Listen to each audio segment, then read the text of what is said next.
Bro, listen, I'm obligated to spoil something about this series that will take the experience from okay to let him cook. This is one of those VR Manhwas, like Shangri-La, and the problem with those is you always feel like nothing is really at risk, right? It's a game. He dies, he respawns, who cares? That's where the spoiler comes in. Because this super modern VR capsule everyone's plugged into, it's actually a gate connection to other worlds. Nobody knows it, but every NPC getting cut in half is real. Every server is a real place, and the strongest thing walking through those worlds is our protagonist. They call him the King of Violence, this SS solo ranker. No guild, no team, no friends. Just one man walking around decimating every single player by himself. Guilds would send 50, 100 people to jump him, and bro would take at least 10 top rankers' heads before going down. This dude was a mix of Faker and the Mustache Guy, genocide and games. But every solo legend attracts some enemies, and his is a guild that could only stop him by gathering like 300 players and dumping every overpowered item and skill they had at the exact same time. Their leader is this discount big-eared Sung Jinwoo, named Odin, King of Creation, ranked #1 in the world. He had to gather every single hunter, use the most OP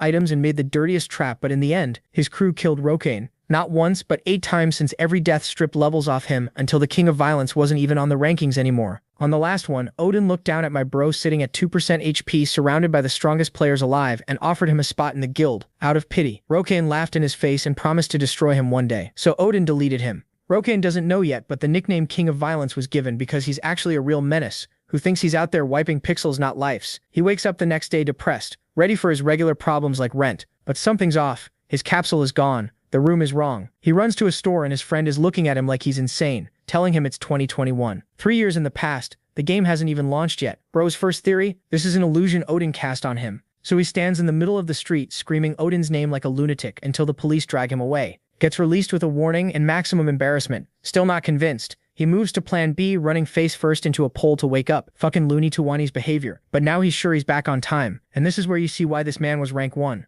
No crying, no existential crisis. He walks straight into a gym and starts destroying a punching bag with a fighting style nobody in the room has ever seen. Of course they hadn't. This was his own fighting style, polished back when he was the best in the world. He knows that once the Lord comes out, martial arts will matter to everyone, because players will die all the time, even against weak monsters if they can't control their bodies. They were used to just playing with keyboard and mouse, but all that would change.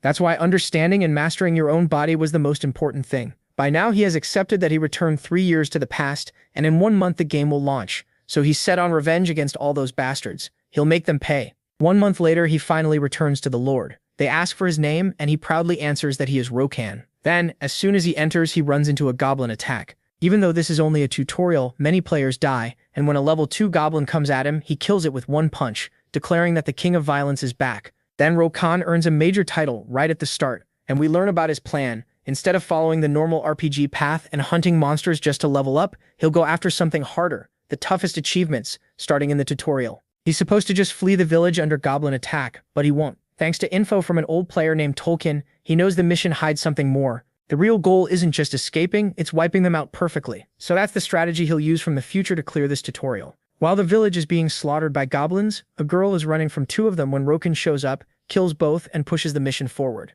Now he has to defeat 25 goblins. He needs to face them one at a time or ambush them at the right moment. His current count is 9, but he knows that once only a few are left, they'll gather around their boss. So he needs a new plan. He reaches a potion shop, but the moment he enters, he has to kill 3 goblins and drops to just 20% health. Luckily, after drinking a healing potion, he's good as new. Then he hears a shout and figures it must be for him. They're looking for him, and soon comes the order to kill Rokan. But he was waiting for that. As he drinks his backup plan, stacking magic potions for dexterity and strength, he gets buffed up, and the goblins become nothing to him. He starts tearing through every single one after another.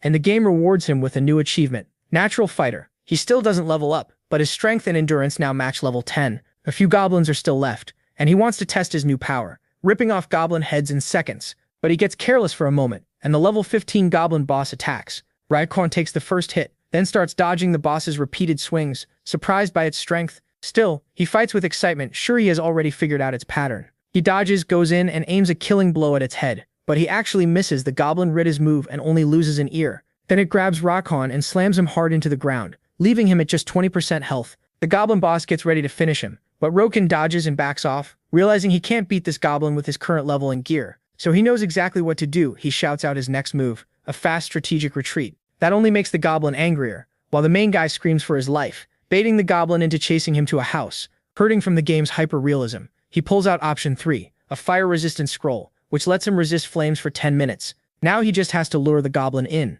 but it arrives before he even needs to call it. Rakan jokingly asks if they can talk this out, but the thing only attacks. In the end, the main guy can't quite block the last strike, and he falls into critical condition.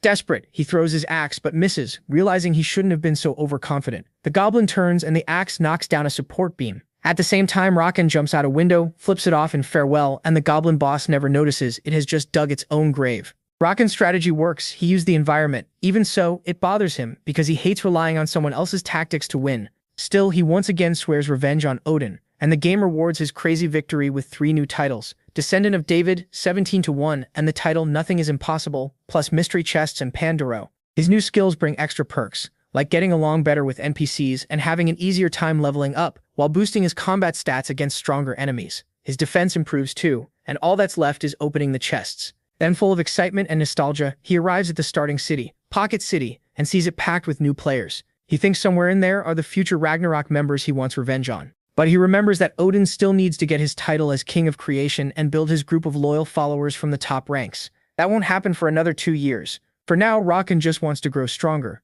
so when he sees them again, he can crush them like roaches. And luckily, an old man with way too many muscles and a flirty look offers to train him at his camp. Rakan agrees, and the flirty old man ends up liking him too, so he gives him a discount. Now starts the next part of the plan, the training grounds, where you get 1 point of experience for hitting dummies. To level up that way though, you'd have to hit them for days. For most players, that's totally useless, since NPC quests give more experience, money, and food. That's why nobody trained there for more than 2 hours. But Rakan had a different goal. With 1 punch, he sends a dummy's head flying because his goal is clear: raise his strength, durability, and stamina through training alone. Even if the others call him an attention seeker and leave for their quests, he keeps going until he destroys every training dummy. He shouts in excitement after maxing out his endurance. The strength he built in the training field pays off too, and he earns 2 new titles that boost his power even more. That gave him strength and dexterity points, something normal quests couldn't do, so he figured it was time for the next step. But before that, the flirty old man suddenly turns serious and tells him to follow if he wants to reach a higher level. So Rakan follows him into a hidden underground passage, a secret place he never even knew existed.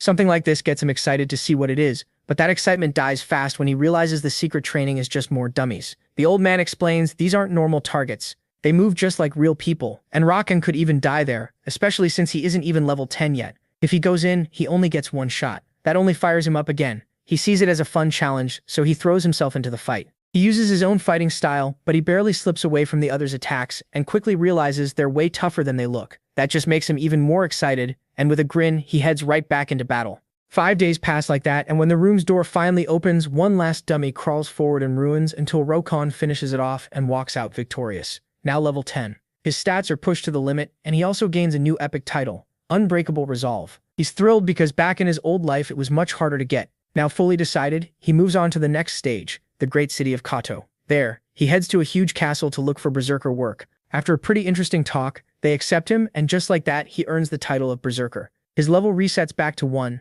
but he keeps his stats, and he also gets a free weapon. Rakan picks an axe, then starts practicing his fighting style with it. That leaves the Berserker who hired him amazed, and Rakan nods. This was exactly what he needed. It was perfect for him. Now his first move as a Berserker is to get as deep in debt as possible, so he can buy books and learn skills. But after borrowing the money, he spots a quest and asks the old man if he knows anything about Wild Wind. The old man has no clue. Later in his thoughts, Rakan keeps wondering about that Wild Wind quest because that skill never showed up in the original game. Still, he can't take that quest yet, so for now he has to put it aside and focus on maxing out his Berserker skill. To do that, he needs someone to take him to the orc camp, but nobody wants to go except one knight, a level 25 guy who really likes money. Rakan takes one look at him and turns him down, thinking he's just a show-off. The knight's ego takes a hit, so he uses detection to check Rakan's level, a move that's basically seen as an insult. Even then, the protagonist doesn't react, not even when the knight mocks him for being only level 1. Seeing how smug he is, Rakan challenges him to a duel. Whoever wins gets 15 silver coins.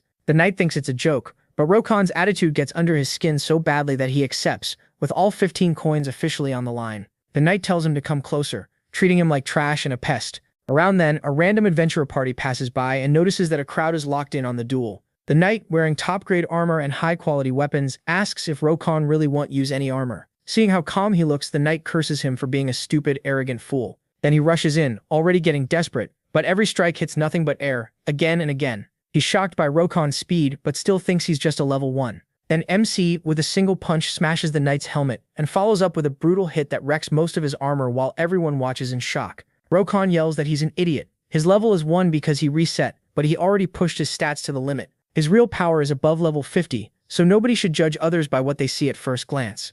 Everyone is stunned because a level 1 shouldn't be this strong. Rokon likes his new power, but he still has the travel problem. Then that same generic party from before, a knight, a mage, and a healer, offers to take him. At first Rokon isn't sure, but when he checks their levels, they're 35 and 32, solid numbers, and the team is well balanced. So he accepts, warning them he's not going as a client and won't fight at all. They head into the forest carefully, and when they reach the first obstacle, they toss out a piece of meat and manage to slip past without alerting anyone. Rokon is impressed. He thought they were amateurs, but they clearly knew what they were doing. Still, the entrance they plan to use has a guard on it, so they decide to use their silencer plan, pulling it off in just a few seconds, taking him out without making a sound. That gets him inside the orc camp. The knight warns him to be careful, but he casually pays them. The woman can't understand it. Is he really going in alone? That camp is way too dangerous. When he says yes, they finally leave, and as they go, the healer wonders why they abandoned the kid. The mage can only guess he has a death wish, maybe because he's too weak to keep playing. But the knight isn't convinced that Rokon wants to die. Just by looking at him, he can tell there's a plan. He just doesn't know what it is.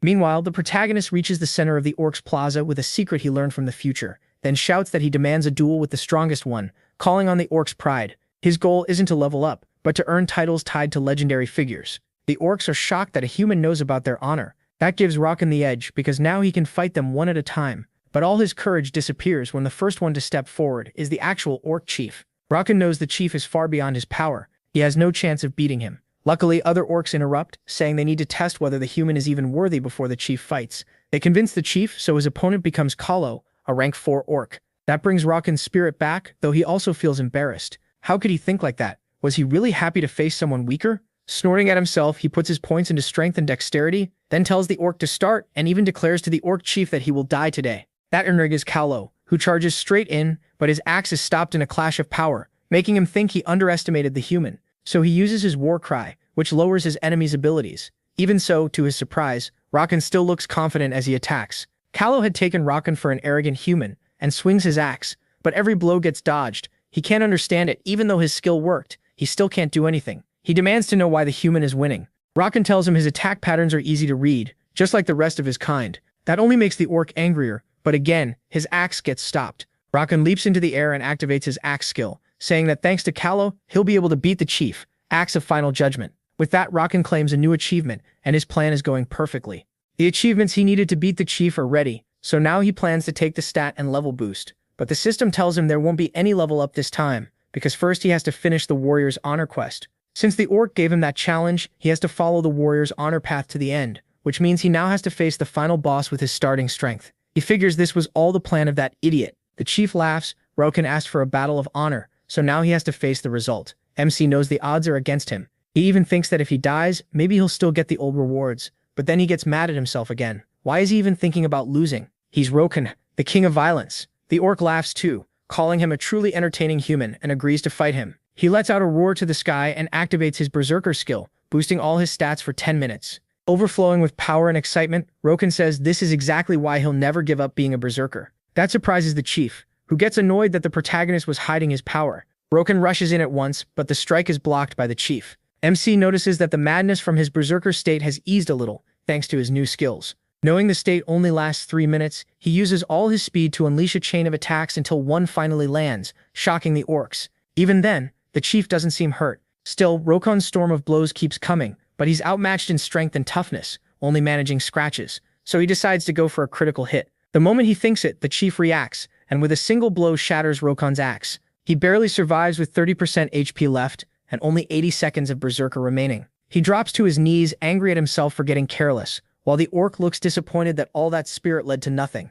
That makes Rokon laugh nervously. He complains that the chief should have accepted his challenge from the start, instead of waiting for him to wear himself out. To the chief, those are just desperate excuses. Rokon knows he's right and feels disgusted with himself, but his desire for revenge against Ragnarok pulls him back up. He charges straight in again, not even trying to dodge, his health dropping little by little. The chief sees it as a last desperate move, but Rokon just yells at him to shut up. Certain of his win, the chief batters the protagonist and lands a hit that leaves him on the edge of game over. But with his life that low, a new sacred state awakens. Rokon laughs as the chief walks in for the finishing blow. Right then, the skill Unbreakable Resolve activates, giving him a 50% boost to all stats right before death. With that new surge of power and only 30 seconds of Berserker left, Rakan launches back into his relentless assault. The orc answers with a defensive skill that covers him in steel, but it still isn't enough, because Rakan smashes apart his sword in one hit, and then with his strike skill lands a boosted blow that completely destroys the orc chief, who starts to fade away, ashamed he lost to a human. Rakan only tells him he kept his word and wiped him out. Smiling, the orc finally acknowledges MC as a worthy warrior.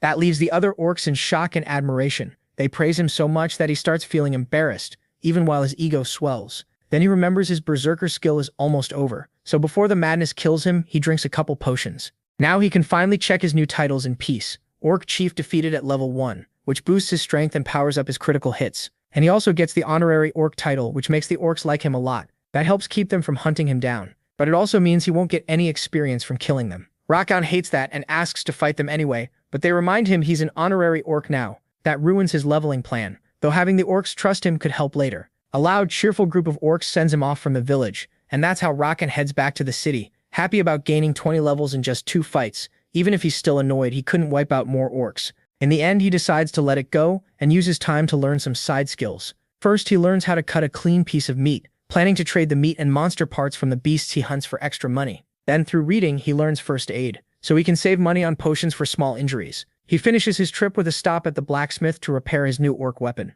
And now the game's new main quest finally begins. This new main mission starts in the city sewers, a place that smells awful and makes everyone want to leave fast. Still, he has to kill as many rats as possible to claim the reward. It's a pretty pathetic quest, especially after his huge battles, but it matters because it's one of the 10 required missions to move forward in the main story. So instead of complaining, he decides to finish it quickly. Luckily, giant mutant rats start showing up, and for him, they're easy to kill. Even so, that doesn't make them any less gross to him. Then, an entire swarm appears, and that gets Rakan excited. He starts wiping them out one after another until he reaches 200 kills, earning the Rat Hunter title. But that still isn't the real target. There's something worse behind all this, something infecting the rats. Right then, the area boss appears, a level 25 giant rat that spreads the plague. It lets out a rough growl, but Rakan is more bothered by how disgusting it looks, so he wants to kill it fast. Still, he gets caught off guard by the rat boss's tail and barely dodges a string of attacks until he gets tired of it, and with one clean swing cuts the tail off, making the rat shriek. Rakan moves in for its neck, but first, a cloud of poison bursts out of the rat. He takes a deep breath and uses his war cry to blow it away and lower the boss's stats. Using his axe like a fan, he avoids part of the poison and closes in on the rat, marking the center of its spin as the spot for his critical hit. Even with that heavy blow, the giant rat has strong healing, which only fires Rakan up more, and he challenges it to keep fighting. The rat rushes him with an attack he dodges easily. Then using his strike skill, he tries to end it there, but the rat is tougher than expected, which puts a grin on Rakan's face. He keeps pressing the attack, and it all ends with a proud win over the rat's head, which keeps trying to attack even without its body. Rakan chooses to crush it. He gets the message that his level went up, and as a reward he's now immune to poison. But he's still not done, so he uses his butcher skill to carve up the rat until he finds the plague jewel, which drains his health every 10 seconds until it's cured. That doesn't surprise Rakan, since he already knew about it from the future. Even so, he hurries back to the city, first taking the rat tails to collect his reward. While he's there, he tries to sell the cursed jewel, but the knight sees how infected it is and decides to send him to Sir Storin so he can cleanse it. That annoys Rakan. Now he's dying and stuck in another forced quest. Luckily, the knight isn't a bad guy. He gives him some healing potions and suggests he take a bath. Rakan walks through the city, spreading that awful smell all the way to the tall Mage Guild tower. That bugs him, since berserkers don't get nice castles, but he drops the complaint when he remembers the plague. So he heads inside and enters, where he meets an old wizard, who also tells him to take a bath. Annoyed, Rakan shows that he came to deliver the jewel. The mage immediately asks for it, but he doesn't trust him. Even though his life is fading, he refuses to hand it over unless the old man proves he's really Sir Storin, even threatening him with his axe. Rakan is ready to attack to test whether he's really the first-rate mage he claims to be. But before the blow lands, the mage stops him and reveals it was just an illusion meant to test novice mages. He's shocked that a berserker noticed the trick, though Rakan really just followed the instructions from the tutorial guide. Truth is, he actually thought the real mage was a little bird in the corner. Still, he earns a new achievement, one that sees through lies, making him resistant to illusions, and letting him summon a little bell that works as a lie detector. Storin tells him to hand over the jewel if he wants to live, but Rakan would rather play with his new toy first. He summons the bell to confirm that this really is the mage. Once that's settled, he gives over the jewel, and Storin hands him a healing potion that restores him completely. As the mage studies the jewel, he asks Rakan where he found it. The protagonist explains that it was mutating the rats and could kill humans. From that, Storin realizes the goal was never to create mutant rats, but to infect people. Storin's sharp deduction surprises Rakan, though he knows the mage is right, because that's exactly how the first main story mission goes. A plague was spread by a mysterious group through the sewers and across the city, forcing players to clear 10 chain quests from hell to find the cure. But since he uncovered it early, Roken figures he may have skipped all that, while the mage takes the news to the guard captain. Then Storin tells the protagonist to come back in 2 days. That becomes a new quest, and when the mage leaves, MC is left wondering what to do next, since he may have just changed the game. As he walks out of the tower, a message appears in the sky saying the first part of the main story has been cleared by a player and is now cancelled for everyone else, meaning only he can access that mission now. His new plan is to keep leveling up over the next few days, so he heads to a gloomy place, a graveyard that seems empty unless you know secrets from the future. After searching around, he finds a wooden leg. It says to return it to its owner, the graveyard keeper. But if he does that, the old man just yells at him. So thanks to the guides, he knows what to really do. The leg is a key that opens a tomb and leads him into a dungeon. That earns him the Seeker title. It boosts his sight and night vision, and also marks valuable items with light, which will help him find treasure. He enters the dungeon, and his first concern is virtual ghosts, but none show up, just a giant skeleton, which he kills easily. Then many more appear, and Roken smashes them down as soon as they stand up. Even though he finds them annoying, he still prefers them over rats. To speed things up, he pushes his stats to the limit, to clear every enemy and reach level 30. So his run through the dungeon keeps going, cutting down hundreds of skeletons. They start to get boring, but that changes when the dungeon boss appears. It attacks, but Roken drops it with just a few moves, leaving it as a pile of bones and hitting level 30. Happy to be done smashing reviving skeletons, he finally checks his rewards. A lot of money, plus plenty of skeleton armor outfits that players really want, so he's set to make a great profit. And like someone who knows the future, he plans to reinvest it in the safest choices. He also wants to sell the dungeon's location to some guild. After that, he returns to the main story and goes back to the old man, who apologizes for sending him away so quickly before. Roken asks if they really found the people responsible, but there's been no progress. Which makes sense, since finding the culprits is one of the game's main missions. Even though he could investigate, the mage first shows him a green jewel called Memories of the Earth, which they plan to study. But before that, Storin gives the protagonist another task. Roken knows he has to finish the mission, so now he needs Orc Warrior blood and Wild Warrior blood. That'll be hard because of his trust title with the orcs. He can't hunt them, and asking for blood is even worse. Even so, he quickly heads to the orc camp, where they recognize him right away and welcome him gladly. Roken tries to ask for it nicely, like a donation, but to the orcs that's shameful. Blood can only be spilled in battle. Roken doesn't care, so he gets angry. With no other choice, he changes his plan and just asks to borrow an orc's axe.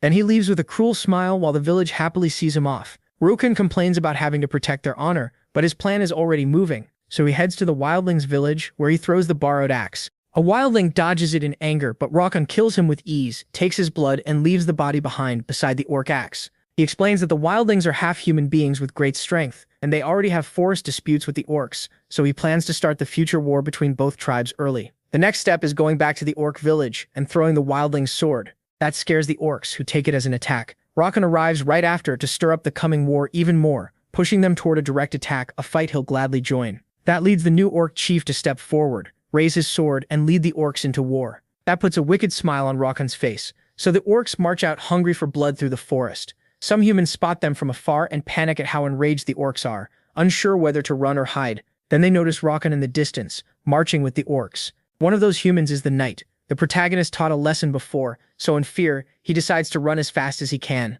But then an orc appears behind him, and chaos breaks out. Roken notices them and sees it's the same knight he beat earlier, with his partner badly beaten on the ground. The knight begs MC to save him. Another ogre gets annoyed that he touched one of their own and smashes his nose with one punch. With a cruel grin, Roken pretends he doesn't even know who the guy is. He leaves the rest to the orcs, and the desperate knight tries to fight back, but it clearly does nothing. Then the war against the savages finally begins, and it turns into a brutal clash. The orcs push forward with one goal: wipe out every savage until none are left. Meanwhile, Roken moves through the battlefield without joining in, gathering blood from wounded orcs. He admits he really did make them furious, and even though he caused it himself, that only makes him happier as he gets ready to use the chaos. Then he lets out a war cry that affects several savages, and they're stunned by his power. They rush him right away, but Roken bursts ahead at full speed, cuts through the middle of them with his axe, and keeps shouting for the savage chief. Grinning like a maniac, he remembers this war wasn't just for orc blood. He could have gotten that by pretending to be a savage. He did all of this because what he really wanted was their chief. Getting close to him was hard, so Roken used the honorable orcs to create a chance for a one-on-one fight. He searches all across the battlefield and finally spots him in the distance. He gets ready as the leaders of both tribes are already fighting. The savage chief is clearly winning and moves in to finish the orc leader, but then a flying axe cuts in and kills the other chief instead. That only gets the Savage more excited while Rakan steps in for another strike, using Striker. The Chief barely manages to block it, but the hit sends him flying. Badly hurt, he crashes hard into a wall and loses an arm. Even so, Rakan is annoyed. He wanted to take both. Now the Chief is surrounded by every orc left because they've already killed all of his followers. He's the only one left. Still raging, he tries to fight back, but Rakan finishes him off with the final blow. That victory earns him a new title for defeating both forest chiefs, Conqueror of the Forest, which boosts his strength and dexterity and gives him even bigger stat boosts while he's in the woods. As the orcs roar in victory, the protagonist checks another title, Black Curtain. It raises his intelligence and gives him a new skill, Identity Disguise. He's a little surprised the game also counted the orc chief as his kill, since the orcs were supposed to be his allies, so maybe the game still sees them as enemies. After that, the orcs decide to finish off the few savages still alive and head home. Rokan thinks they're having way too much fun, but he has to get back to the old man. Back at the tower, Storian is shocked that he finished the mission so fast. That earns MC the title First Apprentice of Storian, which raises his stats. Now he gets another mission from Storian, deliver the improved antidote to Materian, in a new city called Trinsic. After that, Rokan finally logs out into the real world. He complains about the time limit, only 5 hours per game session, and decides to use the break to check his social media, especially the post about selling dungeon information. The post is getting a lot of hate. Most people think it's fake, but luckily a player, also a YouTuber from a gaming magazine known for investigating hidden dungeons, named Raw, says it looks possibly real. That keeps Rokan from being branded a liar and brings in a flood of offers. But with his future knowledge, he already knows who he wants to trust. The best choice is the MP Guild, or Ways to Play, a guild that trains beginners and punishes players who like killing others, which gave them a kind reputation. So he gets in touch with their leader and sets up a meeting. Even so, Rokan gets the odd feeling that everything is going too smoothly, and wonders if he should speed things up so he'll be ready to face the trauma waiting in his future. In the end, though, he chooses to keep moving calmly and heads out in real life to buy supplies. He walks down an unusually empty street because almost everyone is busy playing the game when he notices a couple nearby. The girl recognizes him right away, but it takes Rokan a moment to realize she's Lim So-hee, his ex who cheated on him and dumped him. He'd almost forgotten her after more than 3 years. For her, though, it's only been 4 months, and he quickly notices the guy standing beside her, figuring that must be the new boyfriend, and probably a player too, since that's her type. That annoys him. His ex suggests her boyfriend could help him in the game if he just asked. Rakan steps up and asks for the guy's alias. The answer is Philip. Since the protagonist has never heard that name before, he assumes the guy must be pretty weak, so he turns to leave. Still full of himself, he says maybe he'll help them in the game someday, leaving the couple annoyed by how arrogant he sounded. Back in the game, he heads to a meeting at the cemetery, where the buyer is waiting. Rakan uses the chance to try his new identity disguise skill, which lets him change his appearance for an hour. Then the deal begins. The knight asks to see the dungeon first, but Rakan wants an advance payment, and even lets them scan him to build trust. Once they hand over the money, he shows them the dungeon's mechanism, then walks away feeling rich. He does feel a little guilty for squeezing so much out of that guild's future, even though they could have paid with real money too. Still, he puts that aside and focuses on his mission to reach Trinsic. The problem is the trip is incredibly realistic and takes forever. By the time he's close, the long walk has almost worn him out. Still, he stays careful. If he gets a game over here, he'll respawn back in the last city. And right then, 3 players appear. They're from the PK Guild, Bloodhunters, and their red eyes show they've killed players before. They offer him a friendly talk. Rakan is willing to hear them out, but by talk, they mean a fight. The raiders see how happy he looks and decide he's completely insane. MC makes them an offer instead. Give him 1 piece of gear, and he'll let them leave, using the same kind of deal they usually force on others, killing players to take items they can't get any other way. They yell that he's a crazy loudmouth because if he loses, he'll have to make the whole trip again. Rokan is honestly glad the deal failed, though he never planned to negotiate in the first place. The raiders attack. The biggest one charges first, but Rokan dodges him. He instantly goes all in against him, but he gets stopped by the smaller raider's shield skill. That leaves him open and off balance, barely slipping past their attacks until the archer fires a rain of arrows. Rokan tries to avoid them, but a lot of them still hit him. He pauses to read the fight. He can't win from far away or up close, the normal way because of their skills and how well they work together. So he changes tactics, throwing his other weapons, 2 flying axes. That forces the shield user back and he calls for the big guy to attack. Rakan waits for him and drives a hit straight into his stomach, then finishes him with the axe. Next he goes after the archer, who tries to react by firing again, but Rakan catches the arrows with ease and closes the gap, telling him that if he wanted to kill him, he should have done it while Rakan was still playing around with the big guy.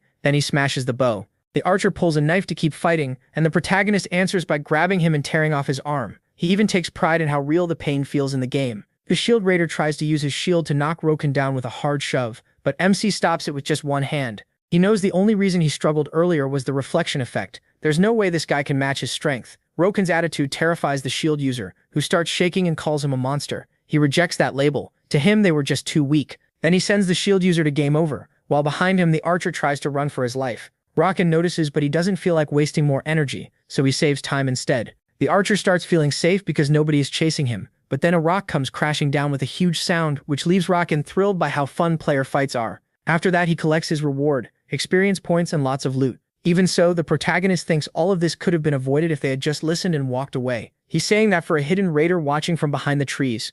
The raider steps out, scared by the threat, and asks Rokan who he is, but MC knows the guy still won't recognize his name. He also notices the raider doesn't have the same red eyes as the others, so he decides to leave him alone, thinking he must be weak. But the guy uses scan to check Rokan's name and level. He's shocked that someone at level 35 beat his level 40 teammates, and starts thinking the protagonist must be a hacker. That annoys MC, so he takes him out with one hit and keeps moving toward the city. It turns out to be more crowded than he expected for a city meant only for level 40 players. That makes him realize just how popular the game is getting. At last, he reaches the Mage Guild and goes straight to a magic item shop, where he quickly asks for a rune book. With it, he'll be able to travel to 5 different places. It costs 5 gold coins, which is a fortune in this world, so he figures those raiders from before were carrying a lot of money, since each one had one. After that, he goes to an NPC named Materian and hands over the antidote for the plague, but Materian doesn't really trust him at first, so he gives Rokan a test. Bring back witch elixir from the forest. He can't refuse because it's part of the main story.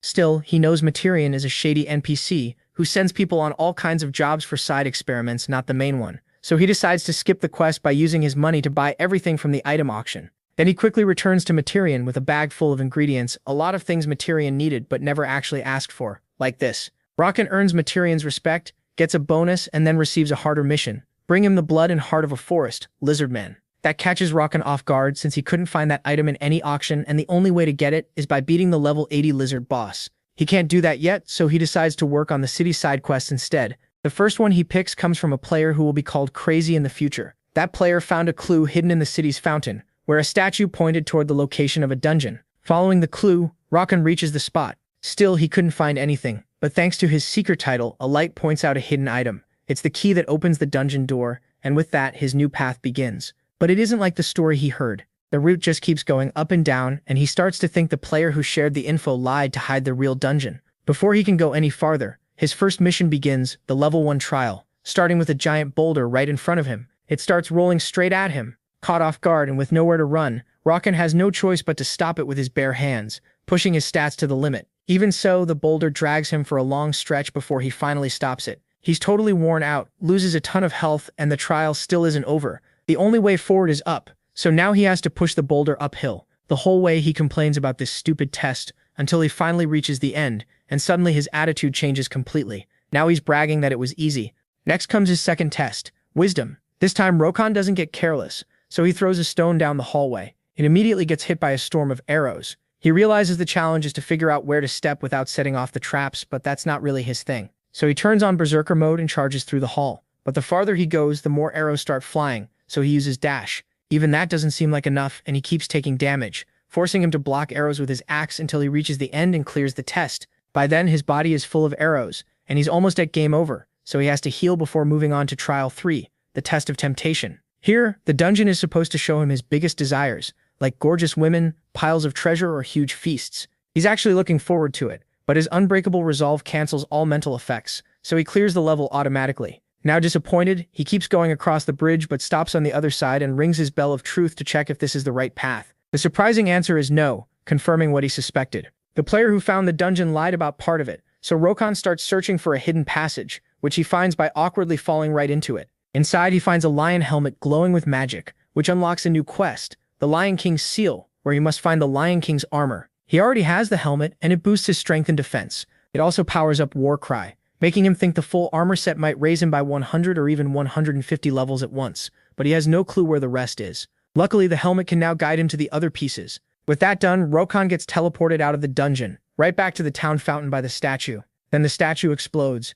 shocking everyone except the protagonist, who checks his next quest. It's called Love Messenger, the first of several easy quests he needs to finish. So after 2 days spent delivering love letters to clingy couples, the mission is finally over. The good part is that he gained levels and stats, and also found the Emerald Tear Necklace, which boosts healing effects and will help counter Berserker mode. Rokan also hears that more and more players are leveling up, even with PK users making things hard for them. That means he has to grow even faster too. Right then, an update appears in the sky, unlocking guild creation and housing. That catches his attention.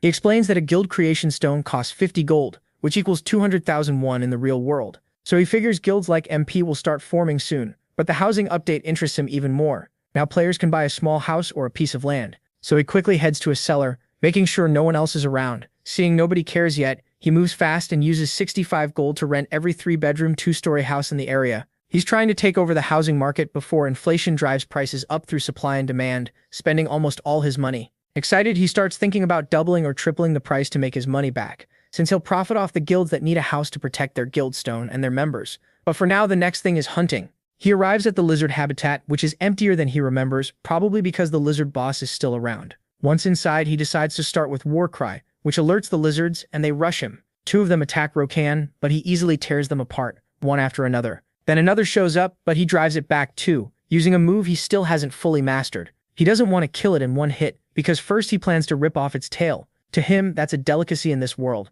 and he can trade it to get some money back. Feeling confident, Rokan senses a lot of lizards waiting nearby, so he calls them out to fight. In the end, the only one left is Rokan, holding one enemy up by the neck. But then his focus shifts. An entire guild has been watching him fight, waiting to attack once he got tired. That leaves 5 players surrounding him. Rokan calmly turns to look at them, but when he locks eyes with their leader, his anger explodes. So intense, it scares everyone else and shakes the whole guild. Their leader settles them down, saying it's only one guy and he can kill him without backup. Rokan, feeling both satisfied and furious, recognizes the leader as a future follower of Helios. He yells that he'll kill him, and promises to crush Helios and his whole group. But while watching them, he notices they carry the same mark as the raiders he beat earlier. So this is the PK Guild Blood Hunters. Looking them over, he mocks them for bringing so many people just to deal with one player. Helios answers that if you're going to do something, you make sure it's done right, especially when someone gets in the way of his business. Rokan doesn't care about their raids, but he'll crush anyone who dares threaten him. Furious at his arrogance, the guild attacks. Rokan just waits, then moves with inhuman speed and brutal force, scattering pieces of his enemies all over the battlefield. Then he goes for Helios. Caught off guard but still confident, Helios blocks Rokan's strike. Even so, he's impressed by MC's power, mocks his own teammates for being weak, and complains that MC is using a plain war axe. Then, with one move, he blasts him away in a burst of fire. The fire magic swordsman smirks, sure the fight is over, but from the smoke, Rokan steps out, almost confused. Helios barely manages to block, and shocked by the protagonist's strength, he powers up his explosion, forcing Rokan back. Even injured, MC laughs at him for being a weak swordsman with both magic and a blade. Enraged, Helios charges again, but Rokan dodges him and humiliates him, because he remembers Helios' future fighting style perfectly. That only makes Helios madder. He starts preparing an intermediate level skill, and above him forms a massive cloud of fire, ready to burn everything down. Even Rokan is surprised by that. Completely furious, Helios unleashes the attack, causing a huge explosion, sure that not even ashes will be left. It looks like it's over, but Rokan comes back wearing the lion armor mask, leaving Helios with no chance at all. One hit erases him, and the ground shakes. That's how the protagonist stands tall and levels up, while admitting he almost died if not for the lion helmet. After that close call, he's shocked by all the rewards he gets from winning. Now he understands how some players got so far ahead in his past life, they kept others from ranking up, which led many weaker players to team up and fight back. Most of them were from the MP Guild, but in this new timeline, because of Rokan, MP is in financial trouble, so they won't be able to stop the PK players before they grow even stronger. That makes him wonder if it would be smart to start hunting them down. But then a huge light flashes behind him, and more fighters appear. He doesn't hesitate for even a second. He slams one of them into the ground and asks if they're reinforcements for the last group, then invites them to fight. Even so, he quickly cuts their numbers down from 15 to 9. Cornered, all the archers fire homing shots with a 100% chance to hit. But to Rokan, it's nothing, and the players are terrified. Then he starts his counterattack using his speed. As they lay there in pain, they accuse him of hacking. Rokan just mocks how pathetic they are and goes to collect the loot. To his surprise, among all of it, he finds a strange item, the Cloak of Stealth, which lets him turn invisible. It's a rare item and too hard to get to risk in battle. Still, he's grateful for what they dropped right as more reinforcements arrive. That makes it the perfect time to test the cloak, and it works perfectly. From a distance, he sees 2 new people show up and hears them claiming the protagonist is using hacks, since he survived attacks that should have killed him. Rokan doesn't worry, even though they learned his username because they scanned him. Instead, he focuses on the symbol on their clothes, figuring that should belong to their leader. The man is angry because even if they report Rokan for hacking, if they can't beat him, the hunters will look weak. So now they have to find the Cloak of Stealth, which had been brought there for a girl. He figures she's the Blood Hunters leader's girlfriend, or maybe soon his ex. If they lose that cloak, After trying for a while, Roken recognizes the Knights' logo as the MP Guild. In the original timeline, they were supposed to be the ones who fought and defeated the Blood Hunters, so now he wonders if the whole thing was staged to make them look like heroes. He also suspects they're the ones who sell his information in the future, so now he's set on getting revenge. But first he needs better stats. So Roken goes back to fighting the lizards until he earns the title Endless Challenge, after beating 100 stronger opponents, something that took him a long time the first time around. Now he also unlocks his second class, and with the rune he teleports to the city to start it. But the second he appears in town, he's surrounded by a crowd of blood hunters. Right there, the situation turns bad fast. The man with him, the one beside the MP leader, shows up and tries to make Roken a deal. The protagonist has no interest in it. Instead of listening, he raises his voice and lets out a war cry to call the NPC guards. They quickly surround the hunters, ready to take down the PKs, who aren't welcome in that city. The lead hunter gets angry and rushes at Roken, who knocks him out with a single hit, then leaves the rest to the guards. That seals their fate. If they want their gear back, they can find it at the auction. And sure enough, all their items end up there at crazy prices. After that, Roken checks the forums and sees other city guilds already showing off guild houses to pull in new members, while his city still has barely any, mostly because he bought up so many of the houses himself. So now it's time to start selling real estate, and he posts an ad. At first people think it's a scam, and honestly it is, but since he uses the same fake profile from the dungeon sale, tons of buyers show interest. Even with MP and the hunters involved, he decides not to rush and waits a week. His next move is heading to the Berserker Guild to apply for the class again. This time the clerk is a deep thinker who tells him to really consider it first, but Roken just wants the forms.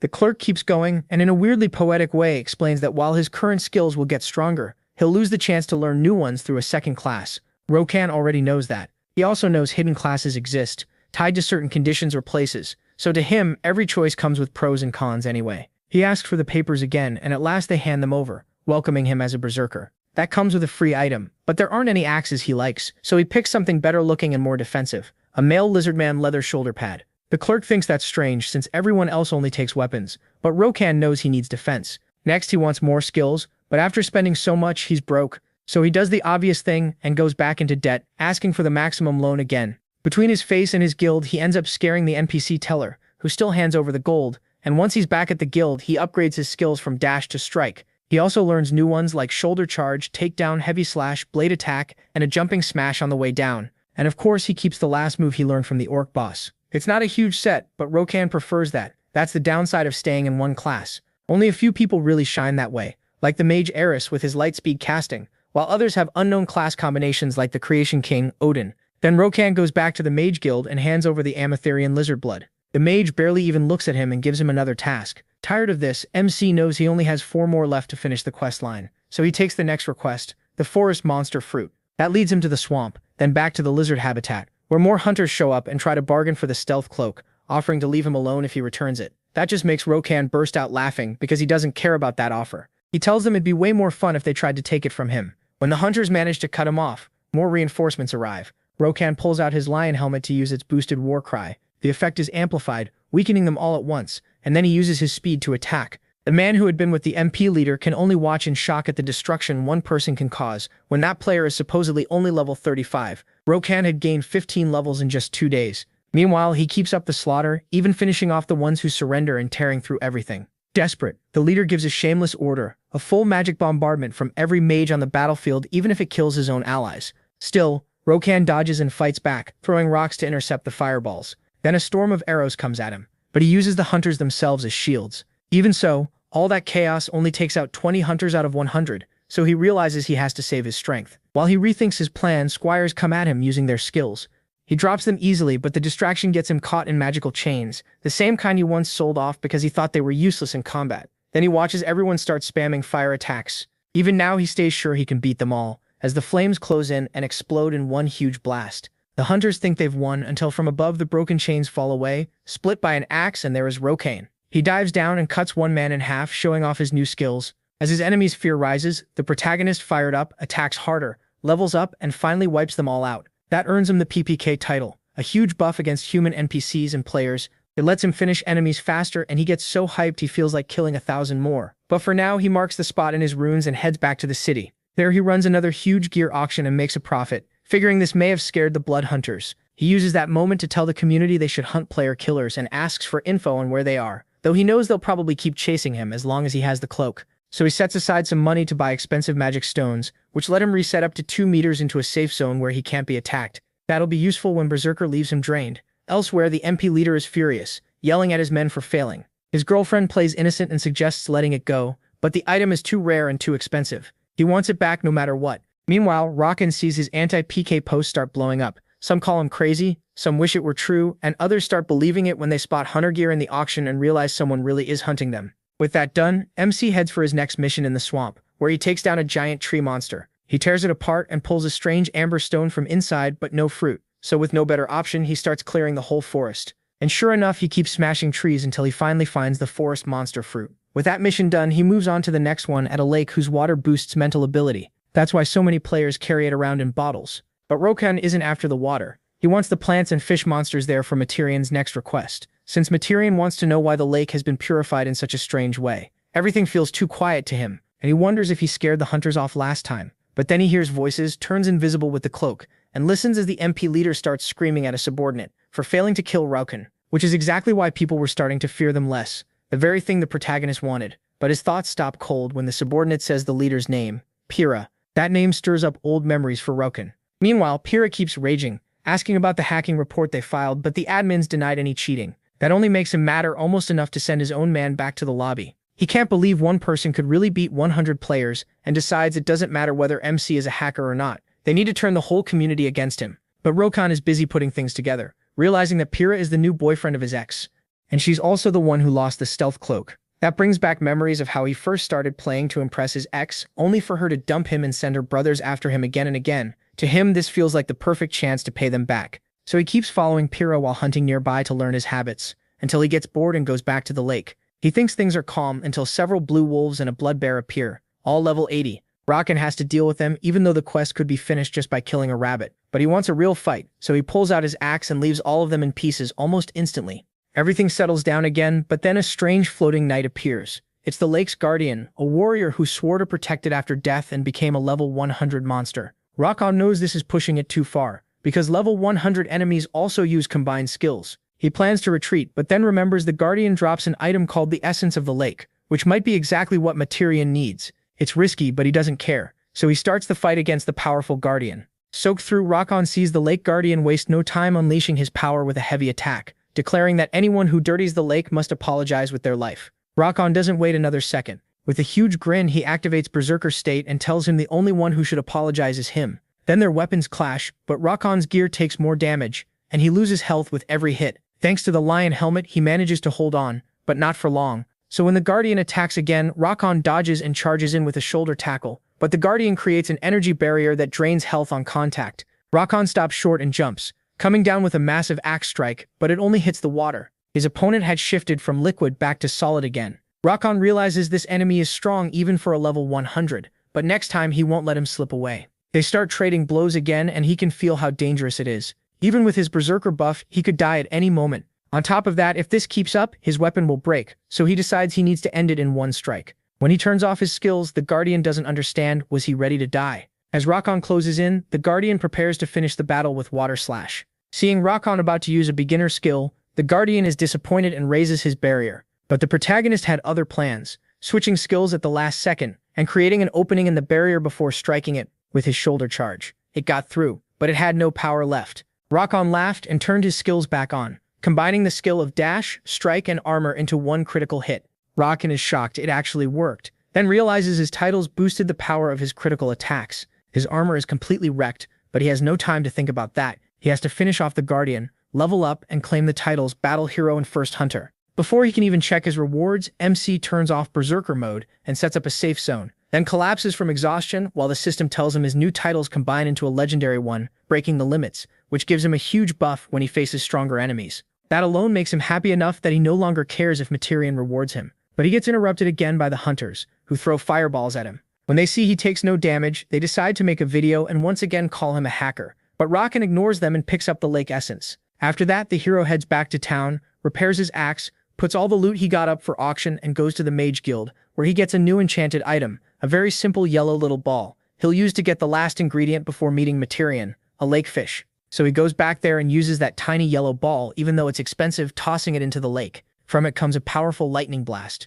This is his way of skipping the slow, annoying job of fishing, and with a second lightning strike, a bunch of fried fish float up. Then he takes all the fish and other items to Materian, who thanks him but says there's still one more mission. Still, he thinks Rakan is too inexperienced for it, so he tells him to come back later. Annoyed that he still hasn't gotten his title and wanting to punch him, he calms down and decides to hand over one more item, the lake essence. That leaves Materian stunned, and he asks where Rakan got it. The hero calmly says he beat the Lake Knight. Materian realizes he's much stronger than he looks, so the mage finally gives him the last mission, the search for death, or rather an item that holds the power of death. Hakan, a member of the research team, might know something. The reward is gold, the title research team, and a researcher's ring, which can keep boosting efficiency again and again, letting him level up faster. Confident, Rakan says he'll handle it, and Materian agrees. So his first step is finding out more about Hakan, starting with his diary at the auction house, because looking for him the normal way is a huge pain, and only works if he gathers the first 15 pages of Hakan's diary scattered around the town. In his first future, getting them was really hard,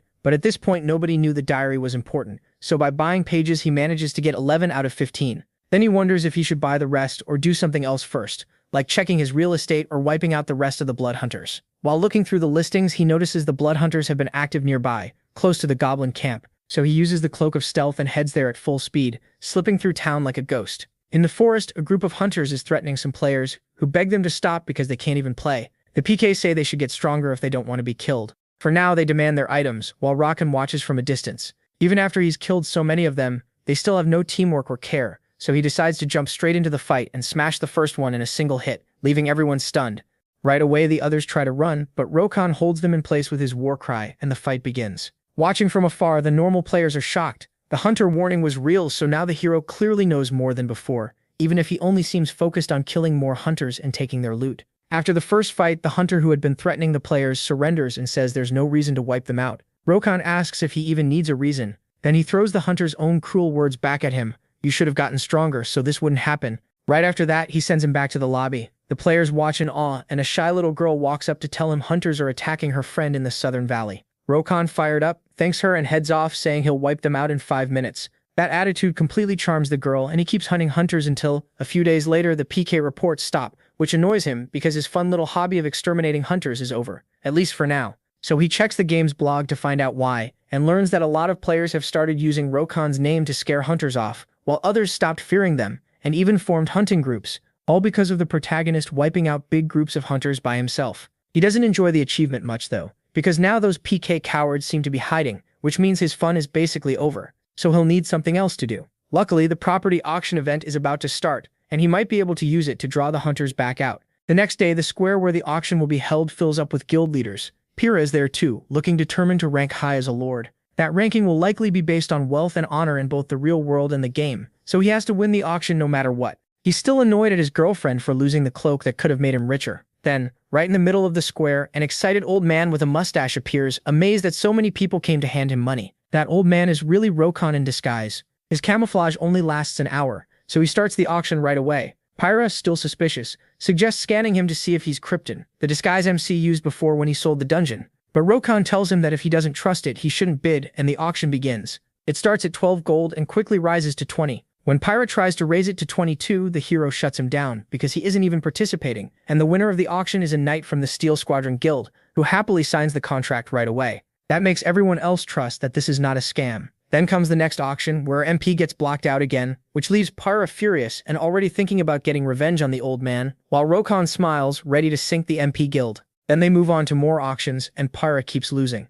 Luckily for him, all the big guilds already bought their houses, so now he should be able to buy one for less. But Rakan notices that, and with a nasty grin pulls one last trick by shouting that the next auction will be the last. Pyrrha sees no other choice, and when the auction starts at 15 gold, the MP leader instantly offers 40 gold, about 8 million won in real money, a ridiculous amount that shocks everyone in the worst way. Happy with the price, Rakan gives them the win and signs the contract, reminding them not to fall behind on rent. Pyrrha is thrilled to win the last auction, but his smile vanishes when Rakan announces a break before auctioning the biggest house. Pyrrha explodes, accusing him of saying that was the last one, and he calmly says it was the last two-room house, leaving Pyrrha speechless as he walks away. Rakan grins to himself, knowing his guild won't be happy with that overpriced buy. As Pyrrha walks through a dark alley, a hand shoots out from the shadows and grabs him by the neck. It belongs to a skull-masked man, who questions him for using guild money on the auction and reminds him they're only allies for profit, and he could kill him anytime. Pyrrha decides to hand over the house contract so he can leave in peace, but the masked man asks if they didn't need a house. The MP leader says that before anything else, they need to deal with Rakan and expose his defeat to everyone with a video. The skull-masked man admits that they also plan to kill him. Meanwhile, in the real world, the hero checks his earnings, more than 300 gold, making him the richest man in the game. So he decides to push inflation and sell gold for double the usual price. Since the guilds are broke after the auction, many of them will fall. He also raises item prices in the auction house to keep the advantage that money gives him, then goes back to his original plan, hunting more hunters, who will probably come out to steal gold. And right then, at a boss area, a group of hunters is fighting monsters, while watching from the side are Tung Bogi, the giant hammer man and execution enforcer of the Blood Hunters Guild, and Charman, vice master of the new hunt. Then the skull-masked man interrupts them to say their target has appeared, and he heads out with all the executives to crush Rokan, while one desperate hunter runs from the hero, who easily dodges his attacks, jumping around and toying with his victim, terrifying the hunter's allies. But then someone yells at them not to panic. It's a Hunter Guild executive who says their damage dealer should keep attacking to hold Rokan in place. The hero keeps moving forward, dodging everything, and realizes they're just trying to stall him. Right then, a portal opens behind him. The hunters cheer, and from the portal comes a spear that Rokan barely blocks. That shocks Charman and also excites Tung Bagi, who sees Rokan as a worthy opponent. Then from behind them, Cabal speaks and warns the protagonist that his fun ends today. That only makes the hero burst out laughing, mocking the hunters for running away until those three showed up. Still laughing, he tells them to come at him, and the hunter's leader orders a full attack. Rokan charges in at once using everything he has, but a giant hammer swings at him, and he barely gets out of the way. Rokan is surprised by the sheer power behind it, but he doesn't get time to think because a spear appears next. The hero realizes these guys are clearly the hunter's main force. He quickly realizes these are the Blood Hunters' strongest fighters, and the masked one stands out the most. It's obvious he's the leader. Even so, Rokan knows he has to deal with the other two first. One option crossing his mind is Berserker, but he doesn't want to rush into it and get caught off guard. So he makes his move and charges straight at the hammer user, who confidently gets ready to crush him. Then, at the last second, Rokan jumps and sets up a blade strike. The giant suddenly realizes he isn't the real target. Sharp is. Sharp stays calm. To him, hitting someone in mid-air is even easier, so he throws his spear and it looks like Rokan gets hit. But that isn't what happened at all. He slips past it, dodging the spear with a quick twist of his hips, then grabs it, even if it gave him a scare. Sharp can only stare, stunned, because his trajectory-fixing skill somehow failed. Rokan doesn't give him a second to think. He hurls the spear right back at full speed. Sharp doesn't even flinch because he has a powerful survival trick, a mage ring that lets him teleport 3 meters backward once a day, dodging the strike. Rokan just grins and whips his axe after it. Now Sharp has nowhere to run. He already used the ring, so there's only one choice left. Take the axe head on, while his teammate shouts in panic. Certain he's won that exchange, Rokan turns to the big guy next.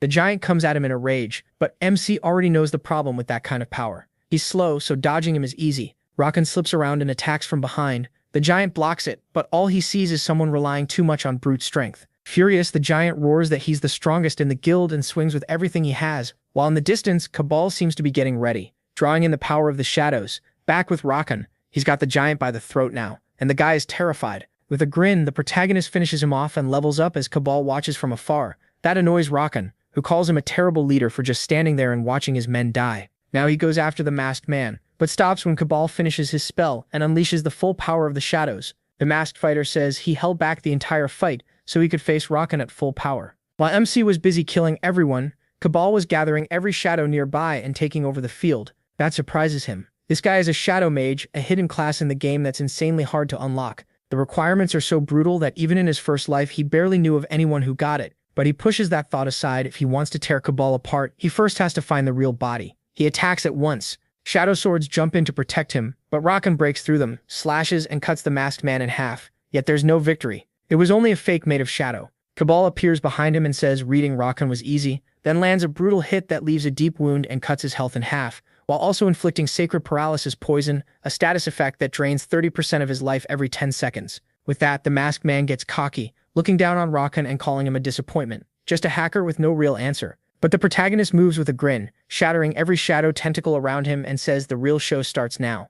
His resistance skill has already wiped out the poison. Thinking clearly again, Rokan starts to recognize the hunter as someone he knew in the future. He calls him Nidhogg, the 8th-ranked member of Ragnarok, and that pulls up memories of their leader Odin. They were all crazy, but MC hates how true it is. They were also the best players around. Still, the group was always suspicious. It appeared out of nowhere, built from top players who left their guilds, changed their aliases, which cost a lot, and joined Ragnarok. All of them followed Odin without question, and Rokan remembers one especially dangerous warrior who used both shadows and poison. That was Nidhogg. The name comes from Norse myth, a dragon that gnaws at the world tree with its fangs, so he figures this has to be him. The odds of two people having the exact same skills are almost zero, Still, Cabal seems confused when Rockhan mentions Ragnarok, which makes the protagonist think he may not know Odin yet. Either way, he starts breaking down his enemy. He guesses Cabal's first class was Killer and his second is Shadow Mage, with a high level and even more agility than his own. So he decides not to hold back, plants his feet, and activates Berserker. Cabal immediately says he hates that Berserker skill, but he isn't worried.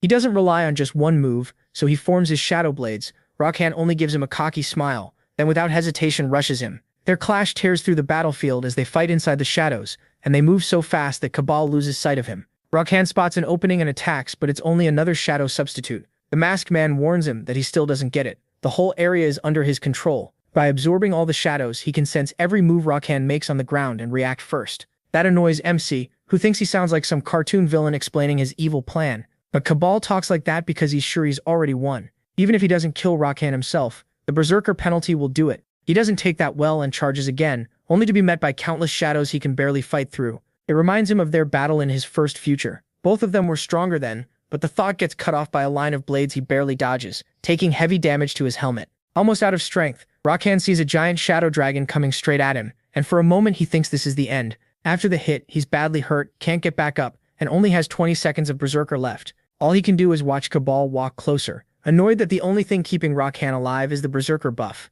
Once that runs out, it's over, but Cabal doesn't want to wait. He wants the protagonist to be the warning for anyone who dares challenge the Blood Hunters, and plans to show his execution in a video. With just 10 seconds left, Rockhan turns to an old friend, the little yellow orb with lightning magic. It uses its last charge and shocks Cabal, leaving him confused and wide open. MC hates having to rely on something this desperate, but there's no time to waste. With only 5 seconds left, he throws a strike with so much fury that he splits Cabal in half just as Berserker ends and levels up from the kill. As Cabal fades, he can only complain that he lost to him, and he, exhausted and fed up, tells him to go to hell and come back for another beating anytime. Cabal disappears before finishing his last words and the protagonist drops to the ground. He was inches from death, but he quickly grabs a healing potion. Thinking about how close that was, that bastard was the strongest enemy he'd faced so far, and the whole fight left him shocked by what he learned, like the fact that the Blood Hunters would join Ragnarok in the future. Even after winning, he doesn't feel fully at ease. He knows he only survived because of his Break Limits title and the buff it gives him against stronger opponents. Still, he pushes that aside and focuses on the loot. He got the Coward's Ring, which will be really useful during Berserker. Then he stops to wonder if meeting those two now changed something in the future, though he still doesn't even know how Ragnarok was formed or where Odin is at this point. The more he thinks about the future, the more frustrated he gets, so he decides to focus on Pyrrha instead. It looks like Pyrrha planned that whole attack and Rokan takes it as a challenge. He's set on facing him, so first he gears up with a new loadout, hawk armor, yellow gloves, tight lizardman leather pants, a death belt, and blasting iron boots. They all boost defense, but more importantly, together, they add 20% critical hit chance. With his current skill, that gives him a total of 40% crit chance. After upgrading his axe, he checks his current money and finally gets what it feels like to be rich. He barely spent any gold. He also checks whether he can continue the main quest, but he's still missing one diary page. So his next stop is to test his new gear, though he quickly notices someone is following him. Once he reaches the mountain, he calmly hunts a level 70 boar in one hit. But when he goes after the next one, arrows cut in and steal his kill, which annoys him. Still, when the archer apologizes, Rocken lets it slide. Then it happens again, the same kill steal, and this time it's a small mage. Now irritated, he starts thinking of a response, but then spots a member of the MP guild. That makes it clear they've surrounded him and plan to keep ruining his hunts, so he warns them, if they keep stealing his kills, he'll treat it as an attack. After he leaves, the MP archer stays calm. Unlike the Blood Hunters, the MP guild is known for being polite, so he thinks Rokan won't touch them. The archer then remembers how Pyrrha ordered them to interfere with MC's hunting. He was nervous about his reaction since nobody sees him as exactly stable, but that's what Pyrrha wanted, even the smallest violent response, so they could twist it and use public opinion to bury him if force wouldn't work.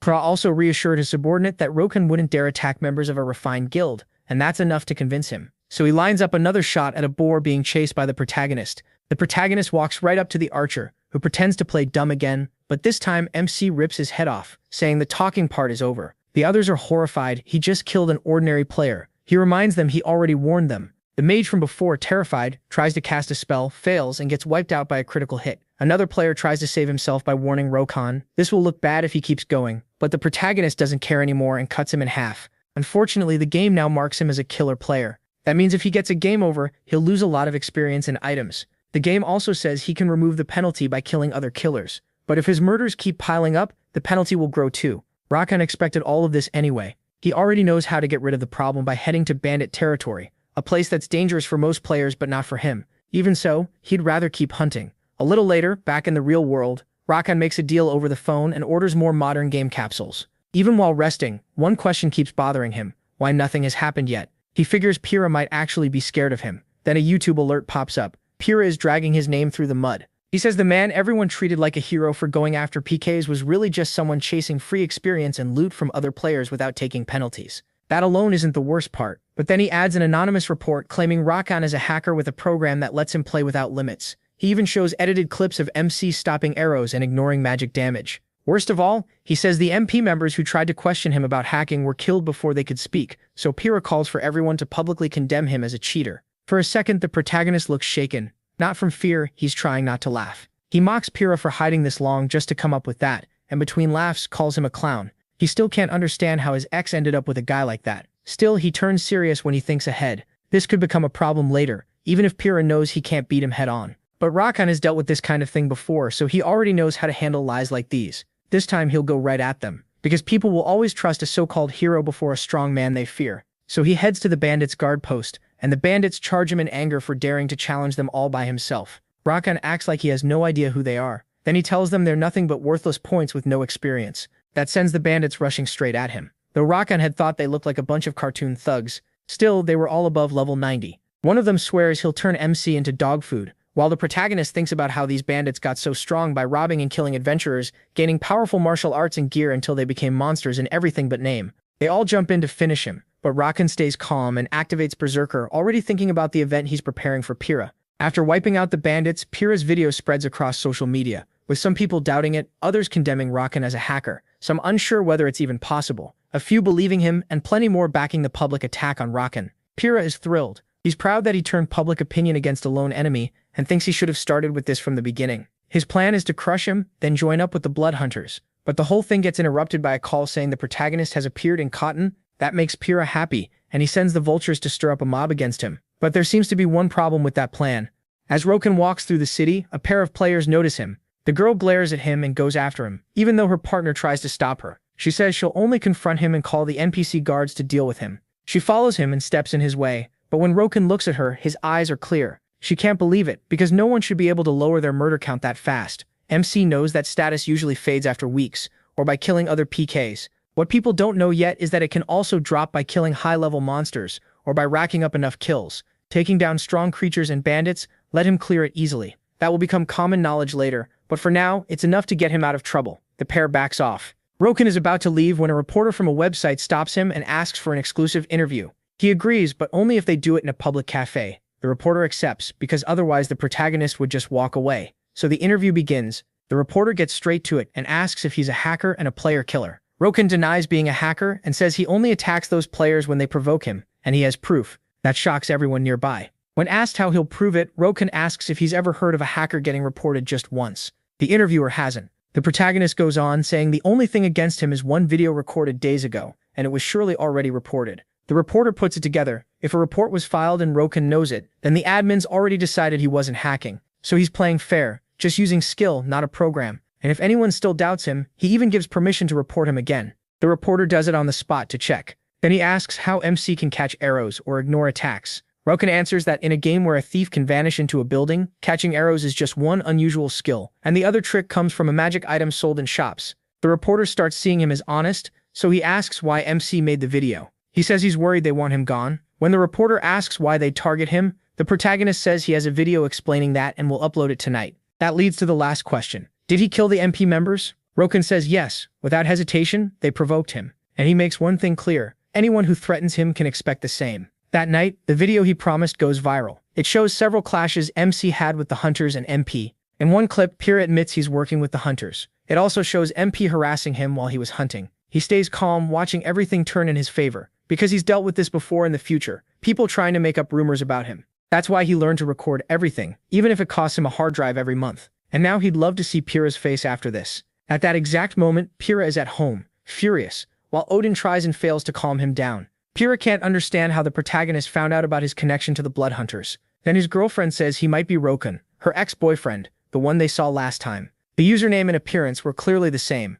Pyrrha smiles, then asks for the address. Soon they arrive at an apartment building, where the couple and a masked gang are waiting, planning to take Rakan out. So they make Odin bring him out by using her sweet innocent act. Then someone opens the door and they start beating him again and again until Odin stops them and shows that this obviously isn't Rokan. Once they stop, the guy thinks they're robbers and warns them they'll regret this. He's the son of the police chief. They can't believe it and start cursing MC, who is actually relaxing on a nice terrace. Because of all this, within just a few days the MP guild falls apart. Pyra stops logging in because he's in jail, and his followers are so humiliated and rejected that they quit logging in too. Just like that, one of the Lord's biggest guilds collapses. Rokan finds it kind of boring, though he also thinks Pyra is probably having a great time being miserable in his cell. As far as he is concerned, everything worked out well. After the interview, he starts getting tons of fan messages. They even make a fan cafe for him. He thinks it's a little silly, but he doesn't care, because now he can enjoy all the gold he earned. As the game gets more popular, inflation hits and prices go up. So he sells half his gold and buys a nice apartment,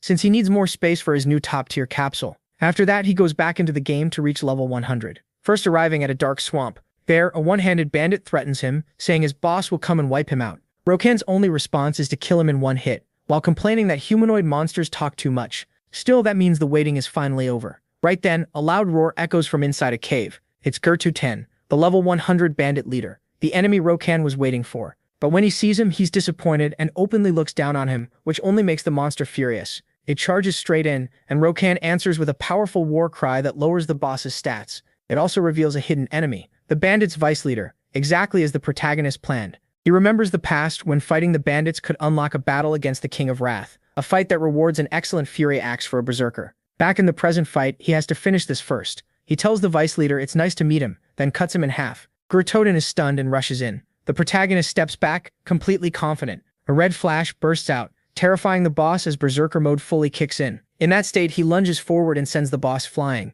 Gertodin tries to use combined techniques to harden his body and boost his strength, but Rokan, raging, smashes through his reinforced guard again. Then he tests the bandit's toughness, and with no way out, the boss takes the final blow. The fight ends there, and Rokan levels up. Afterward, he finds 2 items, a personal letter from the God of Wrath, and the last page of Jarkan's diary. Now he can finally combine the rest and obtain Jarkan's logbook. It's basically a map that reveals the location once all the clues are gathered. Elsewhere, a giant undead waits on a throne inside a cave. Rokan heads for a barren wasteland, grumbling about how well hidden the place is, until he reaches a cave. Inside, he finds Jarkan's bones, and checks them only to take a ring, then search for what seems to be an entrance.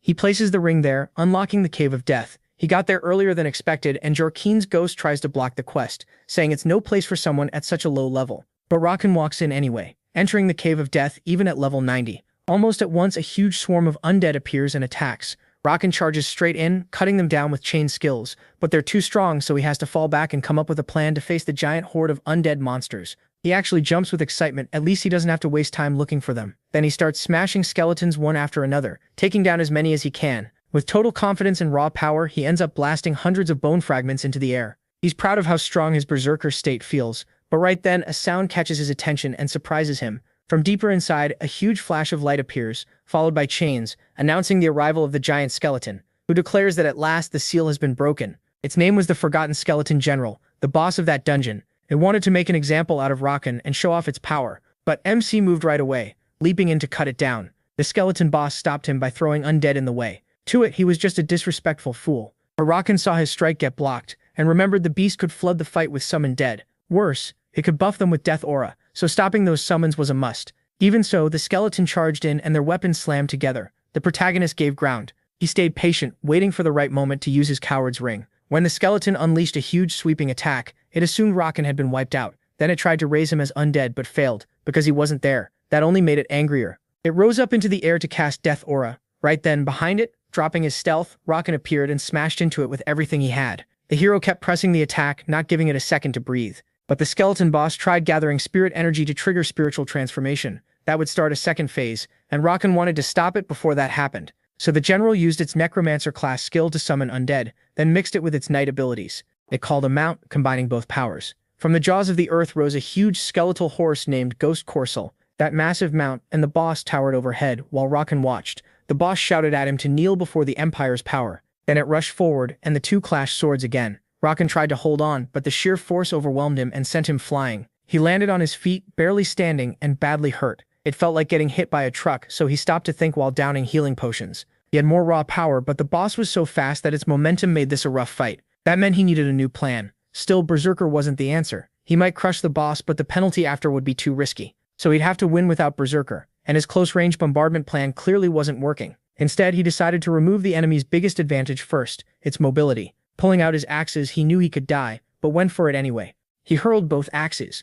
The general treated the attack like it was nothing, which was exactly what Roken expected. That opened the way for his next move, a direct charge. The boss was caught off guard, thinking MC was coming for it, but instead he struck the horse and knocked the rider down. The general was furious. Now with Roken right in front of it, he braced for the finish. He was aiming to kill it, attacking again and again with brutal force until he finally managed to stop the spiritual transformation. At that point, Roken was set on ending everything here. He split it in two, showing off incredible power as the general crumbled away. What it left behind was a gem holding the essence of death, the very thing Roken came for. It was also what Harken gave his life to seal inside that cave. The essence had the power to call death itself. But instead of sealing it right away, he chose to summon undead all around him and spread death even further. Soon, thousands of skeletons rose and came straight at him. This was exactly what he'd been hoping for. He threw himself into the fight, showing no mercy as he shattered everything around him. He wanted more and more, pushing all the way to level 99. And so Roken finally hit level 99, thrilled to reach it at last, while the undead kept regenerating. By then he'd burned through all his bandages, potions, and safe zones, and had been fighting non-stop for 4 full days. Still, he was the first to reach that level, so he claimed the essence of death and his new title for clearing the dungeon. The title boosted his attack power, dark resistance, and critical damage by 50%. It also let him summon undead, but if he didn't hand over the essence of death, it would consume him, so he hurried out of the cave, finishing the mission and activating the runes to collect his reward. Later, at the Trinsic Mages Guild, Materian was stunned when Roken showed up with the essence of death. He explained he found it by following Harken's journal, but the mage cut him off, snatched the essence, and handed him a very strong regeneration potion that the hero quickly chugged, restoring a huge amount of vitality. With the mission done, he no longer had to worry about the death energy, which would rise again in the future and awaken the skeletons in the city. That problem could wait. As he turned to leave, Materian stopped him, acting like some grand noble mage, and thanked him for risking his life to prevent a disaster. With a dramatic look, he said they should meet again and help each other. Roken agreed with a fake smile. He couldn't really refuse if he wanted this story to keep moving. That was how he joined a group made up of elves, humans, gnomes, and dwarves under the title of Investigator. With them, he could take missions and, more importantly, get the Investigator's ring, which proved his rank and gave him the power to restore 3,000 GP once a day, perfect with Berserker, almost like an extra life for Roken. Once again, Materian sent him off with a smile, saying he'd support him. The protagonist was annoyed by the mage acting all inspiring, but he got over it fast and headed off in a very good mood toward his third-class change. He arrived at the Berserker Guild, where the same manager greeted him again. Roken asked for a new class quest. The man was shocked and thought he'd quit since he'd only just been there a few days ago. But MC said no, he'd already reached the level needed for his third-class change, which left the manager stunned, since he might be the first on the continent to do it. So the man gave him the final mission, to reach level 100. He had to win a one-on-one fight against someone level 100 or higher. But that only made Roken smile as his wins over the Knight of the Lake, the bandit boss, and the skeleton general were confirmed. The guild manager was left speechless. Just like that, Roken was accepted amid a powerful red aura, announced as the first S-class user, a true berserker now. Amazed, the guild manager asked who he really was. He told him to get ready because he'd hear his name in the future. Then he killed the dramatic moment by asking for his reward. So the manager showed him his choices, 2 swords and an axe. As always, he picked the berserker axe, which fit perfectly in his hand. Next came the new skills, power guard, defense, assault, and spin attack. After that came the combo skills. The manager warned him there were 3, that he'd have to place them into a book, and that he could only do it once, so he needed to be careful not to waste materials. Roken didn't listen and just asked for every skill book he had. Thinking the guy had ignored him, the manager sold him all the materials and couldn't even give him a discount, even though he liked him. Still, he gave one extra gift, a single-use gem that let him use Berserker without the penalty. Roken hadn't expected to get something that good so soon, and he already had a great use for it. So he paid and left, thoroughly confusing the manager who wondered where he got so much money and felt that this guy might one day become a master. After that, the protagonist returned to Khatoon to speak with Storian, who was happy he had trusted the right person. Roken still didn't like the manipulative old mage much though. Then Storian asked where he planned to go next, and MC answered that he was heading to Crossroad. The old man doubted he was ready, but knew he was full of surprises and warned him he'd meet other races there. He already knew. Crossroad was a city only for players level 100 and up, where not just humans lived, but elves, dwarves, gnomes, and many NPCs alongside players. As Roken prepared to leave, the old man gave him one last task, sending him to the tunnel with a letter from Malkin, captain of Crossroad's Royal Guard. The protagonist noticed the quests still weren't over.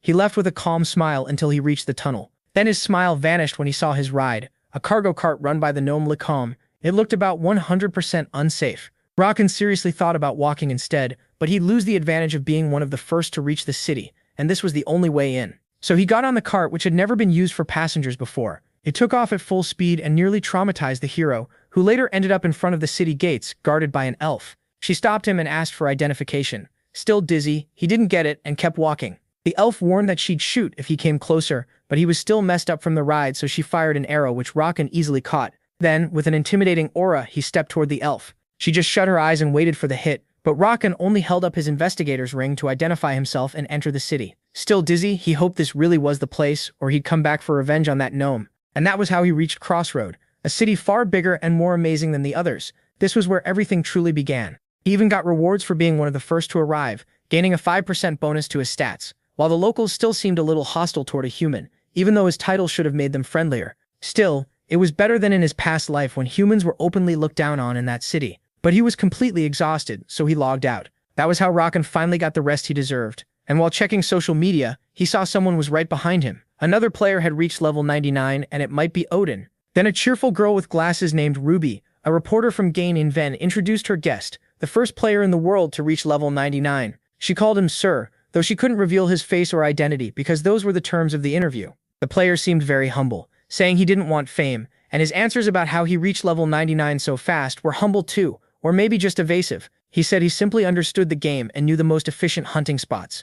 Rakan watched all of this as the interview went on. Ruby asked what he planned to do next, and the anonymous player said he was going to build a guild. He'd stayed alone because he didn't see anyone as a true ally unless they could make it to the third city. Surprised, she asked what his guild would be called, and with a smile he answered, Ragnarok. Rakan smiled, but there was anger behind it. He said he couldn't wait to meet that bastard. Later, the hero practiced with his axe, a little nervous at first. He figured maybe the changes he made in the past would stop Odin from showing up, but Odin still appeared, and even sooner than before. While training, he works on his spinning strike, and starts thinking his time travel must be tied to Odin and the game. So even if he wants to crush him right now, he holds back for the moment, settling for that rough little sketch and telling himself Odin needs more time, because right now that guy is still too weak. It wouldn't feel satisfying if he finished him off this early. He triggers his strength skill, letting out a heavy threatening aura, while thinking about how he'll strike once Odin gathers his followers and starts believing he's the strongest player in the game. That's when Rakan plans to crush him head-on, his own kind of revenge. He's actually looking forward to Odin getting stronger, but once the warm-up is over, he moves on to combo skills.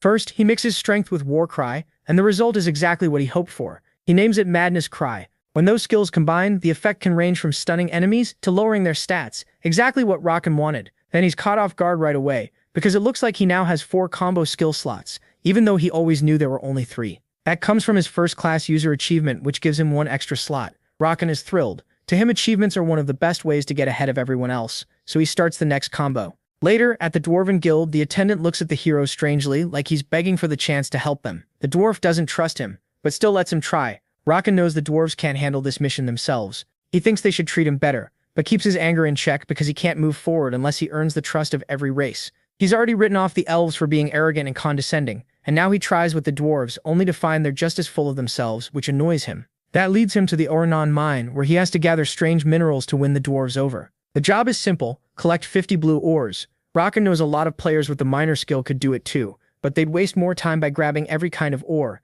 That's why he came in with a better plan. But then some kobold thieves start looting the mine, and Rakan cuts in, thinking there's no point in mining if he can just take the ores from them. The raiders are stunned, and Rakan calmly tells them they're about to end up like their buddy. They charge right as the hero combines strength, dash, and spinning strike. The kobolds try to jump him by surprise, but right then he uses guard and grabs them by the throat, tearing them apart. He remembers how in the past even taking down one of these things was hard at this stage. Now he crushes them with ease and leaves them behind. After that, he starts gathering the minerals and finds plenty of them. But he knows collecting the 50 for the quest isn't enough. What the dwarves really want is their mine back from the kobolds, so he decides to save time by wiping out all of them. Deeper ahead, Kimothy, a level 115 mining officer, seems to hear something, but ignores it and keeps working. Meanwhile, Rakan uses his stealth cloak and studies the kobold leader. Even with his strength, fighting a boss and all his underlings up close would be messy, so he looks for another way. He finds it in a cart loaded with minerals, which he sends rolling loose down the tracks. The mutts are shocked and the boss sends them after the cargo. Meanwhile, the boss smokes to relax, annoyed that dwarf troops might show up. Then he calls out to the hero, demanding he come out because even if he's invisible, he can still smell him. Rakan steps out without a hint of fear, making fun of the dog's nose. Furious, it snaps out its claws and lunges with the combo skill, Crimson Burst. The hero answers with his own move, combining all his skills to unlock his mega skill, Destruction Burst. It boosts his strength by 200%, and its force can't be stopped. When they clash, Rokan wins and slams the kobolds to the ground. Then he finishes them off with a shoulder charge that sends them flying. After that, he walks up to end it, giving the kobolds a final goodbye. But even when they beg for mercy, they still end up split in two, and he levels up. Deep inside the mine, a group of dwarves is locked in a cell, cursing the mutts and yelling for food and of course for alcohol too. Suddenly, a giant dog-like brute seems ready to attack them, but it's just another victim of Rokan. He cuts it down, then tells the dwarves to step back from the bars. They're shocked to see a human, then watch as Rokan offers help while completing a guild mission of his own. Even after being saved, the dwarves still look down on him, saying escape isn't enough yet. The mine is full of kobolds and their strong leader, so they tell him to go get help from the dwarven guild. MC just smiles in victory and says if he made it this far, then across the whole mine, not a single kobold is still breathing. That leaves them speechless. Back at the guild, the receptionist apologizes to Rokan for not seeing what he could do and asks for his help with future jobs. That earns him the title Friend of the Dwarves. Now he can request work from the dwarves, including blacksmithing, and the enhancement skill interests him a lot. There are only two ways to enhance an item, with a scroll, or by asking a smith. The first option is hard to get, since those scrolls come from quests in the third city and won't be on sale for a while. The second depends on having a good relationship with the blacksmith, and even then, there's no promise they won't overcharge, since blacksmithing in this game is known as one of the 3 nightmare skills to learn. Right now, nobody knows how to enhance weapons. That gives Rokan an idea. Make money with this skill. He heads to the Dwarven Forge and asks one of the smiths to make a longsword from material he brought himself. He picks something easy to work with on purpose, a simple sword, but one used a lot in close combat. The cost would be low, and since he can buy the materials very cheaply at auction, he can increase production. Then Rokan remembers he can engrave something on the handles. That's how he ends up making 50 batches of longswords, inspired by his new brand, the King. Now he plans to sell NPC-made gear with branding and start his million gold scam. The plan gets even better when he decides to enhance the swords too, then sell them through the city auction house. That way his product can reach players all over the world, and instead of doubling the price, he can triple it. So he lists them at auction, and they sell out in less than 5 seconds. Rokan is happily shocked and starts realizing that lots of low-level players with money are desperate for better items, especially after Odin showed up, since Odin is pushing everyone to get stronger faster, so he decides to raise the prices. After many minutes, he's thrilled by how much money he's made, a total of 458 gold coins, about 10 billion won in the real world.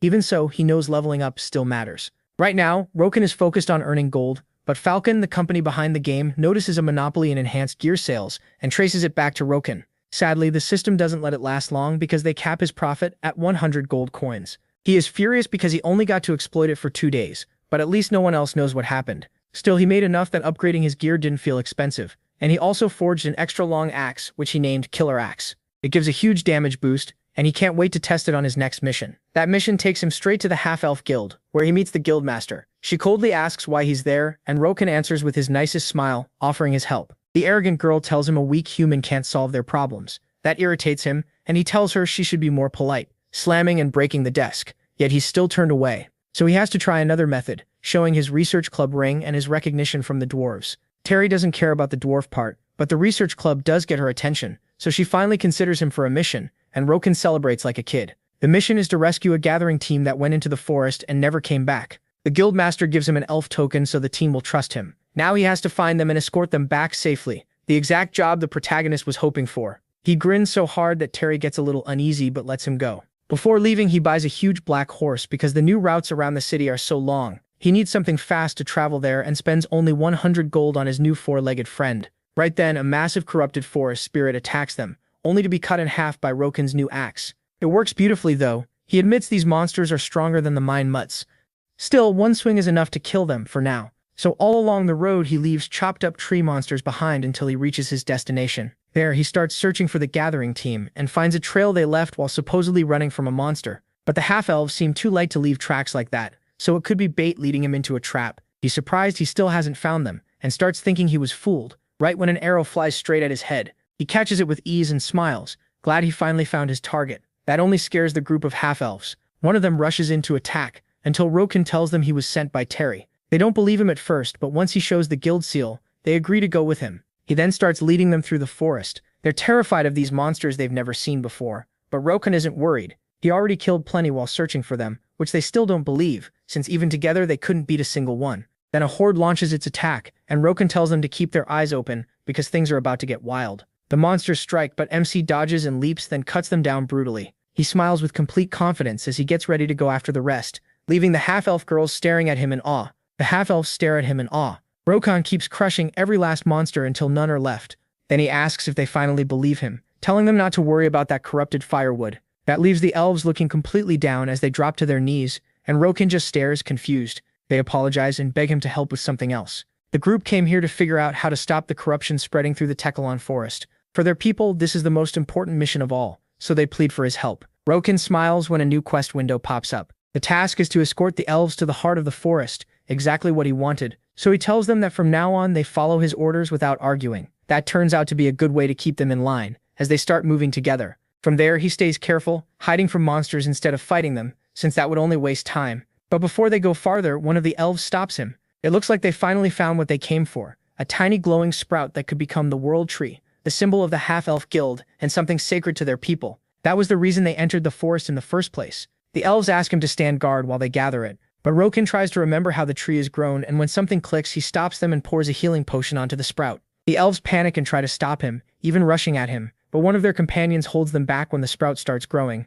That happens because it absorbs pure vitality, something the elves never would have tried. To them, it was too sacred to pour anything on. But here, the tree can also draw life from the forest itself, since this spot is free of corruption, so Rokon gives it another healing potion. It works even more, though the protagonist can already feel his money disappearing, so instead he uses some water from Lake Kimjing, despite the girls complaining. In the end, that turns the sprout into a young sapling. That makes Rokon happy. With a greedy grin, he starts waiting for the hidden reward. But the moment is ruined when one of the girls suddenly screams that this is bad. Osi is confused at first because the tree had grown, and it had also pulled in energy from the whole forest, which ended up waking the great corrupted forest guardian. The thing is enormous, big enough to leave even Rokon speechless. Then he decides to go all out and pulls out his helmet from the Lion King seal. Luckily for him, it releases the seal and its power. That gives the helmet a huge buff and boosts its roar-type skill. The upgrade catches Rokon off guard. If this is already his best defensive item, then he can only imagine how strong the full armor set must be. With all of it, he thinks he could become far stronger than he was in his past life.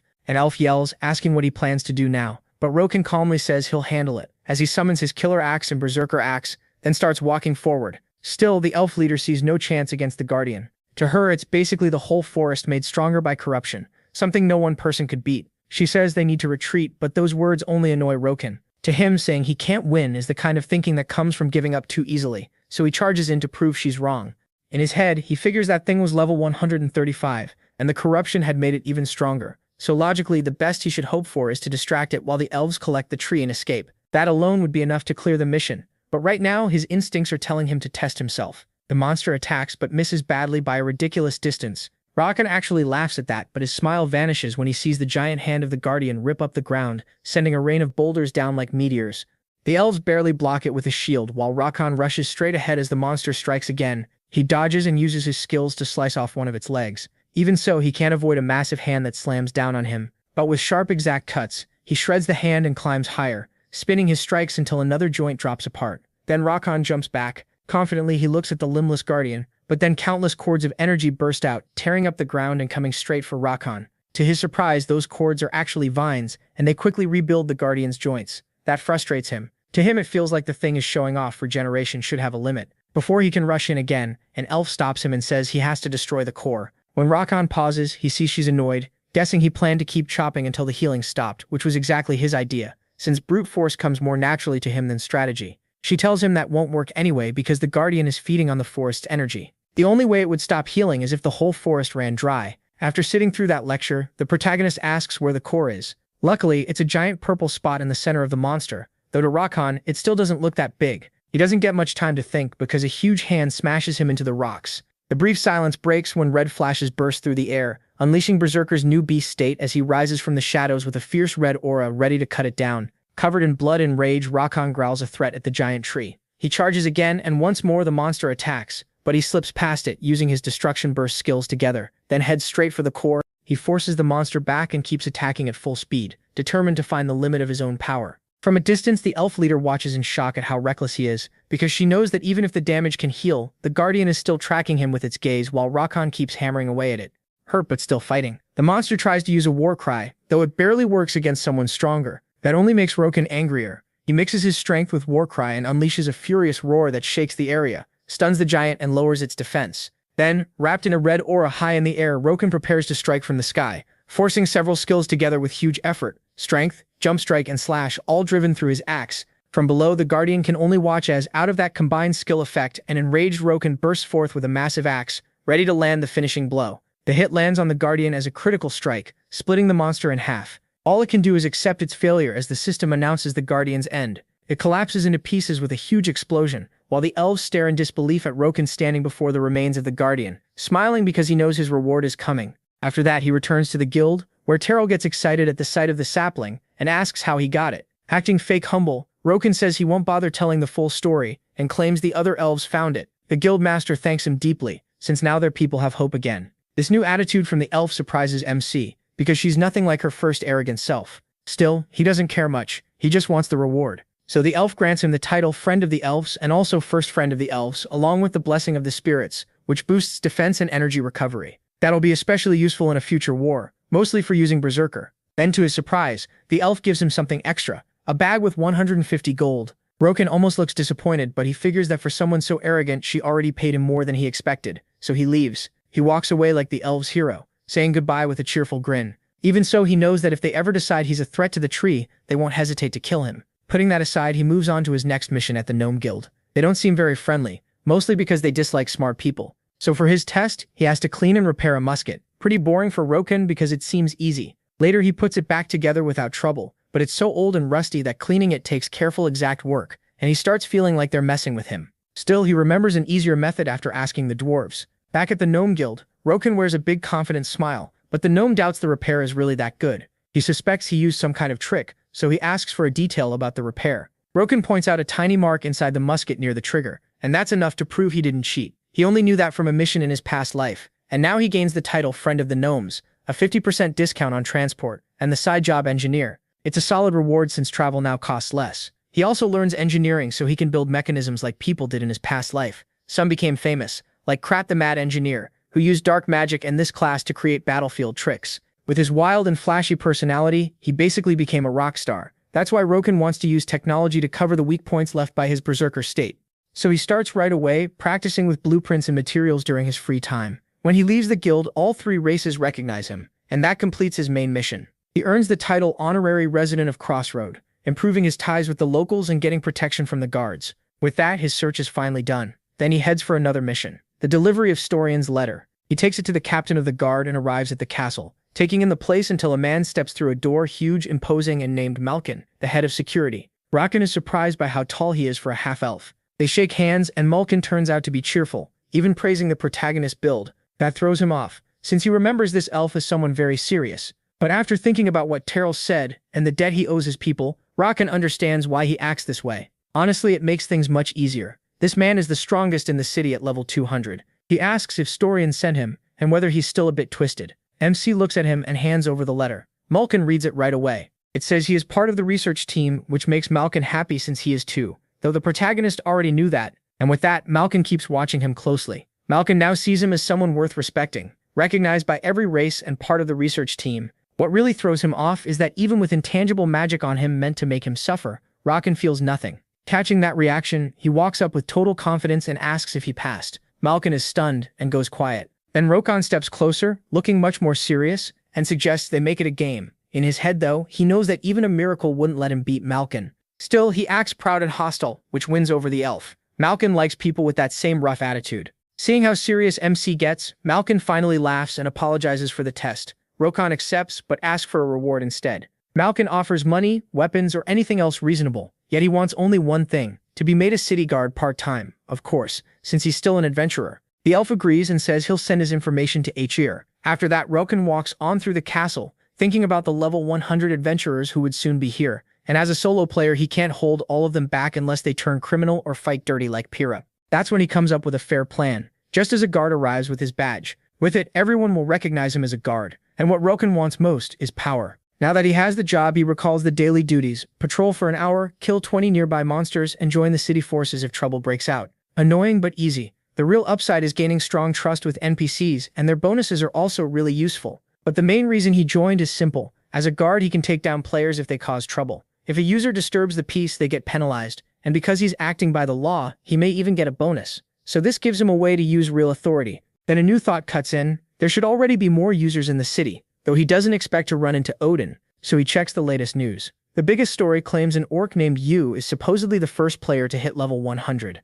Rakan watches with clear disappointment, then logs in to see more and finds an interview. The orc acts casual and kind of humble, but the protagonist thinks he's an idiot. That's why he doubts Yu can ever surpass Odin. Rakan is sure his real target, just like him, has already reached level 100, and is only staying hidden to study the competition. Meanwhile, the orc keeps talking, saying that once he finds the next city, he'll upload a video so everyone can get there too. That annoys Rakan, so he revives the channel he made to push back against the top players, which still makes him great money even with only a few uploads. Then he puts his editing skills to work, uploading videos about the third city and his battles. They spark thousands of comments, many of them support Rakan, while others call him a liar and mock a bald guy who's furious after Rakan humiliated him. That guy is the game's orc. MC checks the strong profits his videos made and decides not to let his fans down, so he'll give them something that can actually meet their expectations. With that in mind, he heads to a creepy castle where a butler with strange eyes greets him. Rakan introduces himself as a city guard and asks for Baron Trull, who needed help. The Baron looks almost like a vampire and gladly receives him in his hall. Rakan smiles with calm confidence and claims General Malkin himself sent him. It's a lie. He just moved early because he already knew the quest,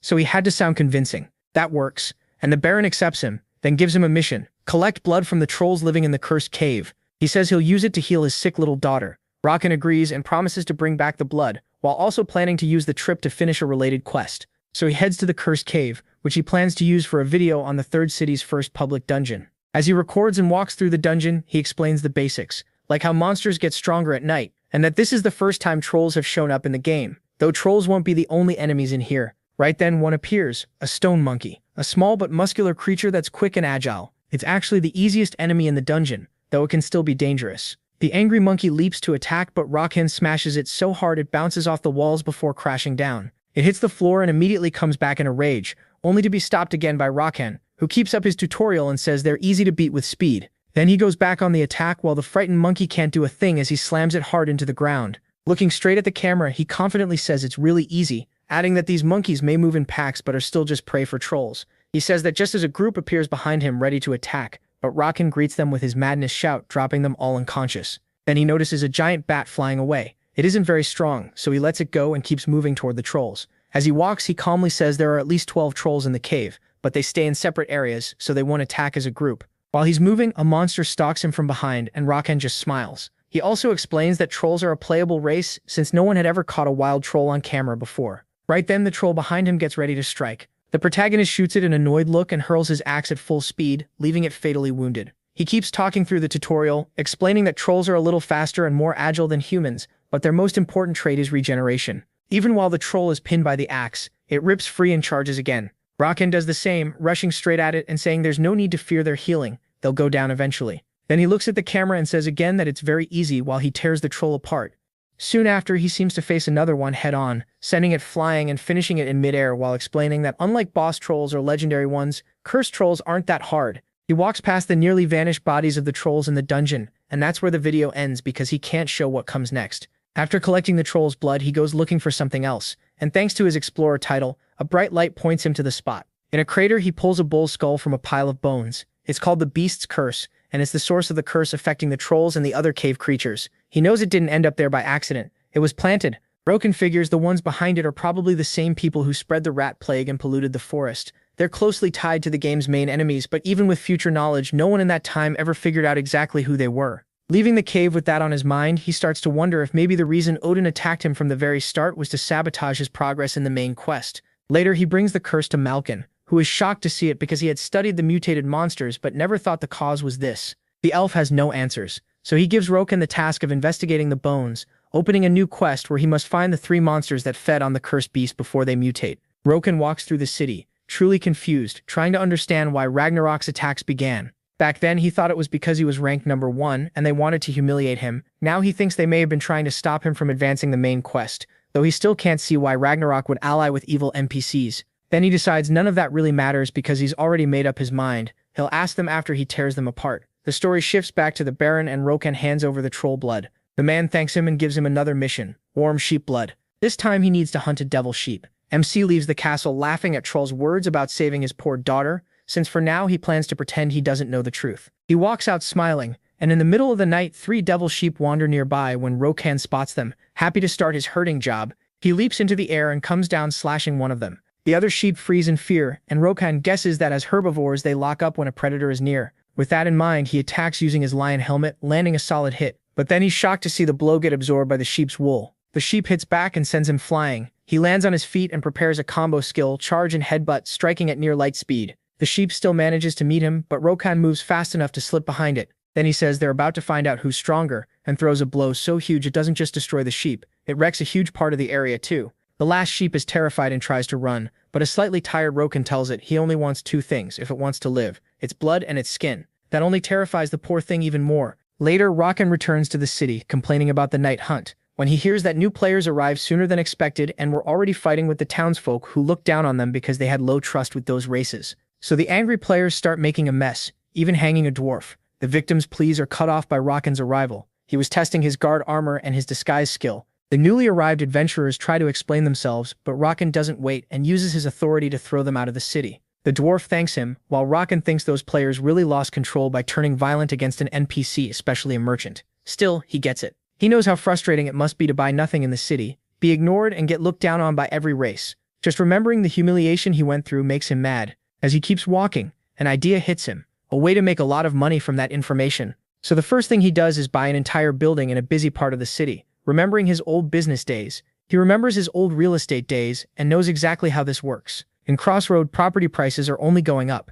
Buying everything is impossible though, so he picks the best spot he can get. Once he steps inside, he realizes the place is even bigger than he expected. That gives him an idea. He'll turn it into a shopping center, built for all the new players who still can't use the city's stores. If no one else can sell to them, he'll take that whole market for himself. So he starts setting up the building. The first floor is for basics like scrolls and potions, and he marks them up because players will be desperate. The second floor is for premium gear, with higher prices to match. The third floor is for top brand items, and to finish it off, he adds an auction hall. With everything ready, he leaves an NPC clerk in charge. As he heads out though, he starts thinking. The first 2 floors won't stay useful forever. Once players earn trust with the races, those shops lose their edge, so he starts looking for a way to squeeze out more profit. Without wasting time, he heads to the guard supply department. There, he goes straight to the printing office and submits a special quest. It will make new players hunt the monsters Rokan chooses, giving them rewards and helping them earn the city's trust. He issues it under the name the Malkin. It's a pretty sneaky setup because the players who come in looking to level up will end up farming the monsters Rokan needs for materials, since he'll be the only buyer he can get them cheap and keep his store profitable much longer. Still, he remembers he has to visit Trull. The man is shocked he finished the quest and sends him to the shaman Trinica to get the ingredients prepared. Rokan agrees, but then he hears a strange noise. The Baron brushes it off, which only makes Rokan laugh. He already knows something is going on, and he leaves smiling, remembering the obvious clues from the start. The truth is clear. Trull is a vampire, and the girl he's keeping isn't his daughter. She's actually a high elf, the race with the best blood for vampires. High elves are a rare branch of the elves, seen as noble bloodlines, and there's a legend about them. If a vampire drinks one of their blood, they gain huge power right away. But only a very strong vampire can survive it. An ordinary one would just melt. That's exactly what would happen to Trull, so he turned to witchcraft, boosting himself with magic items in hopes of drinking that blood without dying. With that in mind, Rokan moves through the night in Mist Valley, looking for Trinica so he can deliver the materials. Finding the shaman is a pain. The forest is huge, and the darkness makes it worse. Most people would have given up by now. Then a pack of level 115 mist hyenas appears.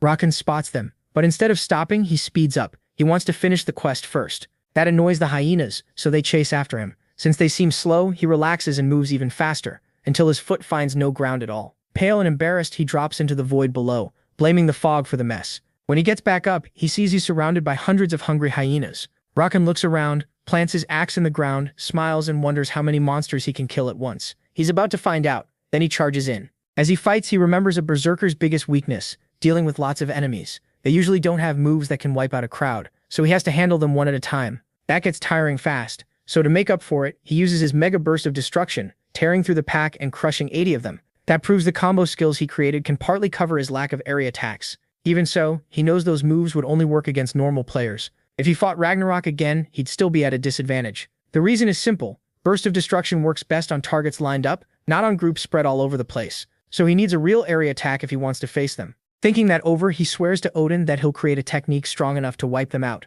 Then he remembers the mission comes first, and keeps moving. Near dawn, someone warns him not to come any closer, and to leave the ingredients on the ground. This is the shaman Tirika.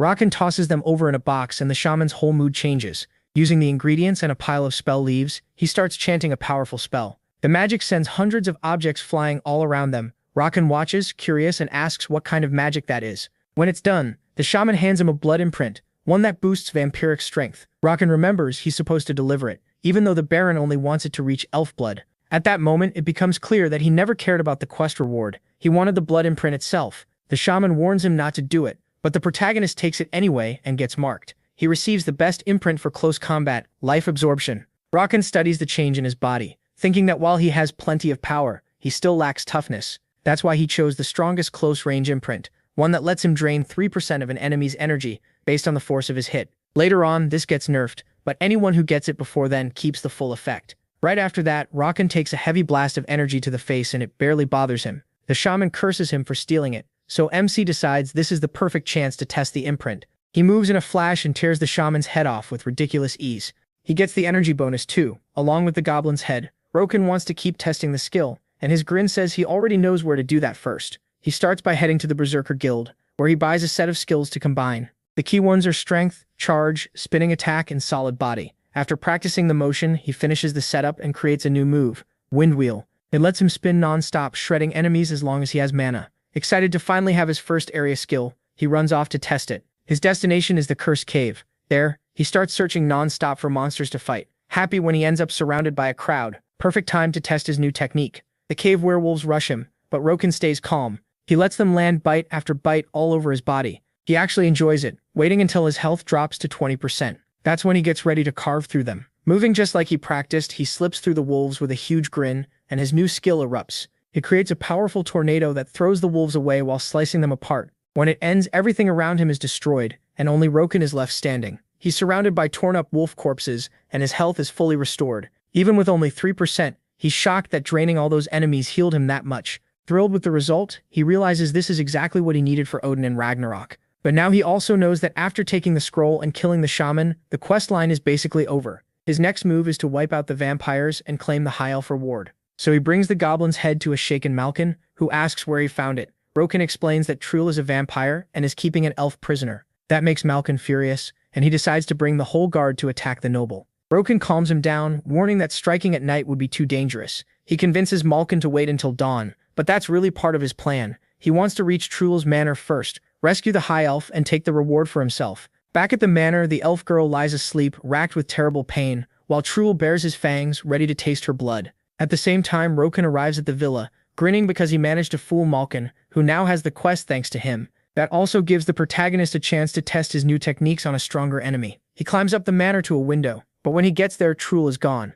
Annoyed, Rakan decides to find the elf first. He finds her easily, asleep in a room. He walks over and tries to wake her, but no matter what he does, she won't respond. Figuring she was drugged, he looks for another way to wake her up, and pulls out exactly what he needs, an alarm clock he made while practicing mechanical engineering. He sets it right beside her. The noise is so loud it almost blows out Rokan's ears, but the elf still doesn't wake up until she suddenly yells for him to turn it off. She clearly can't stand the sound, so Rakan smashes the clock and then introduces himself as a city guard. The elf, now finally awake, turns out to be a noble named Iraheim. MC apologizes for his method. She understands and is just about to take the polite hero's hand, but before she can, she sees something behind him.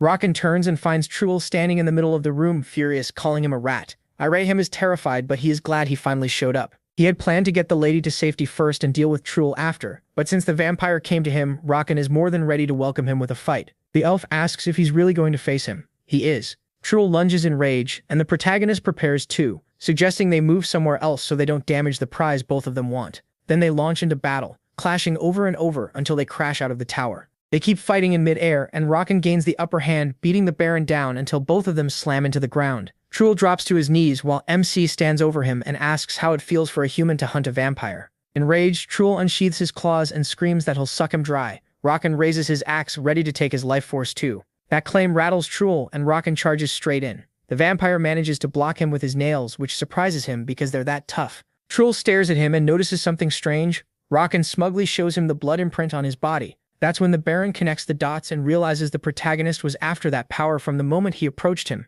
Humiliated and furious, the vampire throws himself at Rakan, who barely avoids the blows. Even so, he takes a deep wound to the arm and keeps narrowly dodging, feeling the pressure as he realizes his opponent is far stronger than he expected.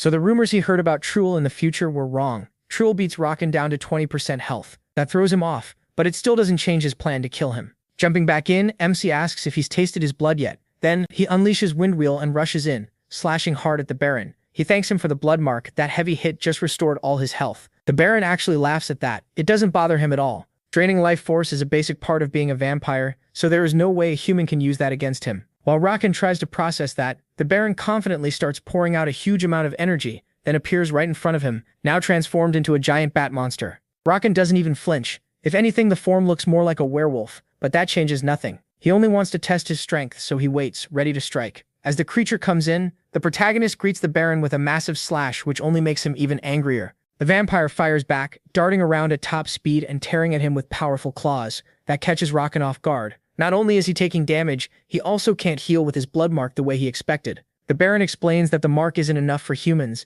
If they take more damage than it can restore, they die. Even that doesn't shake Rocken. He figures if he wants more energy back, he just has to hit harder, and charges in without holding back. The Baron braces for the impact and lands a brutal wound on him. Even so, Rocken manages to get in a couple of hits, but he's down to just 10 health, and it keeps dropping. Still, he doesn't care and keeps attacking. The vampire has no intention of losing to a human, but Rocken tells him he's already lost. Right as he activates Berserker, then uses Windwheel, combining both skills as he starts to spin. While doing it, he says he's no ordinary human and creates a huge storm in the air, wrapping around the Baron and slicing through everything in its path. When the move ends, Rocken is left standing in a crater, his health restored completely, as he stares ahead at what's left of Truel. That lets him fully understand and master how the mark works. Now satisfied, he goes after the one thing money can't buy from the High Elf, while the system confirms his achievements. At the castle entrance, Malkin leads a group of guards, ready to wipe out the vampire. The Guardian doesn't want even dust touching the High Elf. They charge the castle, and just as they're about to break down the door, it suddenly blasts outward. The general is stunned. He can't believe a vampire could still be that strong at dawn. Then he sees someone step out with confidence, alongside a small shy elf. Malkin recognizes Rocken, who calmly apologizes for the scare. The elf says the Baron has already been defeated by him, leaving Malkin speechless, since he knows Truel was far stronger than he was. Even if the other guards still doubt it, the general tells them they don't understand. He says the greatest honor the High Elves can grant, the oath has begun. A huge golden light fills the area. The elf gathers that light into her hands, shaping a crown, and says it can't be bought or measured with money. Rocken is thrilled as the High Elf steps closer with what he came for, the Elf Oath. Because of his bravery, the elves offer him their full support, unlocking a legendary title, Irajam's Oath, which pushes his bond with the elves to its final stage beyond simple trust. Rocken accepts it by kissing the noble elf's hand, remembering that while this title doesn't raise his stats, it has special effects money can't buy, like access to High Elf Society, a group that could help him against Odin later on. But for that to matter, he still has to rewrite the world's history. After that, the elf thanks him, and Rocken starts to leave. But she stops him to offer a date and a nice dinner. MC knows this isn't the time for dinner. With Odin nearby, he needs to level up fast. So, acting cool, he politely turns her down and uses his runes to travel to another part of the map. He arrives at the White Coast. There, he plans to find the mutated monsters from his next quest, especially the blade-armed monkey, and it appears right behind him. That makes the hero happy since he didn't even have to search for it, and he tells it to come closer. Meanwhile, somewhere else, a man holding a large orb gets excited after finishing a fight. He's with Odin himself, who starts asking him a lot of questions. Annoyed, Odin tells him to just follow orders as he watches the man leave to keep searching for something. Odin thinks everything is moving according to plan, but one piece of the machine still bothers him. In the distance, his companion gets upset that he wasn't the first to earn those achievements, since Rocken had already been there. Odin calms him down, saying that whether they want it or not, those walking the same path are bound to meet someday. Back with him, he watches the blade-handed monkeys rush in as a pack, and fully ready to wipe them out, he charges in to hunt. The others get ready too, but for Rocken, this is easy. He tells them to come even closer. They all leap to attack, and the protagonist is thrilled, activating Whirlwind and cutting through every one of them as he levels up again and again, until he takes down the first mutated monster. When it's over, he calmly says those monkeys were easier than Truel, but now, a giant is coming straight at him. This is the second mutated monster, the field boss, Blade Demon, a huge creature with a large core in its center, which is its weak spot. Still, he needs to wait before attacking because if he's patient, the demon will merge with all the other monsters' bodies and form a complete body, the perfect time to destroy it. Once the transformation is complete, Rocken starts his attack. He waited on purpose because in this form, the creature drops an item. Even though it moves fast, MC dodges and shows his plan by striking even faster, starting with a heavy blow straight to the head. But that still isn't enough, so he keeps throwing hit after hit until the monster falls. Even then, its armor protects it, so Rocken, angry now, tries to smash it apart with more blows until at last the armor breaks. But the monster smiles from the ground and triggers its special attack, catching Roken off guard. He has to move fast because thousands of blades are about to fire out from the monster for 25 seconds before it self-destructs. He tanks the storm of blades with his destruction burst technique, but one last blade seems headed right for his eye, only to stop at the last second, when it runs out of energy. He finally thinks the fight is over, but then the demon starts to glow and pull in energy, reminding him of the final move, self-destruction. Then, through the smoke and flames, Roken steps out smiling, saying that almost killed him, but it was completely worth it, because now he has a Blade Demon Fragment, a rare item that boosts the power of bladed weapons. He uses it on his axe right away and gains a bleeding effect on hit, something he wants to test soon. First, he needs to find the last monster, but before that, he walks by the lake looking for an item called the Color Pearl, which might be in the Clam Garden. From there, he can see a huge ship sunk in the water. Roken says that's the territory of someone very strong. The story then takes us through the sunken ship to the deepest part of the lake, where a giant, terrifying piranha lives. For now, Roken's job is to open clams. At first, he only finds normal pearls. He could sell them, but he wants the color pearl much more, and he finds it a little later. He uses it to raise his defense, though he still wants more. But right then, the detection skill from the Lion King's helmet activates and gives him a new lead, something with power similar to the helmet. He realizes it could be another piece, so he takes the helmet out and lets it point the way. It leads to the shipwreck, which he needed to visit anyway to finish off the mutated monster, so he'll handle both at once. With the color pearl found, he dives into the water and swims quickly down to the depths. Luckily, he uses the gills from a monster he fought recently to breathe underwater, making it all the way to the last part of the ship, Captain Murlock's room and the home of the mutated boss monster, which he waits to lure out. It comes out smashing through the ship and throws a punch at Roken. The first to appear is Captain Murlock, a giant fish reptile with turbines, who asks the protagonist why he's there. Roken answers that he doesn't talk to the dead, then uses whirlwind, but it's much slower underwater, which annoys him as he tries to react. The captain notices the attack cost him a finger and gets furious, ready to strike, but then the reptile realizes MC has already vanished, reappearing from above. Right then, Murlock summons his crew to block the attack. After that, he strikes from above and hits Roken, who glares in anger as the frog crew keeps tanking blows for their captain. That pushes him to his limit, so he decides to speed things up. Wrapped in a red aura and wearing the helmet, he uses his best technique, Berserker, ready to turn the captain into sashimi. He rushes in, locking the captain in place.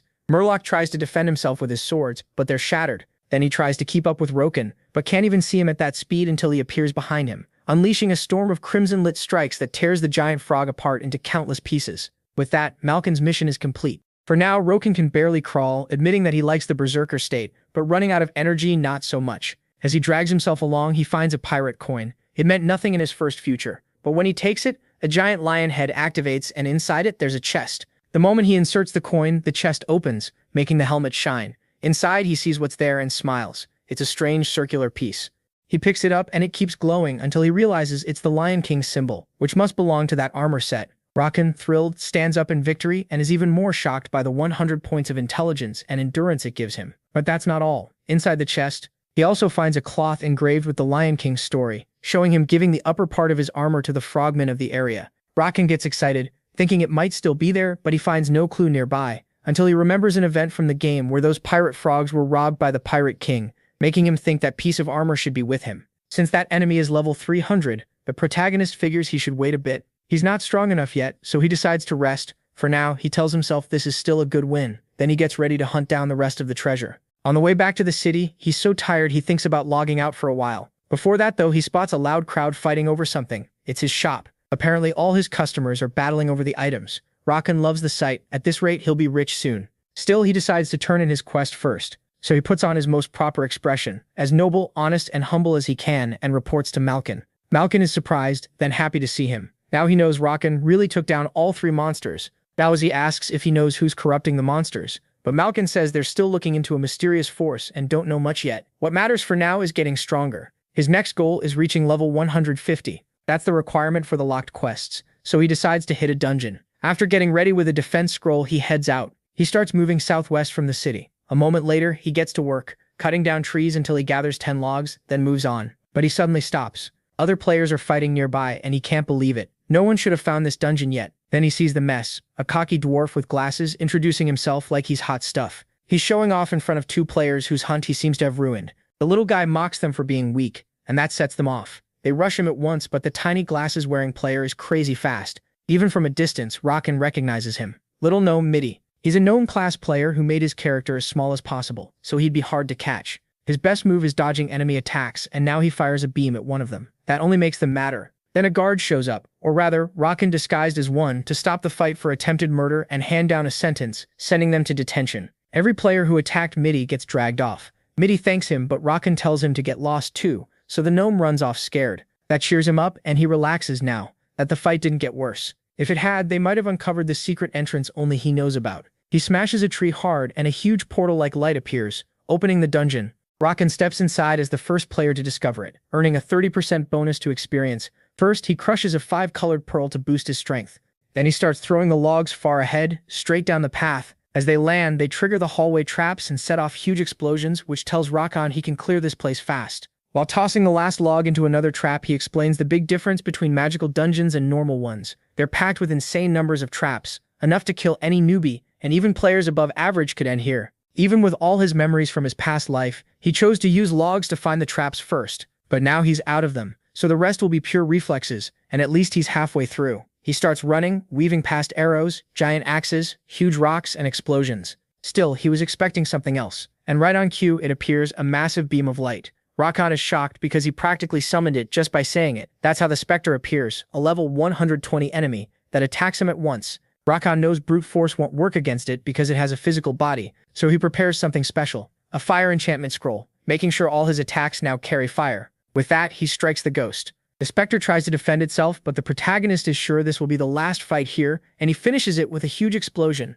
After that, he picks up his reward, a magic scroll called Fire Arrow. Rakan's disappointed. He expected something better. Still, it's useful enough, so he starts wiping out every Spectre he finds. Eventually, the Spectres keep falling while the Fire Scroll's effect runs out, and he's surprised by how easy it was, considering they were made by a powerful mage. As he keeps moving, he finds a magical chest that looks promising. He thinks about opening it carefully, but in the end, he attacks it instead, because it was only pretending. He already knew the chest was really a mimic, and after smashing it, he finally gets something good, a Coward Mage shield ring and a mana charger. That's much better, since it helps balance his build. Even so, he wants more items before he leaves with everything. He eventually pushes through a barrier by sheer force, warning the Coward Mage that he's dead. The dungeon boss looks stunned as Rakan activates his red aura and charges in with Burst of Destruction, but the attack gets stopped by a spell that makes the floor slick. Rakan can't keep his footing, so he leaps to slash, but the mage dodges that too, then appears behind him, firing cannons and activating a huge seal under him. The Coward Mage, sounding confident, says that if Rakan is this dangerous, he has no choice but to kill him.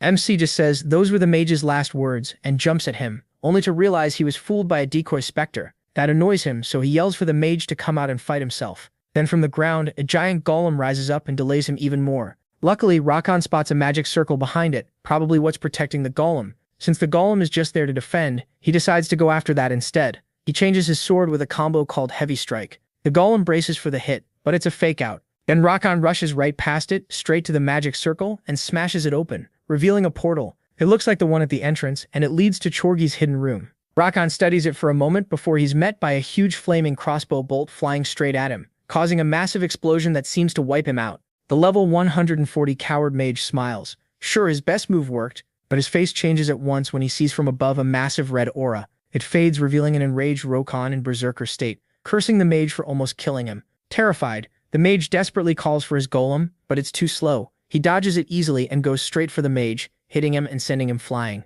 Even so, the coward barely has a scratch. Thankfully, he spent strong magic on his armor. That only makes Rakan burst out laughing, because the armor slows him down so much that to the protagonist, he's just a punching bag now, and he hopes the armor can survive the beating that's coming. Scared again, the mage relies on the golem once more, and it keeps distracting Rakan because he knows if he hits it, it'll regenerate with the nearby rocks. Even so, his plan doesn't change. He smacks the golem in the head and warns the mage that he's next. Then he activates Whirlwind, grinding every piece of the golem into nothing. Once the move ends, he goes for the mage. The boss can only think in pure fear that Rakan isn't human. MC builds up speed for one strike that shatters the mage's armor, making him scream. Then he's finished off brutally on the ground, bringing the coward mage to game over. With that, Rakan levels up and thinks about how he entered berserker mode on instinct. And even though it worked out, he really thought the energy backlash would send him back to the lobby this time. Now it's time to check the loot, and he finds another coward mage ring, which lets him escape the dungeon once per day, along with other escape items and another ring. That makes him wonder who the mage was so desperate to run from.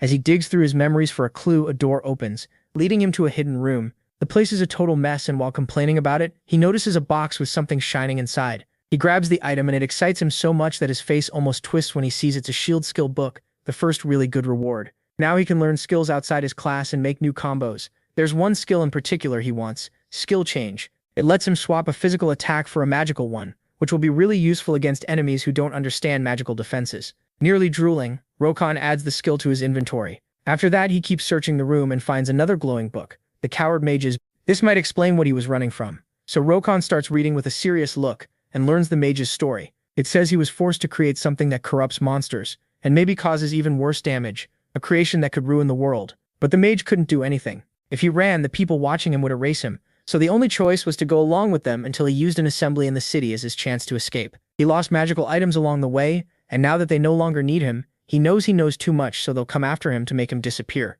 Because of that, he fled to a shelter deep underground, living with constant paranoia. Rokon decides the mage really was a weirdo, and he really was being hunted. More importantly, he notices the part about corrupting creatures, and realizes this information was unknown even in the future. Then he remembers that after the mutated monster quest comes the fallen monster quest. That leads him to one conclusion: whoever is behind this isn't some outside force. People inside the city are involved. That feels strange to him because he knows how much damage the fallen cause later in the two main camps. So now he knows this mission is way too difficult to handle alone, and he'll pass the information to the investigation team. Besides, he still has to reach level 150, which is his next mission. That won't be easy, but luckily he has an idea, so he heads back to the city. There he walks through the street carrying scrolls for his shop, and the place is packed with customers, leaving him way too excited as he imagines taking all the money in town. But right now, money isn't the main issue, so he goes to the Berserker Guild, where he plans to remove one of his combo skills, its Burst of Destruction, since it only moves in a straight line and doesn't hit that hard. After all, with the new skill book from the dungeon, he'll be able to counter it, to cover the Berserker class's weak spots by mixing skill conversion with strength, charge, and smash. That lets him make a brand new move, and he can barely hide how excited he is. He names it Bomber. It works by throwing a hand axe and turning it into an energy bomb that explodes on impact. The only real drawback is the 5-second charge time, but it should be great for farming points and later for blowing Odin's face off. After that, he heads to the shop run by the dwarves and decides to buy every hand axe they have, leaving the young clerk rushing off to check the stock. While he waits, Rokon overhears some players shopping in that store, which carries more stuff than his own. Seeing them there tells him they cleared the gnome recon mission, which surprises him for a second. Then he remembers they all still have the camp confrontation event ahead, a PvP mode that got almost as popular as the main quest because it lets players fight hostile users from other camps. And honestly, that was way more fun than hunting monsters. Even he got sidetracked by it before. Soon his axes are ready, and he leaves. A cheerful dwarf sees him off. Rokon reaches the war camp called Outpost, where players can head out to fight NPCs and hostile users from the rival Black Dragon camp. He knows he still isn't high enough level to sign up as a free mercenary, but he stays calm anyway. Then he goes to the admin, who looks down on him for being so weak. Rokon has to swallow his anger and the embarrassment. A moment later, the system accepts and stamps the approval for him to become a mercenary, and with that, he walks out annoyed at the bald guy. Putting that aside, he heads for the deep canyon and uses his stealth cloak to avoid fighting on the way. He eventually reaches a river inside the canyon. This spot serves as a supply route for the Black Dragons. With his mind made up, he pulls out his tools and starts going down the cliff by rope until he reaches the middle of the canyon. There, he opens a hole and sets himself up inside, placing a rune symbol, and then he's ready to start farming with 98 axes in his inventory. As Black Dragon NPCs move through the canyon without a care, a purple flash suddenly races toward them and explodes. Rokon is thrilled to test his new skill. He remembers this was always the plan: dig a cave halfway up the cliff so the guards above couldn't bother him, and the ones below, even if they spotted him, still wouldn't be able to reach him. Then, full of confidence, he keeps launching attacks, taking down soldiers and leveling up while he waits to hit level 150 this way, with around 90 axes still in his arsenal. After a long time and with his back hurting like crazy, he finally finishes wiping out the NPCs, using every axe and reaching level 150, which means he can move on to the main quest. Back at the outpost, he turns in a report that leaves the bald admin stunned. Now he looks at Rokon with a little fear and respect, but he hasn't forgotten being called low level. This time they gladly accept him into the camp and give him the rank of soldier. He can rise higher by earning enough contribution points, and right now he has more than 300. So now he needs even more to rank up and unlock more war missions. The harder they are, the better the rewards. He's also interested in those contribution points because they let him access items in the merit shop, so he plans to raise them fast. Then he heads back to the city. The moment he returns, the first thing that hits him is nostalgia. The second is hearing other players complain that some jerks have been stopping them from doing their quests, and he quickly realizes it's because of users from the Dragon Camp. That leads into an explanation from an ogre about why the factions start fighting once players reach the third city. A lot of people would say it's for items or experience, but the truth is they do it for the fun of crushing other players, just like the ogre proves by stomping some poor kid. That brings us back to Rokon, who knows that player instinct better than anyone. So he walks over and asks where the enemy camp players are. They tell him the area they're in, but warn him not to go because it's dangerous. That catches him off guard. They made it awfully close to the city. It also annoys him since he feels like they're looking down on him. Ready to move, he calls his trusty mount and then rides toward the area, leaving the other players stunned that he's going alone. Before long, he reaches the wasteland where a group led by an elf is badly beaten, begging for mercy after already handing over their items. The cruel player monster gang, a skeleton, an orc, and a bull-headed fighter just says no. They're going to crush them anyway. They laugh it up, and the skeleton swings at the elf, only for a teammate to jump in and take the hit with his body. But the blow never lands because Roken arrives with a grin and sends out a bright golden flash that kills the skeleton. The others notice at once and rush to attack while Rokan charges in at full speed. He looks unstoppable on horseback. The enemy group says they should surround him without fear, but the protagonist has already decided to wipe out several of them right away. Then he jumps from his horse, leaving it behind so he can strike from higher up, combining strength and power with skill conversion as he throws his axe, turning it into a blast of energy that kills the orc. Now Rokan lands on his feet, smiling as he invites them to play. The monsters get mad and charge him, yelling that they'll crush him.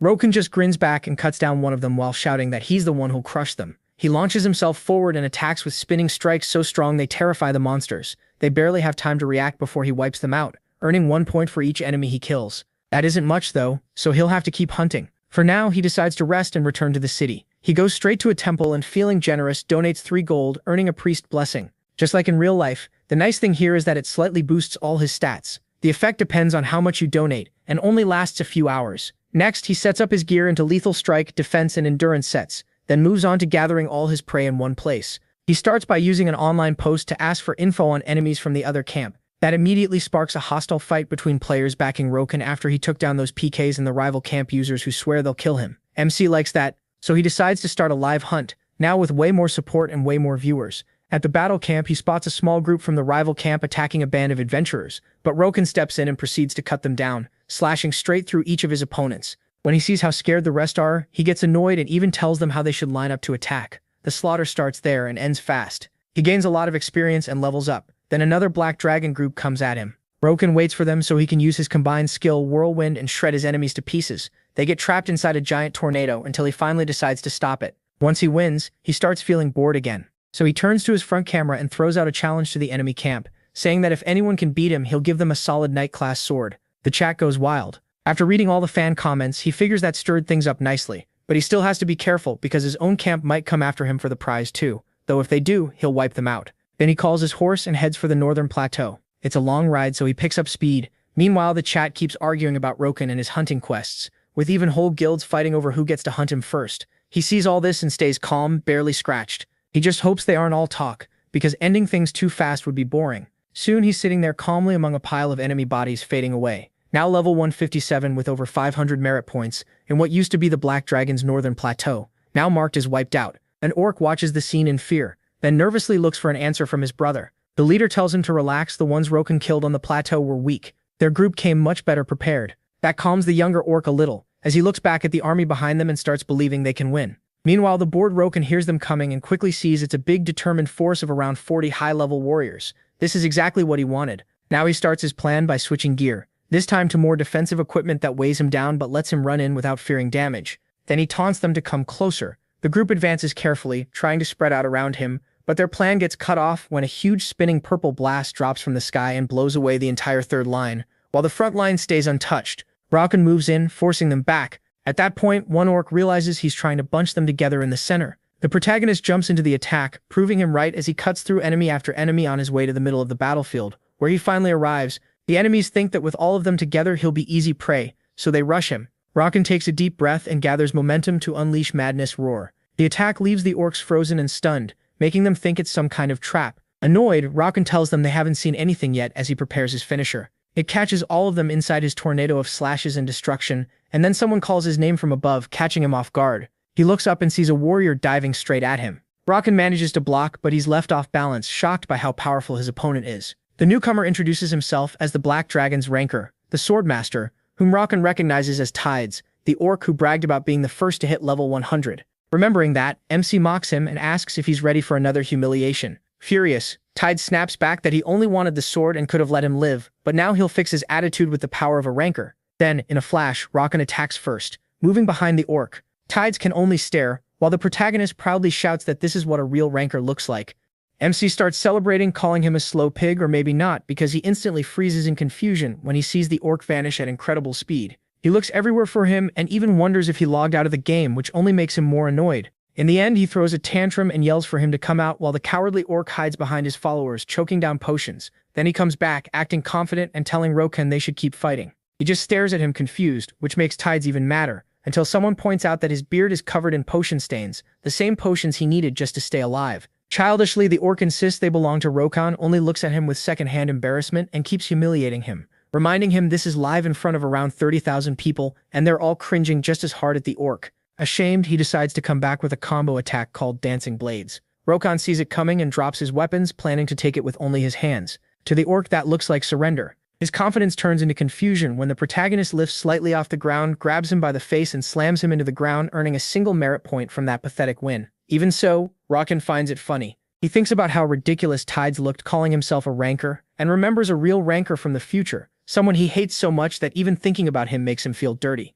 Luckily, to cheer himself up, he happily turns toward the rest of the orc army, who beg him for mercy. Later in Crossroad, Rokan remembers he showed none, while delayed notifications finally come in about the army merit points he earned. In a great mood, he walks down the street when a boy claiming to be his fan greets him and warns that more than 200 black dragons are now coming after him. Rokan wants to know where they're coming from, since to him that just sounds like home-delivered merit points. But first he needs to get ready, so he heads to the merit point shop and spends 500 to buy a mark of honor. It raises the honor of whoever wears it, but the real benefit is that it doubles the merit points he gains while using it. Before moving on, he has to end the stream, and says goodbye to his fans. His next move is going to the Crossroad Guard, where Malkin congratulates him on getting so strong and unlocks a new quest, along with giving him some of his trust as part of it. The elf talks about the monster investigation, explaining that some monsters completed their mutation, became far stronger and were named fallen monsters. They've captured some for research because creatures like that shouldn't exist in this world. So his next mission is to kill one and bring back its eyes, which he'll recognize by the green glow all fallen have,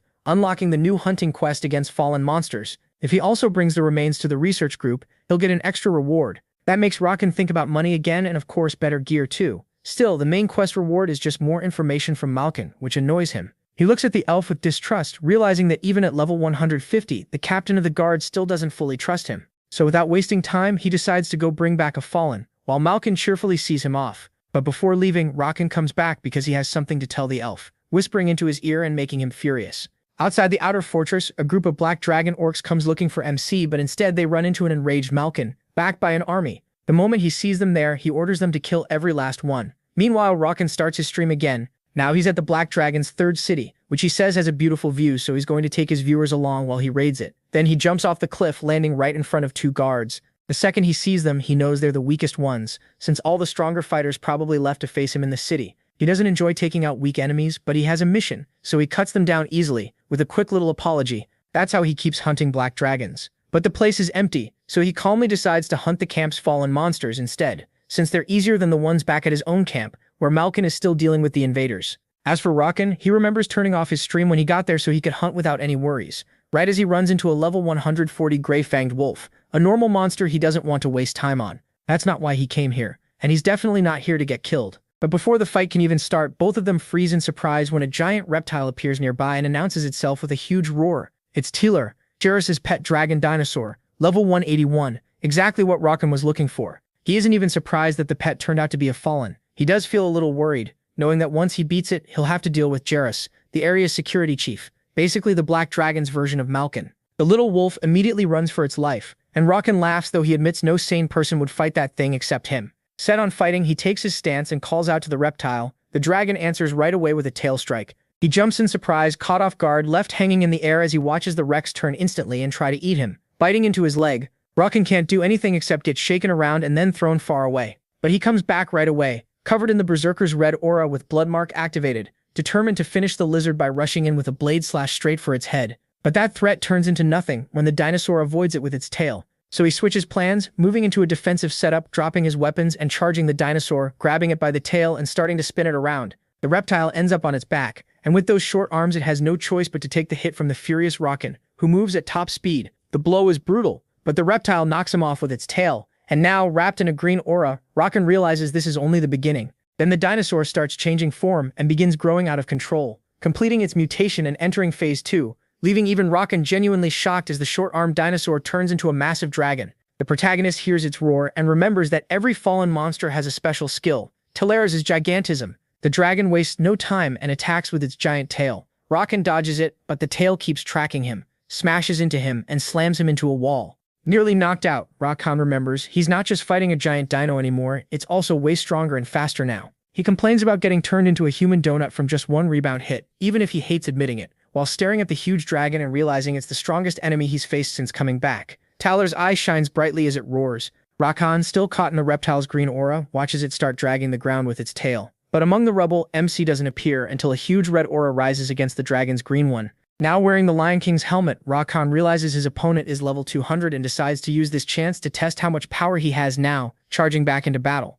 No longer holding back because of the reptile, he takes the fight seriously and looks for a weak spot to hit. Luckily, he notices the wound he gave Tilar before it mutated, so he throws his bomber skill to distract it. The dinosaur dodges, but loses sight of Rakan, who slips to the side and fires a blade slash, landing a hit on the dragon's chest. Then he moves into attack from above. Tyler tries to defend itself but fails, while Rakan runs across its body, tearing it apart with his axe. Tyler roars in rage, but he jumps out of its reach and gets to see what he's done. A dragon with no eyes and half its skull gone. Even then, it keeps its ferocity and attacks again. Rakan was waiting for that, ready to end the fight by combining his skills, forming a giant axe with a handle shaped like a black rose, then leaping and striking straight into the reptile's brain, finally killing it, leveling up and completing his mission. He also gets a new title, The One Who Defeated Corruption, which lets him reduce damage from corrupted beings, along with other effects that still haven't been revealed. Sitting down, he thinks about how hard that fight was even at his level, and wonders why the rest of his new title's effects still haven't been shown. His expression changes when he gets the alert that Jaros already knows his dragon is dead and is heading straight for him, maybe with an army.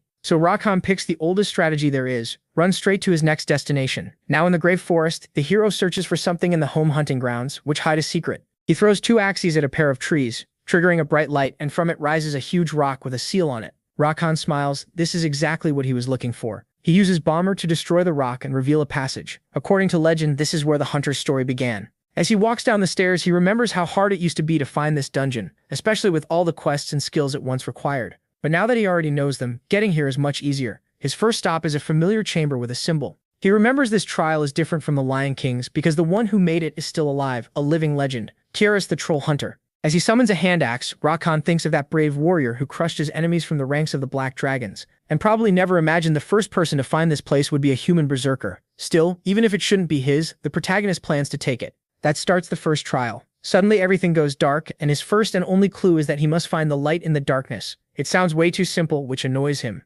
Meanwhile, a creature with glowing muscles appears behind him and tries to attack, but it misses and gets split in 2 by a counterblow. Rakan stays alert, surrounded by enemies that may be many, but are actually very weak and easy to kill. Right when he stops his final strike, he realizes that finding the light in the darkness means spotting a small harmless goblin with such a pure smile that it shows him which way to go. Rakan follows the hallway, staying close to the wall as he looks for another hidden path, and finds it by pressing a button. But that opens a trap under his feet, sending him falling deep down until he lands face first with a brutal pain in his back. As he recovers, he hears Phase 2 begin, telling him he has to destroy something. The problem is, he has no idea what it is, until a golem rises out of the ground and nearly gives him a heart attack. Once Rakan calms down, he realizes this thing is like any other golem. It will keep healing until he breaks its core, and that won't be easy. MC charges in with a loud roar, half-crazed, then swings a slash trying to crush it, but the blow bounces off. That makes sense. It was made by Kiaris, the Troll King. The golem gets ready to strike, and when it opens its mouth, Rakan spots the core inside its head. He knows he'll need raw destructive power,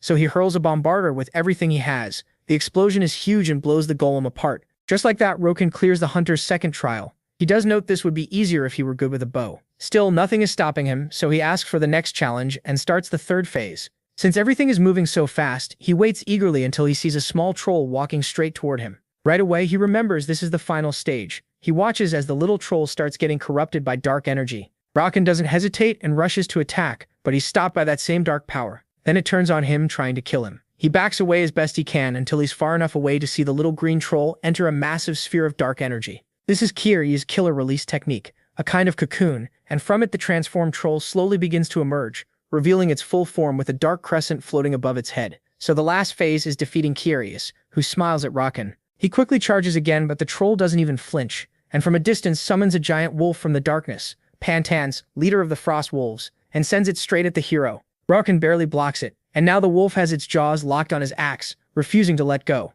Annoyed and confused, the protagonist decides to improvise. Since he can't get the wolf off him, he lifts his axe with the wolf still hanging from it and swings at the troll, who dodges. Rokan calls Kiaris a coward for not taking the hit with his partner. Kiaris tells him to shut up and says he'll pay for his sins, then fires the arrows of judgment which rain down all across the battlefield. Rokan barely slips past them and gets ready to strike back. His attacks keep getting dodged, and he thinks that if he had one more trick this fight would already be over, but there's no time to dwell on that, so he keeps attacking. The troll waits, convinced Rokan still hasn't learned from his mistakes. Using Bind, it holds the hero in place. Kiaris starts gloating, but then he's shocked when he notices Rokan's arm is badly injured, glowing red like blood pressure building under the skin. That's exactly what MC wanted. With Bind still on him, he throws himself at the troll and splits him in half, leveling up as he says he finally got rid of that slippery rat. His reward is a vessel for monster hearts above level 170. Now he eagerly pulls out Tyler's heart, the dragon heart, from his inventory, remembering how annoyed he was when he first got it because it looked useless. But now, once he places it in the vessel, its real value becomes clear. The container activates and grants him one of Kiaris' skills, Soul Piercing, with room to grow stronger over time. It appears as a tattoo on Rokan's body, letting him use a power that raises deadly strike by 10%, boosts critical strike by 50%, and lets him absorb corruption power. The protagonist looks over everything he gained, thinking about how that critical damage boost is huge for archers, but the best part is absorbing corrupted power, since that will help him build up even more of it. With that, he plans to get much stronger before facing Odin. Then back in Crossroad, Malkin is shocked by how fast Rokan returned, and gives him the information he promised. Someone is creating the fallen monsters, and they've spread not just through this city, but into the center too. MC explains that the center is the area of the fourth city, and he's surprised by how quickly the story is moving. Malkin goes on, saying these monsters are dangerous and aggressive, both toward their own kind and toward humans. Since they still haven't found anything important, he asks Rokan to help investigate, and gives him a sign of support, a ticket for a special quest that lets him take a fallen monster mission without searching for one himself, saving him time. Now he knows exactly where he's headed next, the human guild in the city, but when he walks in, he immediately loses hope. The place feels like a haunted mansion. He figures that's because all the other guilds ignore them, and the only one who comes to greet him is a strange old man who complains that he came in making a racket. Rokan is surprised because even though the man looks like an ordinary elder, he's wearing a badge that marks him as part of the council, an important group for human prosperity in the central city. With that in mind, he decides to be extra polite, offering to help humanity thrive. The old man thinks he's a bit odd but also useful. Drooling all the while, he gives Rokan Jarvan's mission, clear out the fishing area by killing a bunch of turtles and bringing them back. Rokan leaves wearing a tired look, realizing the old man just wants to add exotic meat to his diet. Even if the man is annoying and the job is easy, the protagonist knows this is still the path to his goal, which is crucial in the game, completing the race quests. So he heads for the beach on a nameless deserted island and quickly wipes out the turtles. Since he's already there, he decides to look for something else to get ahead.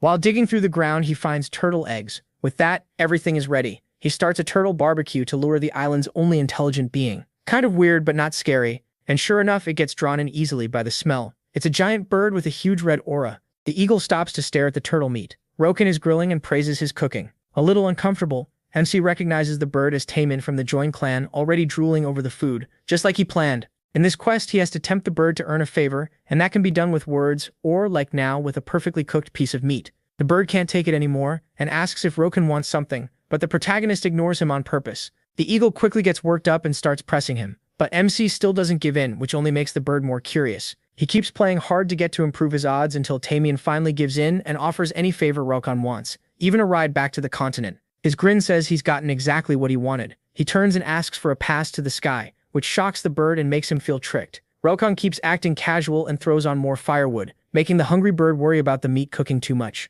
Then he raises the stakes by adding a turtle egg. It pairs perfectly with the meat, turning the offer into something impossible to resist. The eagle tries to hold out, but in the end, he gives Rokan a pass to the sky by handing over one of his feathers. After getting his food, he flies off in a grumpy mood with the meat and eggs, hinting that they'll meet again. Rokan cheerfully says goodbye, happy that he finally got his pass to the sky, a place at the very top of the world. But before going there, he has to return to the human guild and hand over the turtles to the old man, who can barely contain himself at the thought of cooking them, even while pretending to stay serious. After that, he gives Rokan a flower-gathering quest to collect 5 soft flowers for regeneration research. The protagonist is surprised by how simple it is, but he understands this is still the start of the race quest line. He explains that each race has a larger goal built around a special object, like the half-elves trying to revive the world tree. The dwarves seek to restore their strongest weapon, and the gnomes want to rebuild ancient cities. Every subquest supports that bigger mission. But humans want something else, to revive their old emperor and his army, so they can reclaim their former glory. Basically, it's just another way to make undead.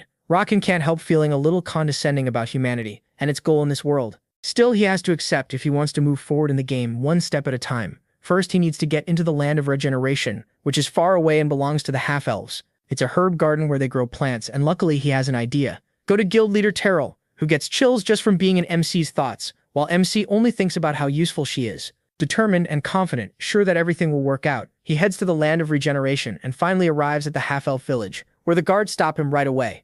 They're hostile until Rokon proudly uses the elf friend effect. Just by introducing himself properly, he gets the half-elves on his side. Because of his generous offer to help, they decide to give him work right in the greenhouse, killing pests and feeding plants with supplements. This is exactly what Rokon wanted, and he silently thanks Terrell, who seems to be starting to feel the hero's strange vibe. He's then taken to the greenhouse, where he takes in the strange place that shelters all kinds of plants, all tied to their main goal, bringing back the Tree of Life. That's why everything there has grown enormous, even the insects. Rokon feels like he's been shrunk down, but his thoughts are cut off when he senses something without knowing where it's coming from. He goes on alert, not noticing that behind him, a giant praying mantis appears and aims for his head. In the next scene, the protagonist is covered in blood and furious, hating bugs more than ever. He raises his weapon to finish off the insect while complaining about how filthy he's gotten. Right after that, the system tells him the mission is complete. Rokon thinks it ended way too fast, so he assumes that bug was the quest boss. Now he has two choices: report the mission done or stay and keep hunting, which could earn him extra rewards. Ready for more fighting, Rokon decides to kill 100 insects, something most people would say should be impossible to find, but in reality he finds plenty of them almost immediately. Meanwhile, somewhere else, an archer is firing arrows at a bug while a squire holds it back. They both seem to be players, and it looks like they were struggling, all under the eyes of their friend Yeren, who tries to support them in an overly cute way, and somehow it works, boosting the love-struck stats of the two fighters who jump back into the battle. Using their skills, the two of them compete to impress the girl, but their attacks do nothing to the bug. The beetle starts charging up its aura, then rises into the air and uses its combo skill, King's Charge, blasting both players away. After that, it turns toward the girl, and she yells for her two admirers, even though she clearly knows they can't save her. Right then, a blade slams down and Rokon shows up, crushing the beetle. That instantly catches Yeren's attention, and her face shifts when she realizes she just found someone incredibly strong. As Rokon keeps going, his bug count reaches 70. The two players frantically search for their girl, then find her furious, wrapped around his arm while he hasn't even noticed her. Yeren tries to act extra cute around him, but Rokon only looks uneasy, like something sticky latched onto him. Meanwhile, the two guys keep begging her to come with them, and she ignores both of them. The protagonist just thinks these three are wasting his time. They annoy him so much he even considers PK for a second. As for the two followers, they finally seem to get the message when she turns them down, and that makes Rokon realize his little parasite is really a queen bee type, someone who squeezes benefits out of players desperate for female attention. That's pretty common in this game since players can change how they look, and Yeren's cleric class plus her sweet appearance make the act work really well.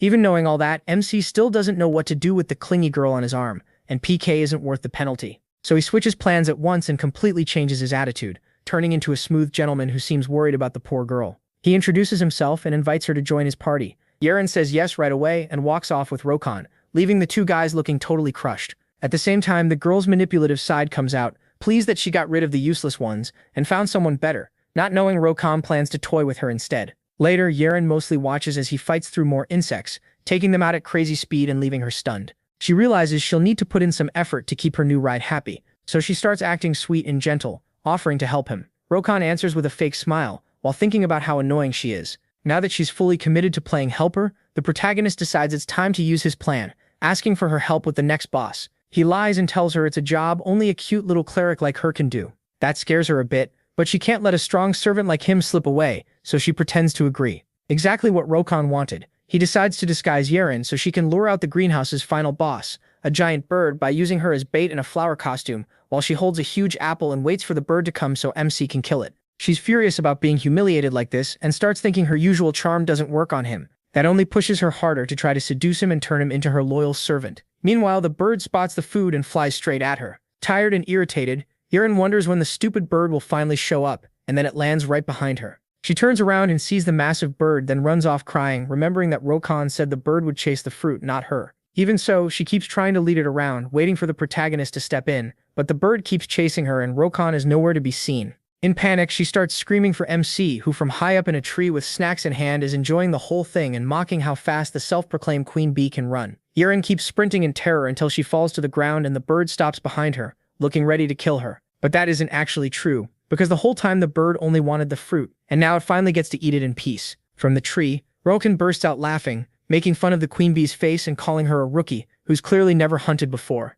While the giant bird eats the fruit, he decides that's enough bullying and figures he'll help now, hoping she learned her lesson and won't be so selfish anymore. Yurin meanwhile is angry and humiliated, thinking about how she got used as bait by a so-called savior who never came. So in a burst of rage, she throws a stone at the bird. Rakan sees it happen and knows the bird will strike back if she attacks. The bird barely feels the hit, but it still gets angry and turns violent. From above, Rakan watches as the girl gets brutally attacked. He can't believe it. He never thought she'd do something that stupid. Still unsure, the protagonist knows that if he does nothing, Yurin probably won't make it. Now she's lying on the ground, barely alive, calling out to Rakan with her last strength. That finally makes him move, and he wonders when he started going soft. The bird, full of killing intent, dives at the unconscious flower girl. Without noticing that Rakan is dropping from the sky, he slams a heavy hit into the bird's back. The bird doesn't fall, and neither does MC. He clings to its back to keep from being thrown off. As the bird tries to shake him off, it thrashes wildly from side to side. Rakan gets filthy and furious, and he refuses to let go until he realizes they're heading straight for a tree. He quickly releases his aura, activates his blood-mark transformation, and chooses not to crash into it, jumping away and using Bombardier, which triggers a huge explosion that wakes Yurin up. The bird starts falling, badly hurt, and its eyes nearly pop out when it sees that from above, an enraged Rakan is coming down with his giant axe, ready to use deadly strike. The bird fires off an attack, and he meets it with a grin, eager to test his power. His strength blows through every bit of the bird's defense, splitting it in half. Yurin watches in awe, her heart pounding as a new desire wakes up. She wants to become as strong as Rakan. The protagonist is still fired up after the fight and heads off, ready to claim his reward, a giant bird egg he has to keep safe until it hatches, so he can tame it and get his first flying mount, along with a path into the sky. But first, he has to find the flower girl. He looks everywhere, hoping she didn't die. Instead, he only finds a letter. It says that from now on, she'll fight her own battles. Rakan thinks she's either crazy or smarter than he gave her credit for. Either way, the Queen Bee rehab is over, and now he can get back to his hunting mission. So MC returns to Crossroad to gear up before the next quest. He goes to the Dwarf Forge first, where the blacksmith gives him a new chestplate. It may not be top tier, but for Rakan, it's still excellent. Solid stats, useful effects, and on top of that, he gets gloves with amazing defense plus boosts to agility and stamina, along with an effect that increases attacks and defense with each consecutive kill. Now his gear works great against large groups, which is perfect for his next target. The old man gives him a quest called Reflection on the Bones. This time, Rakan has to study not just the herbs that restore flesh, but also bones, and for that he needs special materials. His next stop is the grim and towering city of the undead, where he must find Leech, an odd mage who beat death, and can revive no matter how many times he's killed. He's known for hiding in the Cradle of Death inside the city, a place feared even by level 190 players because getting in is so hard. So Rakan decides to scout the area first, knowing it won't be easy. He'll have to deal with at least 50 undead guards between levels 150 and 190, and they can resurrect too. Even with his gear, fighting them head-on would be a problem, so he comes up with another plan. From camp, Rakan starts a live stream, and it quickly grabs the players' attention, including some of the same orcs he beat before. Standing before the city gate, Rakan throws out a challenge. He'll give away his upgraded sword to anyone who can pull it from the rock where he planted it. A lot of people doubt him, but most still fall for the bait and rush over in waves to try to win the prize. A huge army of orcs also comes, planning to take not just the sword but him too. He only smiles when he sees how easily they took the bait. Once enough people gather, he throws a bombardier, wanting to test the new power boost from his armor. He enjoys the chaos, while the orcs refuse to back down and prepare to keep attacking him, which makes Rakan even happier as he starts his assault. First, he lets out a massive roar. Then he tears through them at full speed, cutting down everything in his path. At the same time, a small goblin slips away from the fight to sneak behind him. Sure, he managed to fool everyone until Rakan comes back from above like lightning and wipes out the little green attacker.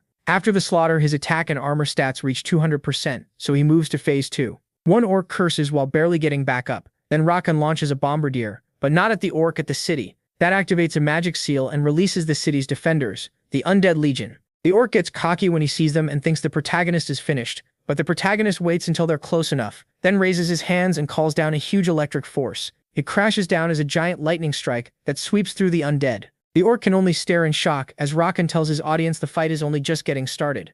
Then the undead rise again and rush at Rakan, but he's ready for them, already reading their moves. That part is easy because he knows the AI well. At last, he lands a powerful strike that drops one of them and begins his counterattack. He promises the weak undead he'll wipe them out for good, then runs across the battlefield, cutting down each one with clean strikes until only he remains before the massive city. The orc is still there too, the one who survived, and he summons more guards to stop him. Rakan knows it's pointless. He jumps and drops like lightning, smashing everything in his way until only he and the terrified orc are left. Rakan walks toward him while the orc keeps calling for guards, but MC already killed 50 of them, so it will take time before they revive. Now there's only one loose end left. The orc has nowhere to run and can only beg, scream. Later, Raukon walks alone down the empty road to get back his sword. The one nobody could pull from the rock. He knows no one has done it yet, or maybe one person could. The great Odin. Raukon hopes to find him soon and finish him off. After that, he heads through a field of red flowers, the only living place left in the village. That's also the entrance to the Lich's lab, and now that it's unguarded, getting in should be easy.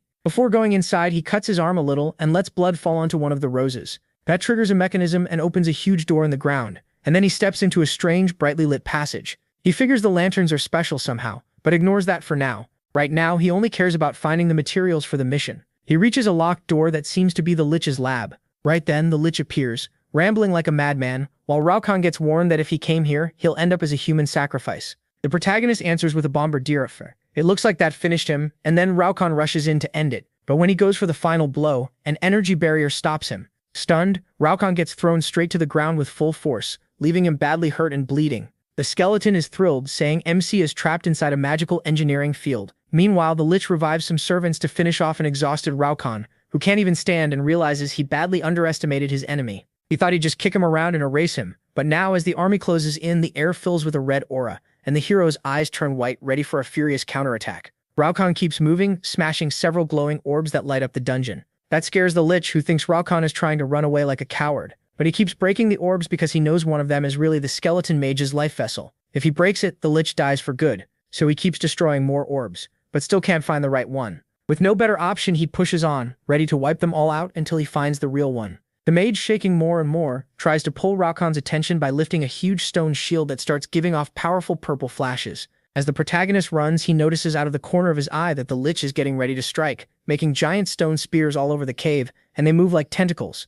Raukon switches to two hand axes, dodging again and again as the tentacles try to skewer him. He watches their attack patterns and keeps avoiding them until he finally finds a brief opening. Locking onto his target, he throws the axes and uses Bombardier, destroying 3 orbs at the same time. The mage's tentacles can't stop the attack, so they try to trap Raukon instead, but he jumps between them to reach another orb. When he hits it with all his strength, the blow bounces off, and its hardness shocks him. That makes him think he's finally found the Lich's vessel. Set on breaking it, he gets ready to fire another Bombardier, but one of the Lich's tentacles barely intercepts it. Enraged, the Lich swears he won't let Raukon leave this place alive. Using his tentacles, he grabs the vessel and places it in the center of his dead body, restoring all his energy and reviving as a level 180 Solonian mage. The new enemy looks proud and completely sure of himself, until Raukon, with one quick move, appears right behind him. MC crushes his confidence, saying he never even wanted to fight his Lich form because it was boring and a waste of time. Furious, the mage charges at him with Dark Destruction Strike. Raukon, though, doesn't even flinch, and with just one move, he pierces through him, then shatters the orb, ending him for good. He repeats that it was really boring. After the explosion, after leveling up, and with no chance of the enemy coming back, it's time to enjoy the rewards. Raukon gets the research material, Contemplation of Bones, finishing the mission. But now he turns his attention to some extra rewards, and finds a few skill books. Excited, he starts searching, but most of it is junk, so he tosses it aside. At last, he finds something useful, a skill book called Third Hand. It gives the power to create a new hand made of mana, or as many as he wants, as long as he has enough mana and focus. It could be really useful, but since he doesn't know how to use it yet, he decides to save it. Meanwhile, a new enemy sneaks closer to attack him, but at the last second, Raukon stops it. He's actually happy, because he'd been waiting for it. Then he crushes the skeleton's skull while mocking him, but suddenly a massive horde of undead shows up. That only entertains Raukon, who jokes they must be looking for their undead friend, but now they should call him fully dead. The whole army attacks him, and he pushes forward, eager to test his strength, dropping skeleton after skeleton until he jumps and takes out several of them in one strike. Still, the skeletons keep coming because of the leftover death essence from the orb that held the Lich's power. For beginners, that would be a clear sign to run. For Raukon, though, it's an amazing experience farm, and he keeps leveling up, raising his stats with every enemy he drops. Fired up, he enjoys the hunt, until in the end, he's the only one left standing. With enough points earned, he decides it's time to leave the dungeon and move to the next target, the undead village. There, a scared little orc sees the city in ruins, figures Raukon did it, and sees the live broadcast, grateful he wasn't there. As he walks through the area, he runs into the orc everyone thought the protagonist had already killed. That orc explains that once MC ran out of opponents, he ended the stream and left, for no clear reason. Then the smaller orc checks online and finds a notice saying Raukon is live again under a new stream title, The Invasion of the Land of the Undead. The whole city goes on alert, ready to kill him. The skeleton guards who arrive are met by Raukon's fast cuts, and when the orcs get there, they can only watch as he easily tears through the skeletons. One of them calls him a hacker. That annoys him and hurts his mood, reminding him of the trouble in the last city. Still, it also pushes him to tell everyone that, believe it or not, he can wipe out the whole city by himself. Then Rakan explains capture mode. According to him, that's when you drive out all hostiles or defeat every enemy in a camp and take control of it. That means a large-scale battle where players can keep respawning, bringing 50 guards for each invading player. This only works with groups or a clan, and the orcs know that. But Rakan has no interest in forming a clan because he wants all the rewards for himself. He tears apart one orc, then ends up surrounded by more enemies, and they all rush in. While fighting, Rakan thinks that the huge power gap against a whole camp is only a problem in theory, as he destroys all his rivals with a massive spinning attack. A small troll watches this from an alley, terrified that even their strongest warriors have been beaten. Only half the players are left, and the guards won't return for hours, meaning a single player has conquered them. Rakan appears right in front of the troll, grinning as he offers a gift for figuring out the situation. So the city's streets, wells, and corners become witnesses to the hero's brutal massacre, leaving the place in ruins as daylight starts to break. The capture of the city is confirmed, stopping players from that camp from respawning there for at least 3 hours. Since he conquered the camp alone, Rakan gets a notice that he's earned the title Tyrant, which boosts his stats by up to 15% in hostile areas or against hostile NPCs. On top of that, his power rises by 50% against large groups of enemies. With that, and the huge reaction from viewers to what he just did, the protagonist knows he can make a lot of money from his YouTube channel. But for now, he wants to rest before going after the main mission. Just then, a viewer warns him to watch the front. Rakan doesn't get it until a powerful figure rushes in at full speed and smashes him straight in the stomach with a huge stone hammer, sending him flying across the city and crashing into a wall. MC spits blood and looks confused. There shouldn't be any enemies left. Then he sees a figure walking toward him saying he's waited for this day to kill him for Tyler, who must be crying in heaven. That's how the level 200 guard Captain Jarrus makes his entrance. Rakan didn't expect him to show up here. He thinks about running, but his pride won't let him do that in the middle of the stream. Besides, this is a fight where he has nothing to gain and everything to lose, especially after just one hit left him this badly hurt. He knows the monster in front of him is stronger than he is. Even so, thinking about Odin, he realizes he needs an even higher level to become the Predator. He stands up, serious now, facing Jarrus, who sees him as nothing but a loud fool. Rakan doesn't hold back and asks if killing him would make him the strongest in the area. That irritates the boss, who thinks he's being mocked. Even so, Jarrus answers that yes, if Rakan kills him, he'll be the strongest around all the way to the next continent. He gives his word as commander. That instantly fires up the hero, and he tells him to stay on guard. Rising to his feet, he says there's no point in fighting useless battles, and bravery isn't the same as stupidity. He understands that perfectly, but still chooses to move. Ready to fight, he switches to his critical damage gear because his enemy uses a massive hammer that looks light in his hands, so average defense won't cut it. Activating his box, he gets ready for the battle. Both fighters plant their feet, lock eyes, and their sheer presence kicks up clouds of dust. The fierce clash stuns everyone watching the stream. They don't think Rakan has much of a chance, no matter how strong he is. The sun shines down on a determined him and a confident Jarrus. Both release their power and get ready to strike, then charge at each other. Halfway there, the hero activates Berserker, ready for the collision. Then both weapons slam together, leaving them face to face with huge grins. The two warriors keep trading blows at close range, tearing up the city around them. Jarrus points out that Rakan is covered in blood. Still sure of himself, the protagonist grins and says he can paint Jarrus red too. Their clash keeps getting more intense. After so many heavy blows in one of them, both of them lose their weapons, so they switch to bare-knuckle fighting. Rakan tries to dodge the commander's crushing punches, but he still gets sent flying by a hit that cracks his helmet and barely leaves him standing. Then he sees Jarrus come in with a brutal kick that Rakan can barely block, and the impact wrecks everything around them. MC fires bands out from his hands, and Jarrus uses that opening to smash him right in the jaw. At that exact moment, Rakan uses the bands to snap back, riding the force of the blow, and drives in with a hard headbutt, followed by a kick that sends the commander flying straight into a building. Not giving him a second to recover, Rakan rushes in and activates his axe to finish it with one last strike, a massive slash that tears through Jarrus' shoulder and ends in an explosion. But from the rubble, Jarrus steps out still alive, seeing that his arm is almost broken. That's when Rakan realizes he can beat him. Right then, the city guards step in, rushing to help their commander. Rakan knows that's a real problem, because if the others join in, he won't be able to do much. But Jarrus, with his face glowing with a faint purple light, excitedly tells them not to interfere. He stands back up and asks Rakan if he knew Malkin. That's because Jarrus is feeling the same thing he felt when he fought that elf. Malkin was the only man he had called strong before, and now he gives him that same respect as he transforms and reveals his true form. Then, through huge flashes that tear up the ground, he appears as Gillian Jarrus, commander of the Ashton Guard, now turned into a terrifying demon. He asks the Proto to tell him his name. Rakan smiles when he hears that and introduces himself as the one true Berserker. The commander promises he'll remember him. The protagonist is about to mock him, but in the next second, Jarrus vanishes from sight. Rakan tries to find him, but Jarrus appears again, lifting an entire house and throwing it at him. MC has no way to dodge, so he strains with everything he has, catching it and holding it up, while Jarrus comes down from above with a kick, smashing it apart until it blows up right on top of Rakan. Through the debris, Jaros moves at top speed, charging straight at him, who can barely avoid him because his vision is turning blurry. He's barely staying on his feet and has no idea what's happening. Rakan starts remembering how Dean looked down on him for being so weak that he wasn't even worth killing himself. He had to live through that humiliation in front of all of Ragnarok, and it fills him with rage, so much that he activates his madness shout. At once, he throws himself at the commander who blocks the attack. Planting his feet, Jaros smiles and calls Rakan a true berserker. But the protagonist, driven by fury, keeps attacking with everything he has. Jaros quickly takes control and destroys his weapon in a single move. Then, full of confidence, he charges in with a combo attack called Mount, crushing the Proto before starting to pound him hard in the face. As the beating continues, Rakan begins unlocking memories from his past life. The beating keeps coming, and powerless, he lies on the ground gasping for air while taking another hard blow to the face. Everything gets blurrier, and his memories of all the humiliation he suffered in Ragnarok come rushing back. With rain falling, those memories twist together while Jaros hits him even harder. He boasts about the gap in their power, while Rakan lies on the ground completely beaten. Sad and desperate, he lifts his arm, wishing he could reach Odin and close the gap with Jaros, but he never begs for mercy.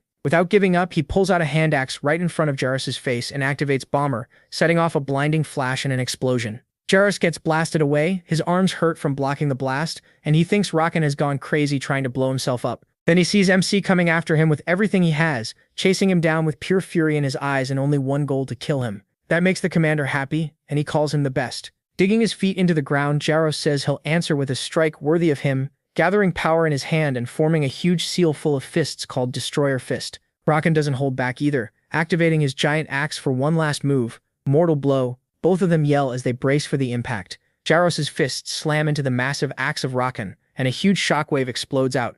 The struggle lasts until it finally ends. With the battlefield ruined, he and Jaros are left standing back to back. The commander congratulates the protagonist for that perfect strike right before his body gives out and falls in two. With that, the stream cuts off. A group that had been watching can't believe what just happened. Odin is there, and he asks his assistant Zeus what that berserker's name was.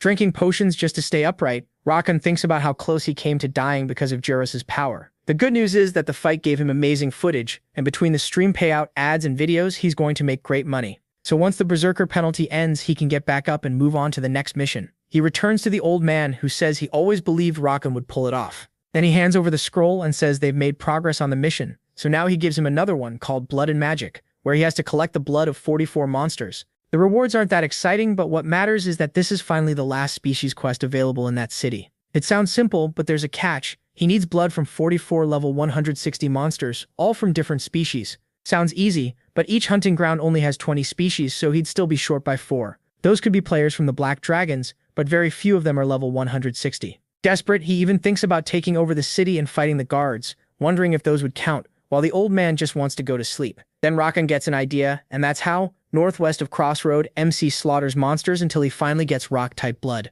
That cheers him up since he's exhausted after hunting all day and only getting one kind of blood, but it's the only way to move forward, even if it's slow and tiring. With no time to complain, he jumps right back in and keeps going. Time passes between his hunts, his search for level 160 players, tips for finding good hunting spots, and skipping certain races while he keeps sharpening his skills. At last he gets out of the capsule, complaining about how packed his schedule is, then cheering up because he finally has no more work left. After capturing a mob called Steel Rhinoceros, Rakan can finally celebrate with chicken and beer. And while looking for something to watch, he finds a video talking about him. It says a group of level 160 black dragons is coming after him. That makes all his effort worth it, since he taught them how to level up. But now he has to lure them in, because ever since Delaros, every player has been avoiding him, so just waiting out in the hunting field won't work. Then he sees a video about how to make a scarecrow and gets an idea to keep them from knowing he's there. So when he reaches the hunting ground, he summons an NPC vendor and starts dressing it up to look threatening, so it can draw the black dragons in to deal with it. Now he just needs to bring the players over, so he uses the blog where he helped the black dragons reach level 160,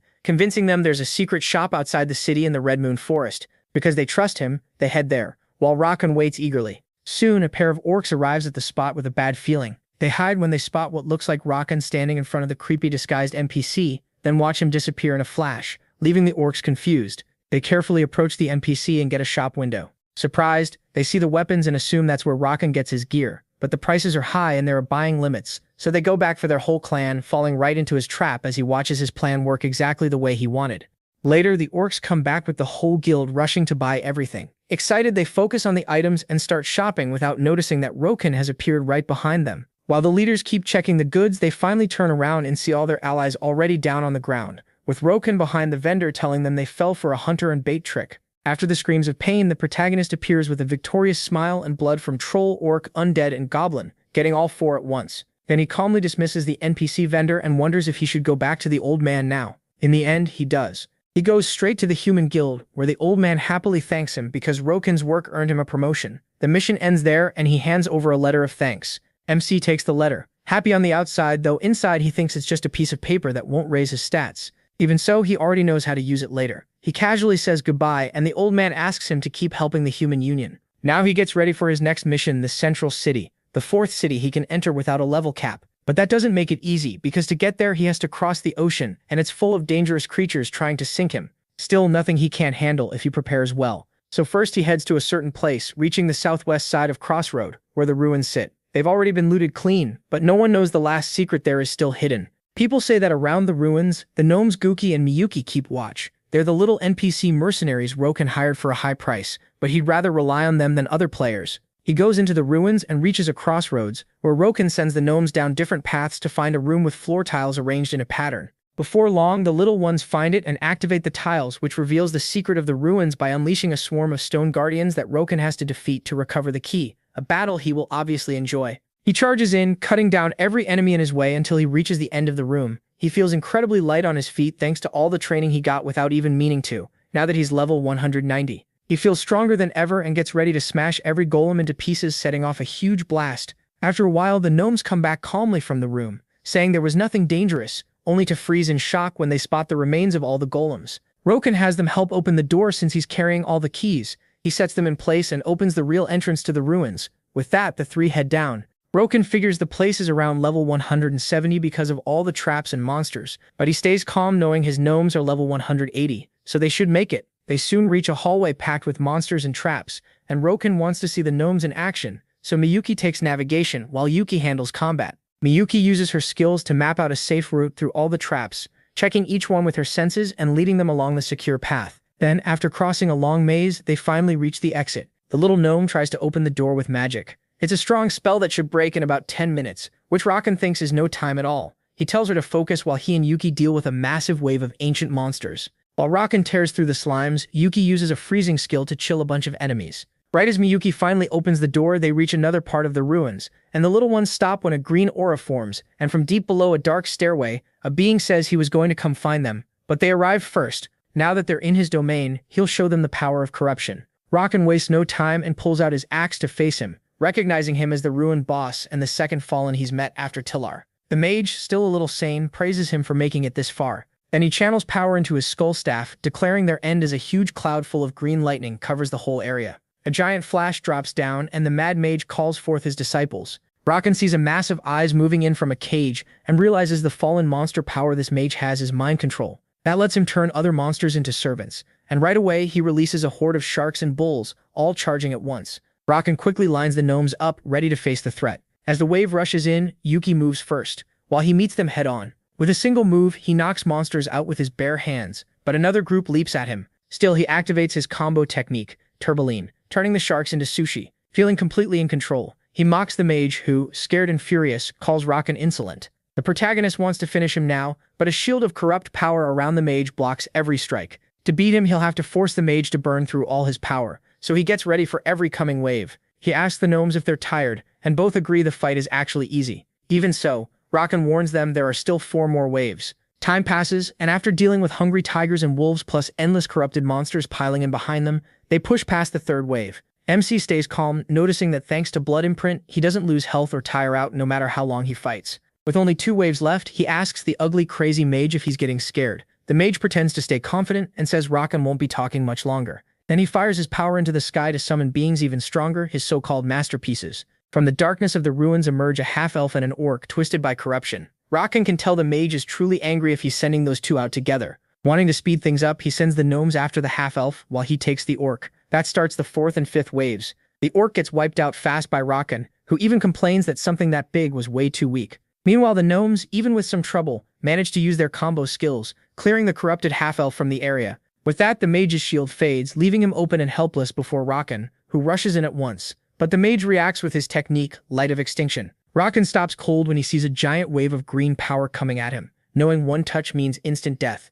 With no way out, it almost feels like everything is over. Then he's shocked to see a tiny shield. It was Yuki. The little gnome jumped in, leaving Rokan stunned. He can't believe Yuki actually blocked that hit. But Yuki is already at his limit and can't hold the attack much longer. Luckily, Miyuki appears behind the mage and lands a hit that knocks his weapon away. Still, it's a short-lived win because Miyuki gets blasted away by a counterattack. The mage grabs his staff again and follows up with a crushing hammer strike, but when it hits Miyuki, she turns intangible. That's because Rokan sends both gnomes back to the guild so they won't get hurt anymore. He thanks them for helping him get this far, and the injured gnomes agree, wishing him luck. With them gone, the mad mage gets cocky and thinks he can crush Rokan, so he attacks him directly. He blocks it with ease, and the mage's face turns to fear. For the first time, he sees the human before him as the stronger one, and Rokan's aura rises. He tells the mage, Galvito, that he wants something from him, but for that he needs him completely enraged. The line works perfectly. Calling himself the chosen one of corrupt power, the mage swears the protagonist will suffer and throws a heavy blow. Then he pulls back and launches a huge energy sphere, but Rokan just summons his battle axe.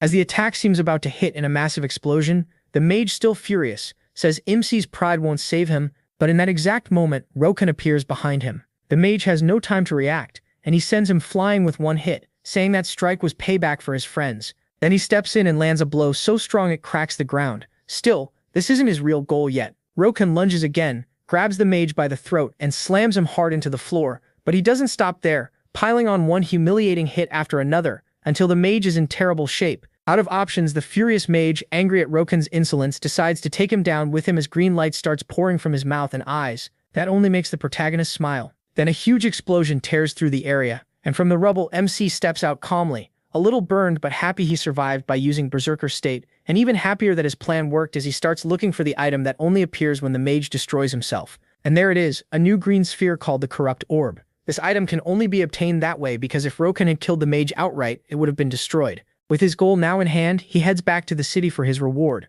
arriving at the guard post, where Malkin is stunned the moment he sees the object. Rokan says he got it from a fallen monster, and the elf rushes off to investigate, promising a huge reward once he's done examining it. Satisfied, the protagonist decides to catch up with the others while he waits. But his focus breaks when he sees news that a clan called Seishin has launched the first expedition to the fourth city, leaving Rokan furious that someone beat him to it. He figures they must have learned how valuable first clear titles are because otherwise a guild full of players around level 170 or lower would never be reckless enough to try this. At that level, he knows their odds are maybe 2%, low but not zero. And now that the announcement is public, he's almost sure they won't be the only team setting sail, which makes him even madder since he might lose the precious title. Still, after thinking it through, he realizes he can never catch them once they're already at sea, much less pass them. He has only one choice: take a shortcut through a place so difficult that only very advanced players in the central city ever found it. Seeing that both options have terrible odds, Rokan picks the only answer that makes sense to him: go crazy. Luckily, Malkin comes back and pulls him out of that mood. The elf says the item MC brought is extremely important and full of corrupt power worth studying, so he'll receive a major reward. Because he's the first to earn this achievement, his title upgrades from one who surpasses the Fallen to Hunter of the Fallen. This cuts damage he takes from corrupted enemies by 20% and lets him sense corrupt power. There also seems to be a third, unknown effect. That makes Rokan happy, though he also notices his arm and the rest of his body now show a large tattoo, a sign of the power to pierce souls, which raises his critical hit chance by 11%, boosts his range by 60%, and now lets him absorb corrupt power too. That excites him even more, since he can tell this power is still growing little by little and will probably keep evolving. Malkin thanks him again and gives him another reward, a large golden book suited for Rokan. To his shock, it's a skill book with an amazing ability called Two Hearts. It creates a second energy heart, raising all his stats. It's a skill even he had never heard of. Malkin smiles at his reaction, knowing it'll help a lot on the road ahead to the next city. That catches Rokan off guard, and Malkin laughs, saying that's obviously the next stop for a warrior who might already be stronger than he is, judging by everything the protagonist has done, including what happened in the Cradle of the Dead. And this book is also a courtesy for defeating his rival, Jaros. Cheerful, Malkin holds out his hand and says it was an honor working together, wishing him blessings on the journey ahead. Rokan answers with a big smile and shakes the elf's hand. Later, in a private training ground, he decides to learn his new skill. The moment he activates it, a giant arrow with a heart-shaped tip flies straight into Rokan's body and pierces his chest, causing overwhelming pain until it fully sinks into him. It leaves a huge scar on his chest, and the pain is worse than anything he's ever felt. Then he realizes something else. He can feel 2 heartbeats. A moment later, his new stats appear. His strength doubles, and his stamina jumps by 300. His power and intelligence also rise, and once a day he can boost his blood flow. That last upgrade catches him off guard, and he starts thinking maybe it'll let him handle that place. Not wasting time, he quickly heads to the coastal village. As he walks, he thinks about the trip ahead. There are only two ways to reach the center, by ship or through that hidden route. That shortcut gets him there twice as fast, even if barely anyone knew about it back then. The few who did only found it much later. It took a lot of clues to uncover, but not for Rokan. He already went through all that before, so he reaches the tunnel entrance and jumps in, finally arriving at that place, the underwater tunnel. And right away, an annoying guy greets him. He's an NPC, and Rokan politely asks to use the tunnel. Shocked to see a human, the NPC says he needs to take a test first, then introduces himself as the tunnel's manager. Rokan doesn't seem too worried, and as he moves forward, he finds a city beneath the sea. That discovery earns him the Explorer title, which makes him pretty happy. It looks like the title gives him an edge when dealing with other explorers. On top of that, with his Nothing is Impossible title, he has no trouble convincing the manager, who warns him the tunnel is still far ahead. As MC keeps going through the underwater city, everyone stares at him. They treat him like something strange, but he enjoys it like he's some kind of celebrity. That mood ends when the manager asks why he's going to the central continent. Rokan knows this is the second test, so he quickly claims he's part of the research team. He says he's heading to the central city to deliver information, then shows his ring as proof. Sure, it'll work. After all, the villagers helped build the tunnel, and it used to be the main way across the sea until ships made it useless and nearly forgotten. The same thing happened to the people living here, so Rokan puts on a full act. He tells them he and the research team never forgot them, and apologizes for how they were treated, saying he understands their pain. The villagers are moved, and Rokan can tell his plan is working. Now that he has their sympathy, he starts the next part by opening his inventory and filling the city with all kinds of supplies. The villagers are touched, especially when they see potions that could have helped them long ago, and the whole place starts buzzing. But the manager stops them to speak with him. He thanks him for everything, but says that still won't exempt him from the qualification test. With his plan ruined and his mood sinking, Rokan has to step onto the platform. There, with only him and the manager present, the results are announced. He passes the first test easily because he's part of the research team and has what he needs to reach the continent. The second test is whether he's a bad person. Luckily, his honor score is high, and since he's part of the community, they judge him as not evil. Rokan feels a little awkward remembering all the pretty villain-like things he's done. Still, his donations help him clear the third test, respect, and they thank him for the items. Everything seems to be going well, which only makes him more nervous, because there's just one test left, protection. For that, he has to prove he can defend the underwater tunnels.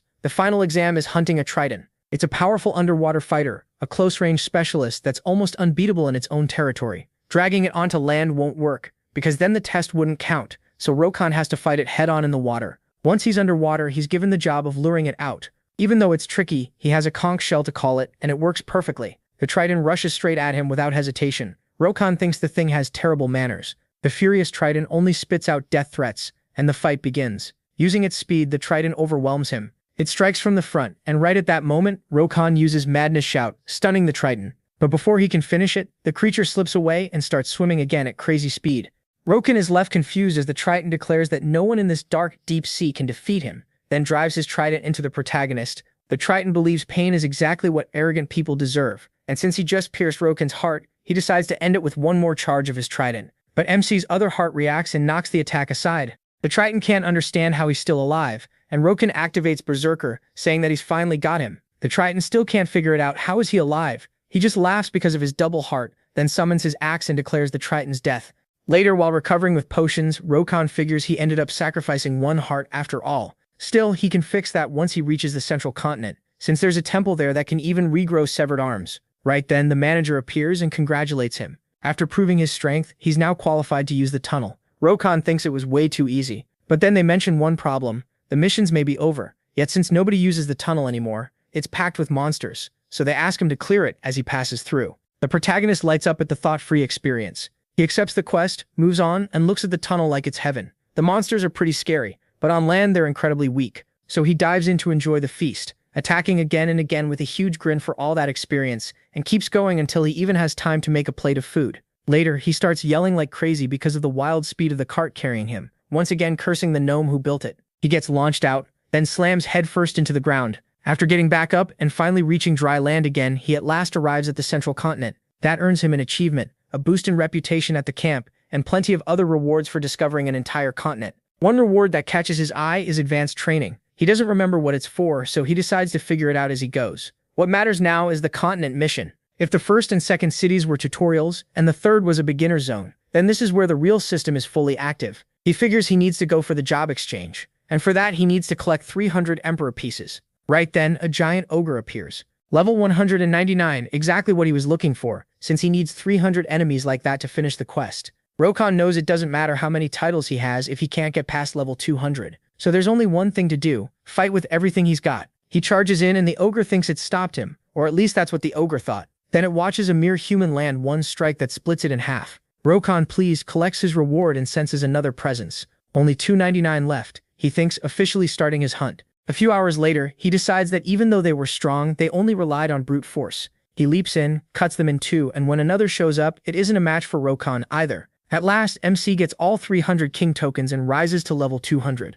It felt almost too easy, and since he still had time, he could keep using it to hunt more and level up even further. But then something catches his eye. He hides and wonders why that bastard showed up. He explains that this is another berserker-type fighter like him. Its level is way higher than his, and it feels stronger in every way, so he decides a smart retreat is best. After finishing the 4th job change, he'll come back for it. Then he teleports to the Berserker Guild in the 3rd city. The NPC starts praising him over and over like he's the greatest thing ever. He's never seen anyone like him, which makes Rokon a little uncomfortable. Then he hands over the Expert Ogre class item, adding another slot to his created skills. Only experts can use this. At first it doesn't seem like much, but if he adds something like a skill into a combined skill, it can create insane power, though it burns a lot of mana. Now Rokon has 4 combination skills and 4 creation skills. Since he already learned the boost skills and the basic ones, the NPC also gives him special enhancement books: Steel Muscles, Indomitable Advance, Madness, Mana Control, Weapon Break, and Armor Break. He buys them all and levels up each of those skills. Once outside, he starts mixing his abilities to make a new combo, then heads to the battlefield to test it. He attacks with unbelievable force, destroying everything in his path. He names the new move Killer Explosion. Later, back on the central continent, Rokon finds himself surrounded by ogres. He dodges one that noticed him, then uses Indomitable Advance and Deadly Strike, killing it in an instant. That adds another skill to his set, called Counterattack. He also gets a letter from his guild fans, but he tosses it aside because it's too long. Then he throws himself back in to finish testing his skills.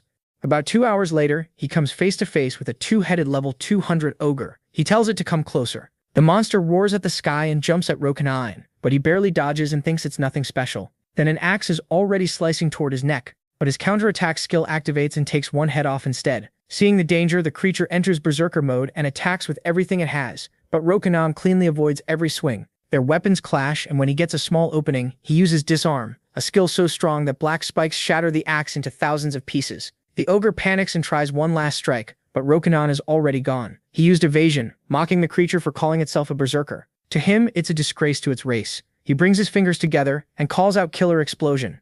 After the blast, he admits the ogre earned some respect after that slaughter. It was still fighting. That, he feels, is what a berserker should be. Then he uses Killer Explosion of slashes. With the twin-headed ogre finally defeated, he heads for the continent using runes. When he arrives, he can't believe how much mana he burned and decides he'll need to be more careful with his new combo skills. Then, while checking the ogre's axe, he notices people around him getting excited. Rokon wonders if the saint might be here, feeling lucky that he found her right in the center of the city. She offers a prayer for a citizen and gives her blessing, then calls for the next person. Rokon steps forward and asks if she is Teamer from the central continent. He tells her he's a guard from Crossroad and is investigating the central continent, then asks if she can repair his heart so he can explain the rest later. Just like that, he's healed, making him think those titles really do help. That mattered a lot, and with the other guilds heading to the central continent too, Rokon knew he had to get ready. His first stop was registration in the city of Timor. After that, he bought property there. Next, he decided to spend the gold he got from the ogres. He asked for armor, but the smith said it couldn't be made with the materials he brought.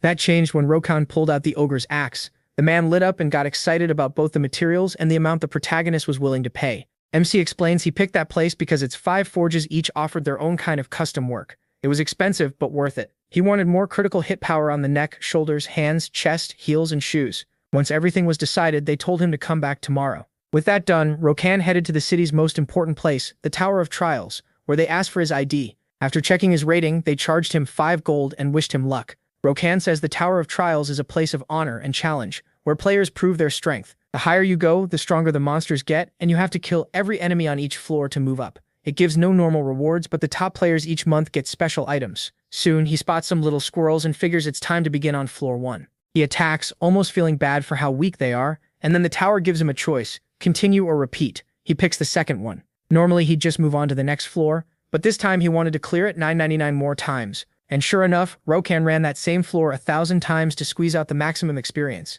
He also earned several titles for being the first to reach 1,000 wins and took the top spots in the rankings. After that, all he had left was to climb as fast as possible through the tower, moving to the next floor. The story jumps ahead to floor 54, with a notice that the rankings will reset again in 29 days. Even so, Rakan was starting to feel tired from keeping Berserker active for so long, so he checked his rewards. Most of them weren't anything special, but a few were worth keeping. Some of them raised his stats several times over. When he left the tower, he figured it was time to make some money. So he warped to the center of the Timor Arena. That place was home to the best gladiators on the continent, and one of them asked if he was some newbie.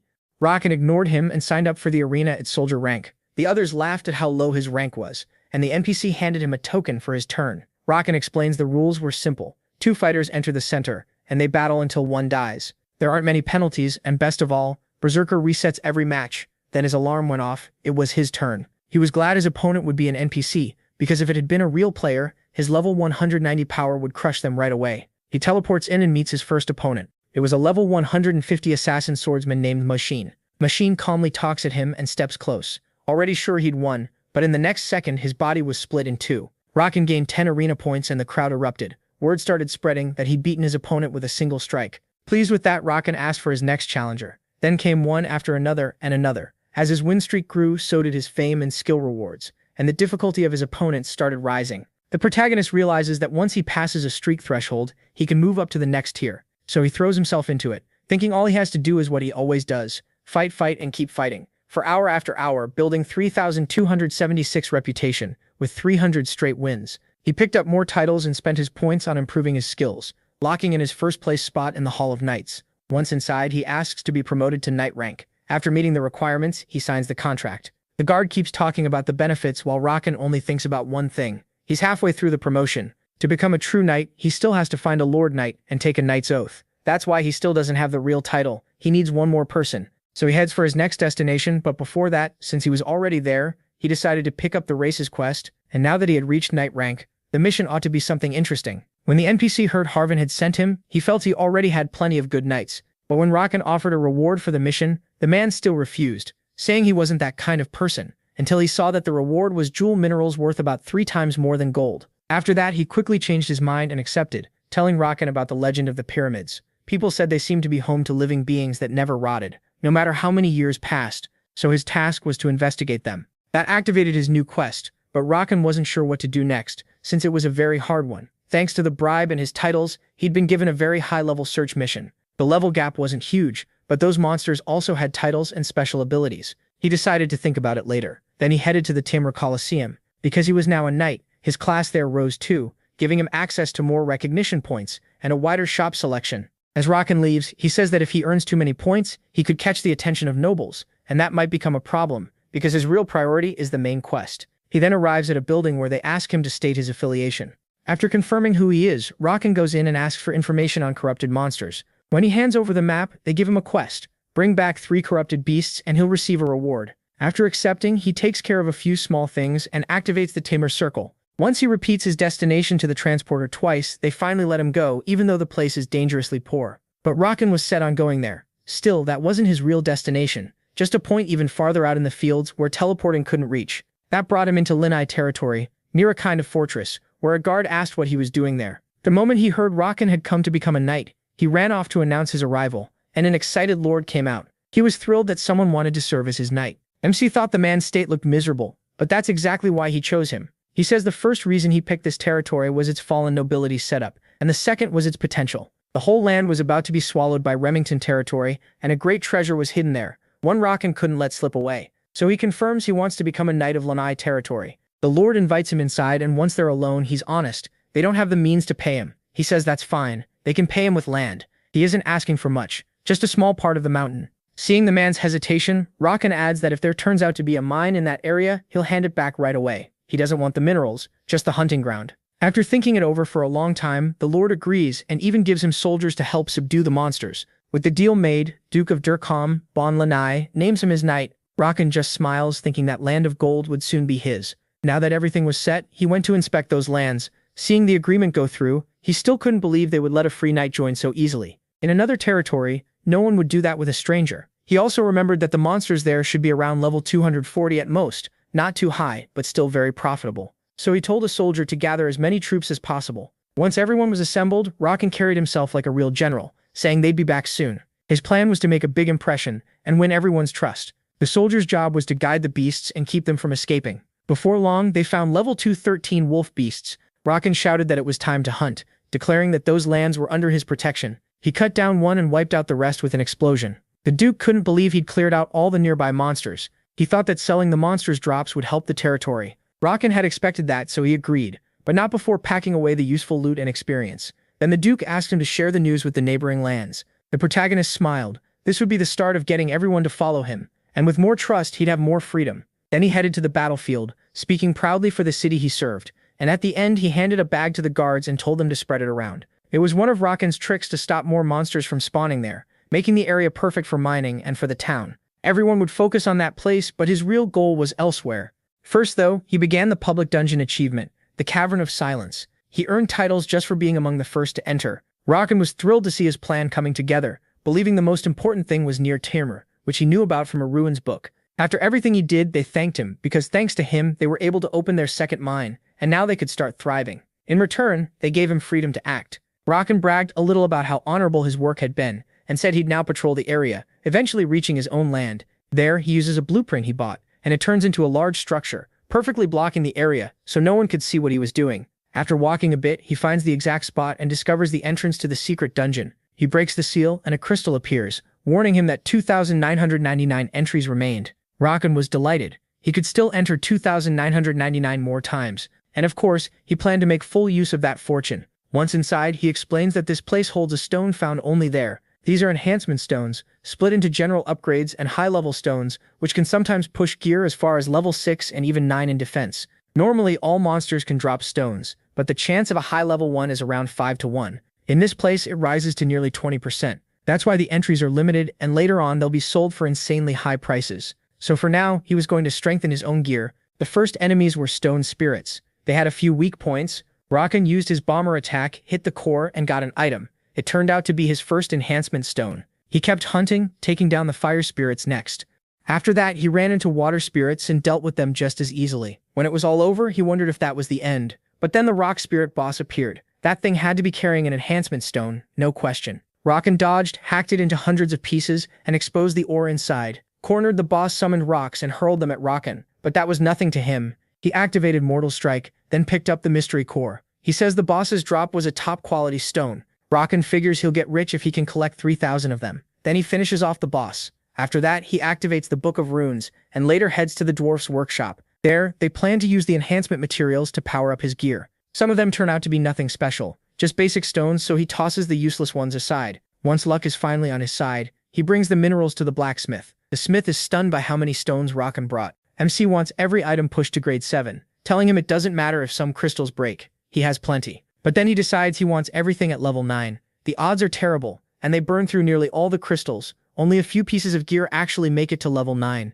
He asks for the rest too, and that lets him put on his new armor. It feels amazing, but he turns off the glowing effect so it won't draw too much attention. Now that his upgrades are done, he wants to clean things up properly. Then the starting bonus runs out, and Rakan feels dead tired after fighting non-stop for 3 days. Now he wants to check whether any useful info has been posted. That's when he sees those same bastards from the past again. The news says they're the first guild to reach the continent, the Hellhound Guild. Rakan remembers that in his past life, people called them lapdogs because they'd do anything for money. Back then, money didn't matter to him, so he mostly stayed out of their way. There was only one time they crossed paths, after he died several times, lost skills and titles, and they used that chance to get close and go for his throat. As far as he remembered, Ragnarok was supposed to be the first guild on the continent, but these bastards must have pulled some trick. That was fine with him. He just needed to give them a proper welcome. Back in the present, he uploads a few videos introducing the city, making it clear who really got there first. Later, at the city's hidden cove, the guild arrives, and their leader tells everyone to stay sharp. They can't rest until they reach the city. They already know the route to the city, so no matter what happens, their guild has to stay ahead. As they move forward, they enter a cliffside pass, but the fog is so thick that he orders them to clear it out. The mages cast a fire spell, but the fog comes back way too fast. He tells them to fall back and let the casters move in front, because beast sounds are coming from nearby. And sure enough, they're undead, but not the kind they know, so they need to stay alert. They use acceleration, swap out their casters, and keep attacking. But more undead show up right away. Something is obviously drawing them in. From this point on, they have to get ready for a long battle. Even after hours of fighting, the enemies keep coming. They can't believe it. It starts to feel like this is just what the continent is like. Then suddenly they hear a different sound. It's a horse charging at full speed, blazing past them like lightning. The guild members have no idea what just happened, and while they're distracted, their backs are left open. A swarm of respawning zombies attacks and they blame that thing that just passed by for drawing them in. A few hours later, Roken just watches. Sure, they'll weaken soon because long fights wear down the mind. Their leader yells for everyone to move. They need to retreat and reset their attack. They have to move before the zombies regenerate again. Then one of his men tells him to look at something, pushing the point, because it's important. He shows him that Roken is streaming from the canyon where they got wiped out, and he has several videos showing where they'd gone and how they were defeated. Now they understand that the reason for all this was that damned guy. He thinks he's finally found the cause of their losses, and orders them to find that bastard. Then they start wondering why Roken is doing this to them when they haven't even reached the city yet. They assume he wants to monopolize it too. They also ask how he got past the zombies, and decide they should do the same. Ride through on horses so the zombies can't catch them. But there's a problem. Not everyone can spend 100 gold on a horse for each person, so they decide to take only the elite. The rest of the guild hears that and feels completely betrayed. Right then someone appears above them, and Roken asks what they're doing. The leader demands to know why he has it out for them. The protagonist doesn't bother answering, he just wants to fight. The leader orders everyone to take their positions. Rokan pulls out his weapons. The boss curses at him and tells his men to form up.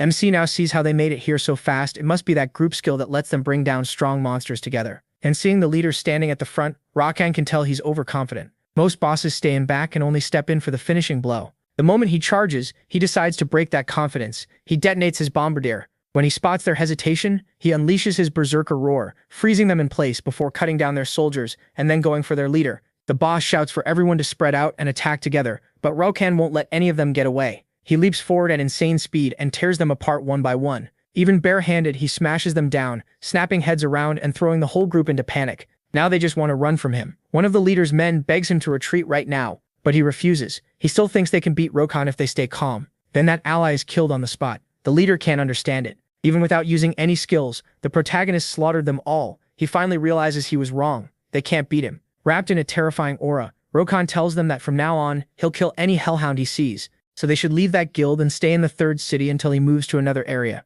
The man begs for mercy, but Rokan refuses because that man never showed him any compassion. The leader shouts, hands raised, that he accepts it, and the guild surrenders. Rokan cuts off his head anyway. When the others protest, he repeats himself. Any hellhound he sees will die. Then he asks who's next. Later, Proto is happy to see them after so long. Just then, someone calls for Rokan, saying the Duke urgently wants him. MC says he'll go right away, wondering if the time has finally come. The Duke called him because of a letter he wanted to ask about. Rokan already knows who sent it without even looking. The only person who would write directly to Mr. Lenai is Lord Remington. He's a baron like Mr. Lenai, but his land is far better, and he's incredibly greedy. In his past life, that man took his territory. But everything is happening faster than Rokan expected. As he reads, he can't believe Remington would openly send spies into the territory and then demand to be welcomed. The protagonist tells the Duke he'll answer in kind. He'll go to that territory himself and take a look. A few days later, in Remington's territory, Rokan feels they should have received him properly by now. He figures they'd have sent mining experts to inspect Linai's land so they could steal everything.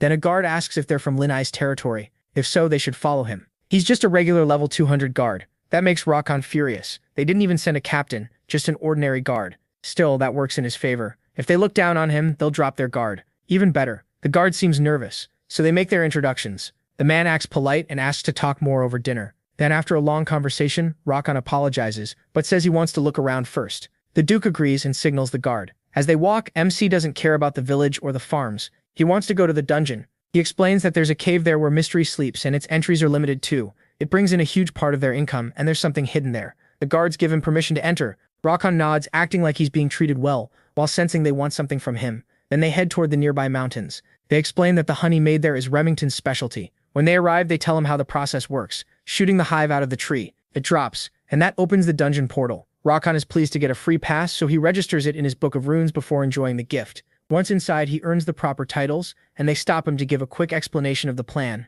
It's simple: kill the bee swarms, destroy the hive, and then finish the queen bee. They ask if he wants to join the hunt, but he just laughs, thinking he'd only slow them down in their eyes. Inside, though, he knows he could wipe those worms out blindfolded. But for now, he can't do anything that would raise suspicion. Then a soldier says Rokan doesn't want to cooperate, and he looks pretty nervous. 4 hours later, he tells them they were amazing, and that it was quite a show. As he leaves, they tell him their lord has invited him to dinner. At dinner, they ask how things went during the inspection. Rokan praises their methods, strategy, and technology, but the Duke cuts him off. That's not what he meant. He says he already knows Lindy has no future, and that the territory will fall soon, so he asks the protagonist to join him. He'd be given triple what he got there.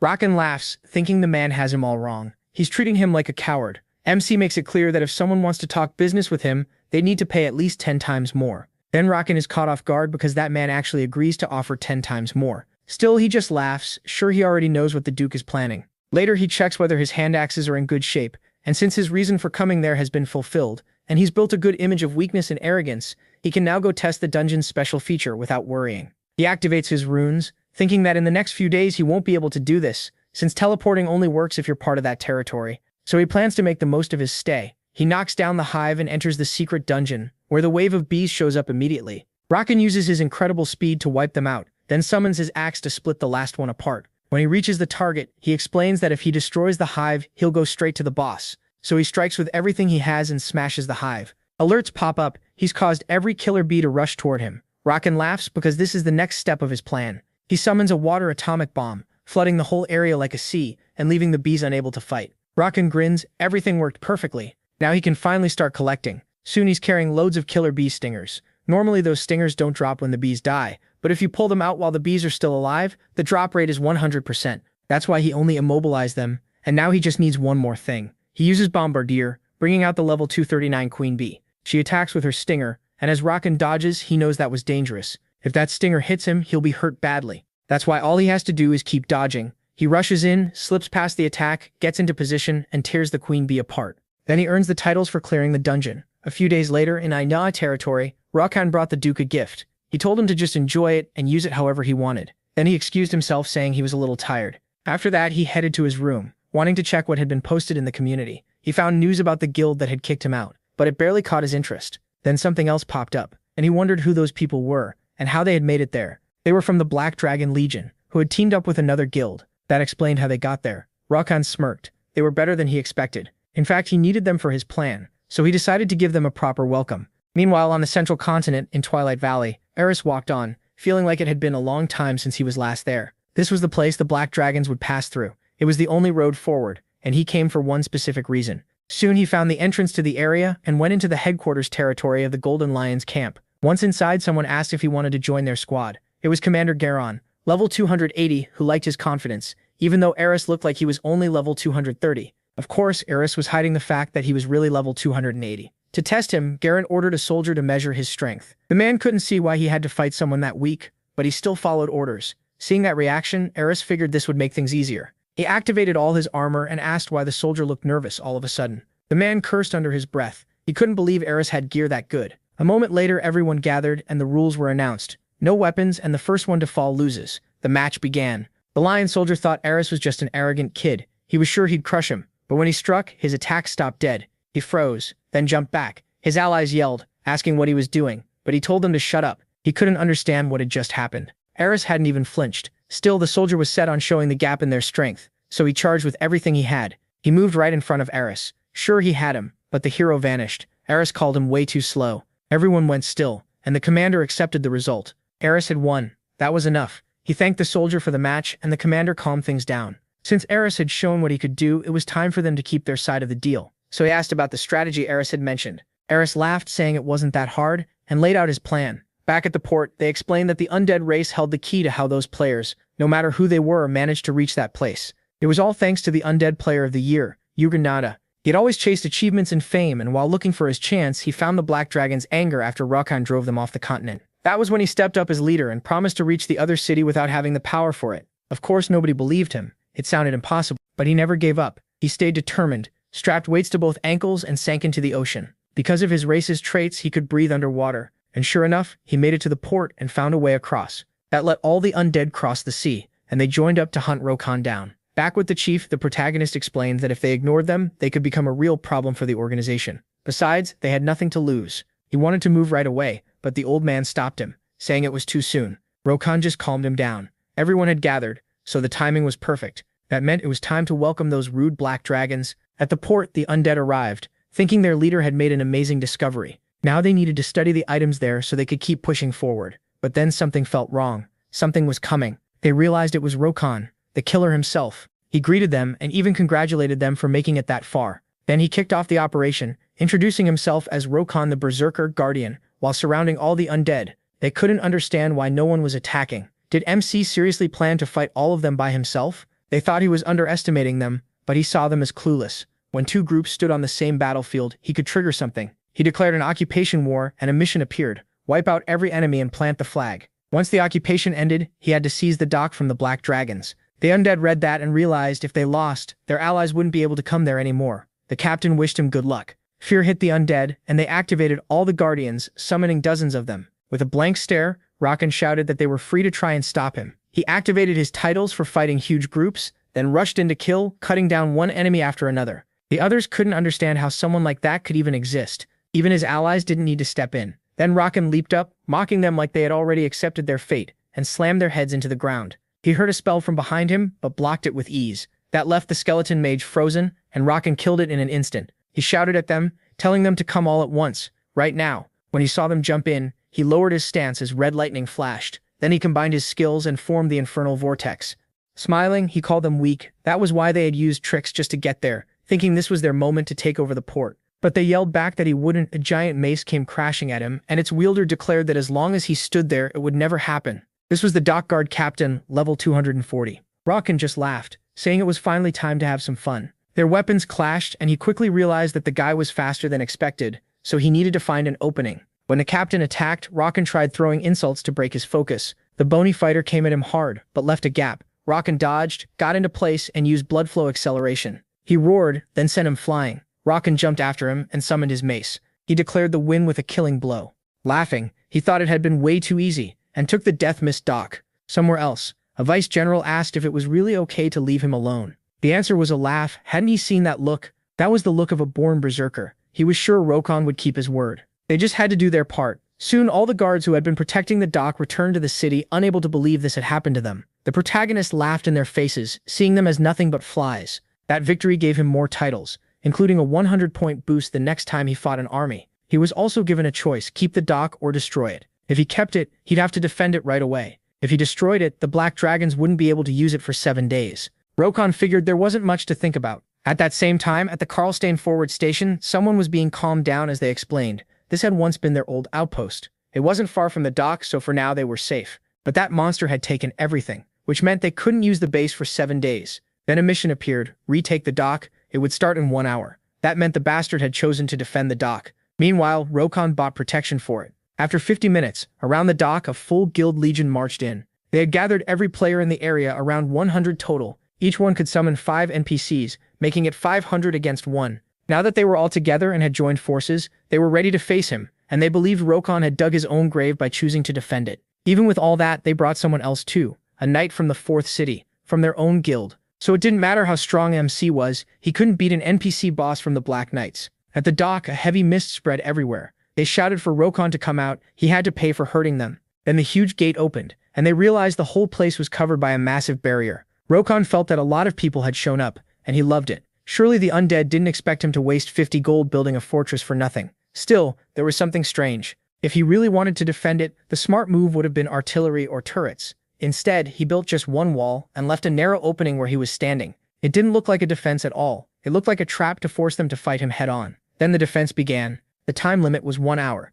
If he won, he'd gain achievements and prestige. The signal to start was given, and the Black Dragons activated their explosive spears. But Rakan had so many titles, plus 9th level armor, that the attacks barely even tickled him. On top of that, since he was facing 500 enemies, he had the 100-point buff. He laughed. He had more power than he expected. The skeletons were stunned. Rakan was ready to begin his slaughter. He explained why playing was so addictive. Showing your strength is something everyone wants. Pushing past your own limits, no matter who stands in front of you. That was also why he built a defense with no turrets or weapons. Simple. He wanted a thrilling fight with no regrets. He activated his axe and hurled his bomber attack. The enemy quickly ordered everyone to raise their shields. They thought they had stopped it, but then the defense started cracking. The attack broke through, hit its mark, and exploded. Rakan laughed. Their precious number advantage had just been blown away. Deep down, even he hadn't known fighting that many enemies would raise his power so much. He was getting close to the strength he had in his best days before. The undead couldn't believe he had smashed through their defense in one hit. Panic set in, and they tried to return to their base, but Rakan laughed.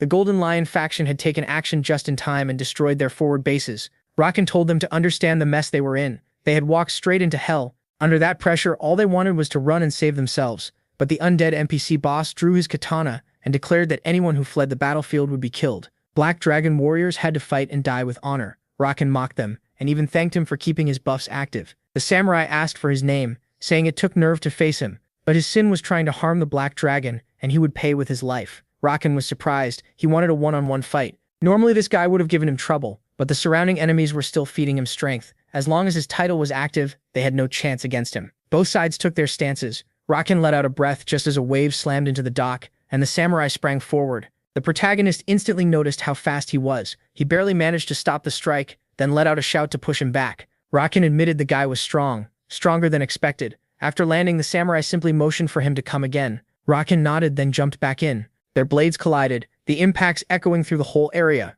The samurai leaped up and used the Fukaya-style first-form Night Splitter. Rakan barely managed to deflect it. Then he activated his power and rushed in. He knew that attack had been good, but now it was his turn. Rakan charged in. With unstoppable advance, he rushed the samurai. The samurai froze when the clones appeared. He couldn't tell which one was real. Before he could figure it out, every hit landed on him. He couldn't believe what he was seeing. How could a human be this strong? He tried to answer back. Third move. Thrust. Rakan felt it and got pushed back, but he quickly threw one of his axes. The samurai easily split it in half, but Rakan was already above him. Once again, they tested each other by clashing weapons. The others couldn't even follow them. They were moving too fast. Still, the samurai felt something was wrong. He started thinking through it, and guessed Rakan was this fearless because he was getting buffs from them. So he yelled for everyone to run. Right then, he felt his enemy's strike hit much harder. When he looked back, he was stunned. He demanded to know where those idiots were. They were just cowardly rats. Rakan had hoped to enjoy that title a little longer, but in a true one-on-one, it was useless.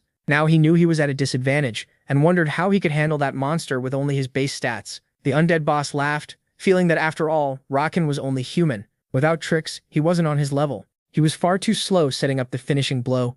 Then it showed the huge crater left by the attack. The samurai thought he had only wasted time. Whatever trick Rakan used before, he had managed to keep up for a moment, but now it was over. He also decided those cowards who fled would pay for it later, but then a light shone through the rubble. Rakan activated his berserker state to the limit, letting out a killing aura. Then he unleashed his berserker roar, leaped forward, and shouted that now it was his turn. The samurai couldn't believe Rakan was a berserker. As he was blasted backward, he called it a waste, and asked MC to join them instead. After all, the shogun needed more fighters like him. He even bragged about how they would rule the world. Rakan shut that down fast. He'd never join a bunch of ugly undead. The samurai went cold at that insult. If that was his answer, then he would kill him. Rakan moved into place in a blink. Right in front of him, the samurai tried to block, but the protagonist slipped past it. The punch connected. He tried to counter again, but it did nothing. He slammed into the wall, and with nowhere to go, he used his sixth move, Abyss. Dozens of spirits appeared and attacked with heavy piercing strikes. They hit Rakan, one arm even pierced his eye. The samurai tasted victory, but MC vanished.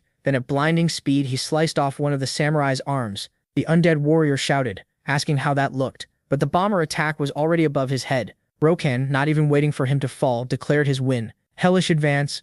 After that, Rakan was covered in wounds. He knew he had come very close to losing, and felt it was all because of those damned cowards. Still, it worked. The time limit appeared, and the winners were the Golden Lion faction. They were given the choice to keep the fort or destroy it, and since Rakan had already gotten what he wanted, he moved to the next step, destroying the fortress. The skeletons realized the dock had been destroyed, which meant they couldn't reach the Black Dragons on the continent for 7 days. And with all their bases wiped out, the only choices left were going back to the third city or surviving a whole week in the same area as that monster. That made them wonder why he had defended the dock twice. What did he gain? The only answer was merit and reputation. After destroying the dock and taking the nearby bases, they were sure he had earned a huge amount of reputation and merit. So why did he want so much? The answer came at the City Hall of Fame. Rakan showed up and the woman welcomed him when she heard he wanted a rank up. She checked him, but after seeing he was only a rank 235 knight, she snapped, asking why he thought this was a joke. The Hall of Fame was only for the most honored, for people who had proved their achievements to even qualify. He needed to be at least level 280. She told him to leave right away.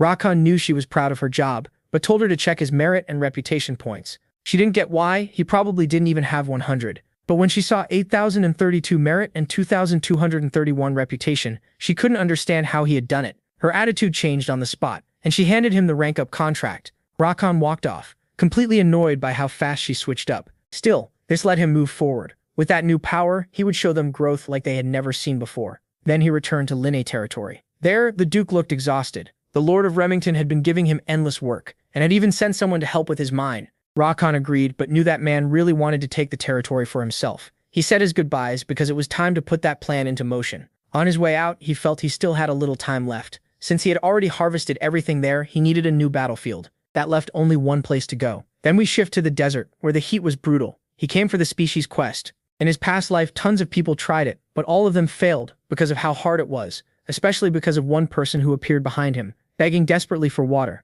That triggered a sudden quest. Rakan knew this was the mission that had frustrated so many players. It looked easy at first, but once you gave that guy water, more people started showing up, and if you couldn't help them all, it turned into a trap quest that brought hate and a drop in reputation. For Rakan, that wasn't a problem. He soaked the old man with plenty of water. The next moment, everyone rushed at him, but he had enough for all of them. He summoned 2 giant jars, and to top it off, he threw a water bomb mixed with his bomber skill, making rain fall over the area. The villagers finally felt alive again, and the quest was cleared, earning him a lot of reputation. Then they thanked him for saving them. The speaker was the village chief, Azakal, who explained their problem. They had an old well for water, but a few weeks ago it suddenly dried up. He asked for help finding out why. Rakan confidently accepted the quest. He headed to the village well, activated the shadow helmet and the sun armor, and felt relieved he had bought that gear from the shop, because it was key to this mission. Then he climbed down the well. It really was completely dry, and he spotted a tunnel. As he walked, the heat became unbearable. He entered the dungeon, furious flames, and found the reason the well had dried up. There, level 241 fire spirits appeared. Rakan jumped in, telling them to get out of his sight, but when he swung at them, his hits didn't connect. The spirits fired fireballs, and Rakan realized they were tougher than he expected. He needed to use that right away, so he pulled out an ice scroll, changing his axe's state and freezing those little fire spirits, breaking them apart into hundreds of pieces. Now Rakan was feeling confident because it worked. Then suddenly an explosion went off. The protagonist felt he needed to get out. This was a corrupted level 263 spirit. He nodded. At last, the one behind everything had appeared.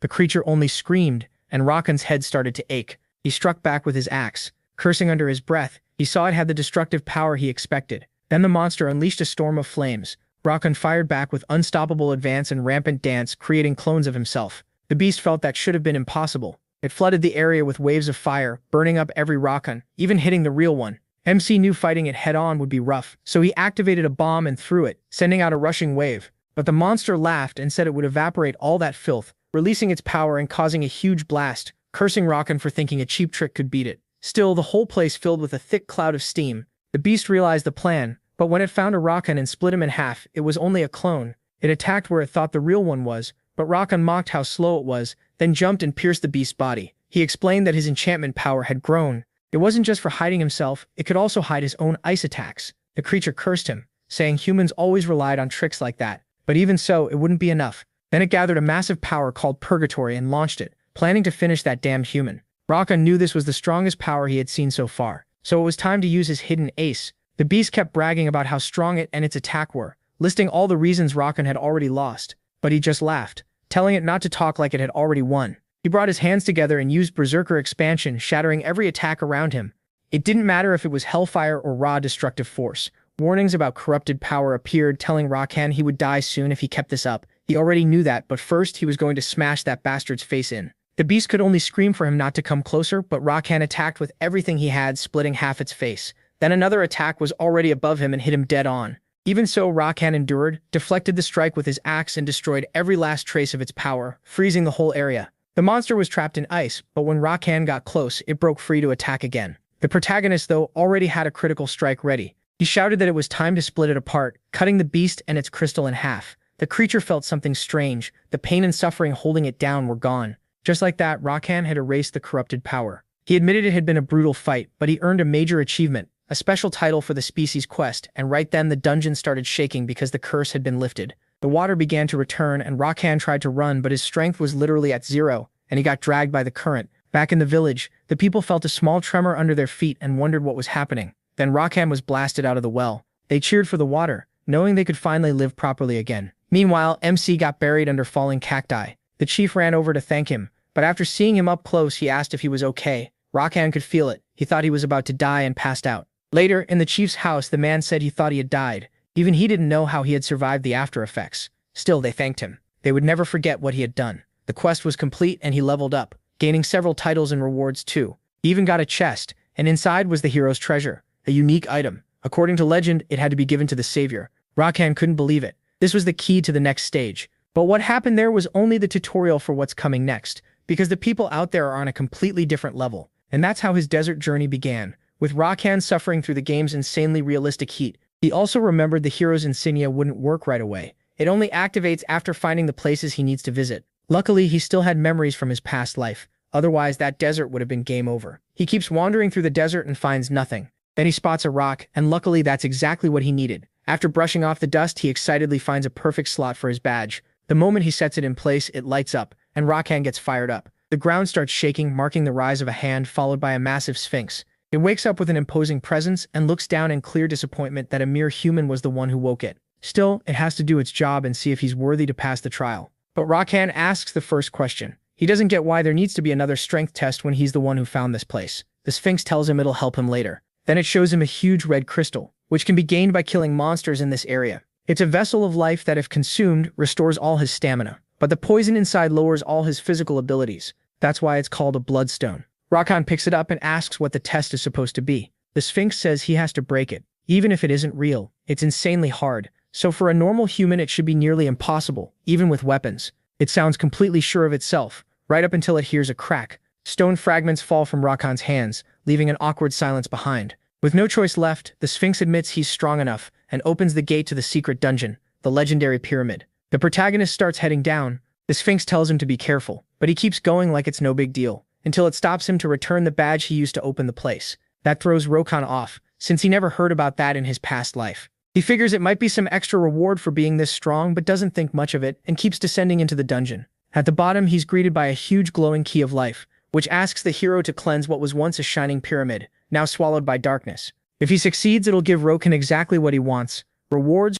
Its light suddenly grows much brighter, blinding him until it vanishes, and when he opens his eyes, he's somewhere completely different, looking at an ancient city and giant pyramids. He recognizes as the legendary pyramids of the Kara's Empire, ruled by King Scorpion. That king built up his own world, and then dragged the empire into darkness while trying to reach the outside world. Rockhan remembers it. All started with a corrupted game spirit living beneath the village, so he guesses Scorpion's corruption is also tied to the corrupt worshippers. He never did this mission before, so he doesn't know much, but they clearly need to investigate. That plan stops when they run into a woman wrapped in bandages, and Rockhan mistakes her for a dried-up zombie. That annoys the definitely not zombie, who suddenly jumps at him and scares him. Later, she happily eats the food and drinks the water. MC clearly doesn't want to share, then even asks for more. Annoyed, he says she's not getting anything else without giving him a reward. She introduces herself as the great first-class sorceress who serves King Scorpion, the great mummy Rofi, and claims her presence alone is the best reward. That only confuses and irritates Rockhan more, and after putting the pieces together, he realizes she's obviously a monster. Rofi shyly admits it like it's no big deal. Hearing that, he actually feels relieved. Now he has a perfect target to take out his stress on. The second she sees his punch coming, she desperately tries to calm him down and talk things out. His strike slams into the ground and kicks up a huge cloud of dust, but the mummy manages to dodge. She catches a glimpse of how close she came to ending up as a hole in the middle of the desert and keeps begging him to talk. Rockhan has no interest in chatting, so he grabs her by the head and warns that the only sounds he wants from her are screams during the fight. Terrified, she looks at him like he's insane and tries to convince him there's still no reason to fight. She isn't serving the king anymore. Still confused, Rockhan just grabs her by the neck and hurls her away, saving her with absolutely zero gentleness from a huge attack that lands right where she was. That attack came from Horit, a level 250 eagle man who hoped to kill two birds with one stone, especially the traitor Rofi, who was now hanging around a human. The mummy girl quickly says she didn't betray anyone. She was trying to persuade them, but to Horit, it makes no difference. She still has to die. Rofi refuses to accept that and activates her magic, but then she freezes in confusion when she sees Rockhan behind Horit with his giant axe. In one blow, he smashes the eagle man and knocks the courage right out of him, basically warning him not to get cocky just because he has an eagle face. Odzi throws him off with his wings, charges power into his fist, and rushes in with a hard punch that actually manages to hurt Rockhan's gums, making him admit the guy is fast. The protagonist answers with a heavy axe swing that misses. Tharutz then shoots up into the sky and glares at the arrogant human, who mocks him for acting like a coward and tells him to come back down. Even though Eagleface thinks he could beat him quickly, once he notices Rofi ready to fight too, he decides not to risk it and retreats, promising he'll find her again later. That only annoys Rockhan, because the guy ran off without finishing the fight. Meanwhile, the mummy is just relieved to still be alive, but Rockhan's shadow falls over her almost immediately. He pretty much demands one simple and very necessary word. Seeing the bruises on her body, she blushes in embarrassment and says thank you, but Rockhan tells her to say it louder. That only makes her mad, so she takes it out on his cheeks, and he fires back that all of this happened because of her, yanking her face right back and starting a fight that looks more like accidental plastic surgery. Back at the pyramid, Horit arrives and moves through the halls, where a girl mocks the bad mood written all over his face. Unhappy to see her, he recognizes her as Minute, level 251. She complains that he's always cold to her and asks if he's really going to His Majesty over something as small as that girl. He says yes. Rafi is now with a dangerous human. Minute doubts someone like that even exists, but Horde doesn't explain further. He just warns her and leaves, making her curious. Later, he arrives and kneels before His Majesty, ready to give his report. His ruler is a huge wheel with an eye sealed inside, supposedly King Scorpion, level 270. Back with Rakan, he's totally thrown off after hearing that only the eyes of King Scorpion remain. Rafi tries to explain that the king lived for so long that over time he lost his physical form and was left with only his eyeballs, though she really doesn't know exactly how many years he's been alive. Rakan thinks an old mummy should know that, which annoys her, so she makes it very clear, counting on her fingers, that she's only 18 years old. That shocks MC, not because he cares, but because this is way different from what he read in a trustworthy online guide in his past life. So he asks what that bird brain meant when he called her a traitor. That makes her nervous. Now we cut to the city of Karais, where cabbages are being sold, kids are playing, and in the middle of it all, an old woman notices the arrival of the huge Horut, who's recognized all across the area. He asks if she's seen the troublesome girl. The old woman assumes he means Rofi, whom she hasn't seen in a long time, even though the girl used to visit often. So she guesses Rofi must be out exploring. Horut accepts that and leaves, warning her that if any stranger shows up, she needs to report it right away. As he flies off, the old woman can't help feeling worried, and a couple of kids come over to ask about Rofi, who they clearly miss a lot. As for Horut, he returns to the pyramid and enters through a passage that leads him to where a jackal-like figure waits. Horut asks if he's found the mummy girl. This is Hokul, level 240, who says he's reinforced the trap patrols and promises she won't interfere with their plans. But Horut makes it clear they need to capture her before the plan begins. That worries the jackal, since he doesn't think she's that dangerous. Horut says she isn't, but the human he met while searching the area definitely is, and together they could ruin the plan. Besides, the Emperor ordered her capture. Hokul agrees, though he still doesn't sound convinced. Then the Eagle Man's attention shifts to the huge machine glowing red behind him, which Hokul says is the device that will make the Emperor's dream come true. The Bloodstone Condenser, the same artifact Rofi and Rokan are discussing right then. Just like the name says, it condenses bloodstones, which the Emperor plans to use to strengthen his weak stone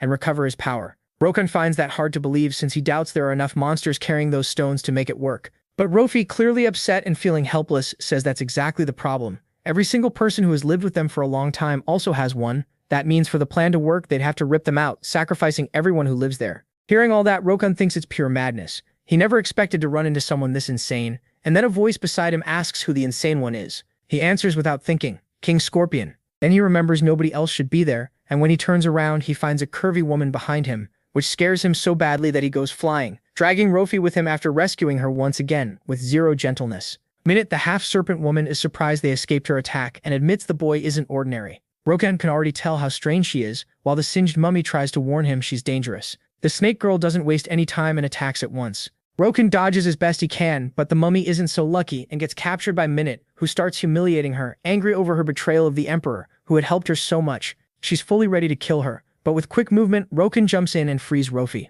The girl drops to the ground in pain, barely able to stand, while Rokan keeps fighting the serpent woman. Her tail is way too tough, and he ends up in the air in a bad position, giving her the opening to throw 2 fireballs at him. He somehow manages to stop them, and she's just about to drive her tail into him when Rofi uses her magic to summon a golden swarm of scarabs that drag Minute away. Furious, she breaks free, but she didn't stop. She used her power to unleash several pillars that sliced toward the snake woman's arm, but she slipped right through them and grabbed the mummy, driving a brutal stab into her stomach.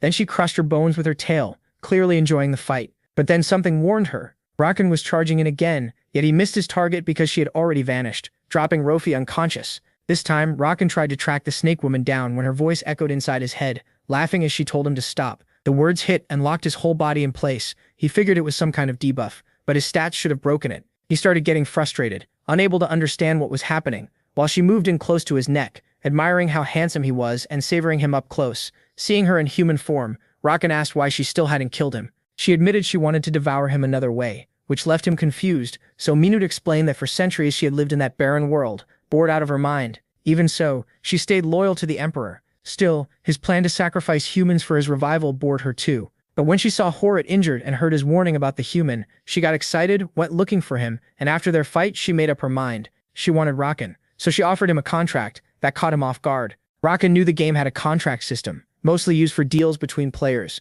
but there were exceptions. Contracts with monsters, where the trade wasn't items but monster powers. Still, most monsters hated humans, barely understood them, and wanted nothing to do with them. So he saw this as a rare chance, while she only noticed how long he had gone silent. Finally, he came back from his thoughts and asked what she wanted from the contract. Minute answered right away. He would become her servant, and that meant the Emperor's too. Oh, and Rakan would need to kill Rofi with his own hands. That left him completely shaken, but after a brief moment of shock, he acted like he accepted. Happy, she threw herself at him and released his paralysis too. Then he walked toward the unconscious mummy girl, seeing her helpless and trying to think of her as just a monster. He told himself she was only tied to his mission because of the blood crystal, and if this also made him stronger and helped him get revenge, then he shouldn't care at all about some monster. But even while unconscious, she was still only thinking about saving everyone. That made him hesitate, trembling as he remembered why he even played this game, wondering if it was for revenge or for the joy of fighting in this fun world. But Dean ruined that, making him forget how much fun he used to have and replacing it with revenge alone. That changed his choice completely. He tried to wake the very confused mummy, still not gently at all. She tried to remind him that he said he would save everyone, so he shouldn't get caught like an idiot. But she was the one sounding foolish, and the two started arguing, while behind them the giant snake rose again. They barely dodged, and the mummy dropped hard again, ending up wrapped up once more. She praised Rakan for breaking the hypnosis, which felt like déjà vu to him. Then she explained that Minute had two forms, a human one that used hypnotic powers to keep people from attacking her, and a snake form that was far stronger. Now the terrifying woman was furious that Rofi had not only betrayed her emperor, but was also spilling secrets, so she decided to kill her, and then deal with the arrogant human, even if Rakan pretended she couldn't mean him. She asked why he rejected her contract, and his answer was simple: it was more fun. Between accepting an easy path to power or teaming up with the clueless, useless mummy, the second option sounded way better. That way he could slaughter all the servants of the mad emperor, the same one who would sacrifice his own people. He got so fired up that he even started to scare Rofi, then summoned his twin axes. As he got ready, Minute realized she had judged him wrong. These two were both crazy in their own way.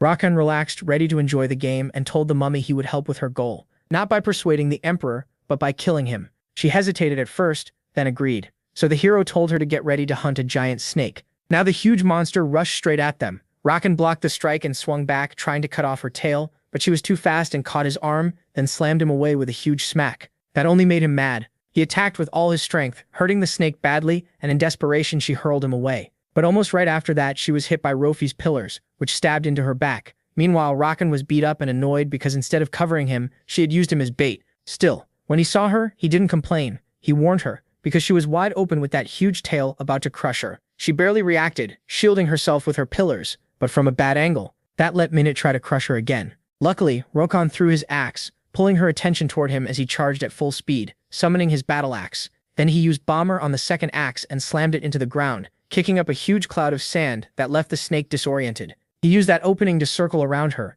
aiming straight for her back. Confident, she reacted right away and stabbed at him with her tail. It pierced him, but then she realized she wasn't facing just one Rakan, but an army, as he used Frenzy, tearing into her and leaving her badly hurt. In desperation, she thrashed around to throw them off while pieces of clones flew everywhere. Then she thought she had found the real one, so she stabbed him in the back and started crushing him, dragging him closer, furious that he had rejected her offer. Rakan understood why she was angry, but he reminded her she was forgetting something, right as Rofi used her power, stabbing Minute again with her pillars, and launching her into the sky. Excited, Rakan praised her and asked to be next. Though confused, the mummy agreed and used her pillar to launch him too, while a baffled Minute looked on. Then she saw Rakan coming at her, burning with cruel delight as he revealed his massive scythe, calling himself the Reaper, before slicing her in two.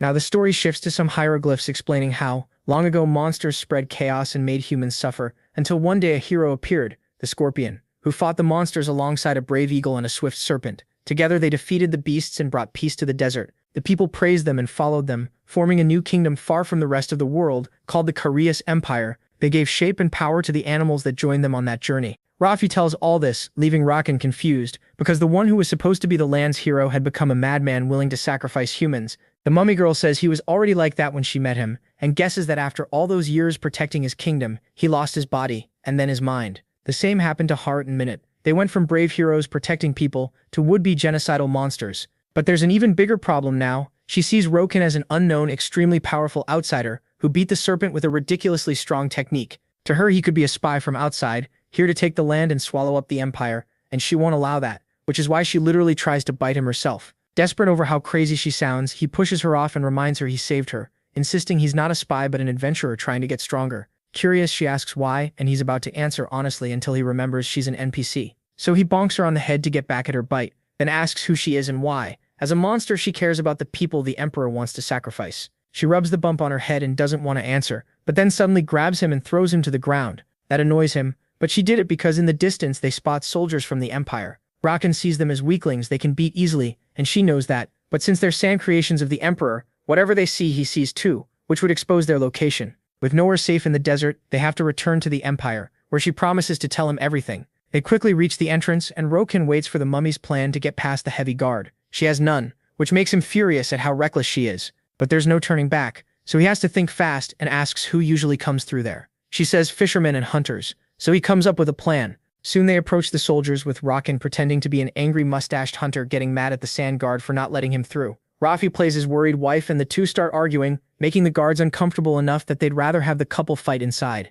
Once in, Rafi can't believe that actually worked, and Rakan pulls off the annoying fake mustache. Then he takes a moment to admire the beautiful empire, but the mummy tells him to hurry because she needs to take him to someone who might help. Meanwhile, out in the desert, Horuk gathers Manut's remains, and the guards find Rofi's bandages. They assume she was responsible, sad that he failed to warn his friend. He asks whether they found her bloodstone, but it seems that was taken too, which makes the eagle-faced warrior even angrier. He orders everyone to search for them at any cost, determined to kill them. Back in the Empire, Rakan follows Rofi with heavy suspicion. She notices he clearly has trust issues, but assures him he can relax because the person she protects is human. It's Aris, who recognizes Rofi right away for being such a glutton. That embarrasses Rofi and makes Rakan cringe, while the excited old woman hugs the mummy and the children who missed her. The protagonist keeps teasing her about being greedy. Once inside, Aris is surprised that she came back with a friend, but Rofi calls him a subordinate, which only gives MC more reason to mess with her, as he introduces himself as MC, an adventurer. The mummy says that name sounds ridiculous, so he tugs her ear and asks how someone so kind ended up knowing someone this arrogant. Aris says that attitude is exactly what the mummy loves. She remembers that 12 years ago, one day she came home and found the place in a mess. There were noises coming from the kitchen, and when she went in, she found a little mummy girl stuffing herself with food like a tiny squirrel. Back then, the old woman was clearly pregnant, and as she looked at the girl, all the child asked was whether she had any jam for her bread. Back in the present, the mummy shrinks up in embarrassment like a little kid while the old woman laughs. She fondly says Rofi has always been a good girl who helped her for years. Rofi even took care of her children after they were born. Rakan wonders if Arima really knows Rofi is a monster, but she does, because the first time she saw her, Horat showed up angry to drag her away. He scolded her for spending time with humans, and Arima thought that would be the last time she ever saw her. But the very next day, Rofi came back asking for food. After a month of escaping and getting caught over and over, Horat finally gave up. Then they suddenly remember that Eagleface has been looking for her, and for any stranger who entered the town too. When Arima asks what happened, Rofi tries to play it down, calling it a small disagreement. She asks Arima to hide them there, and Arima agrees,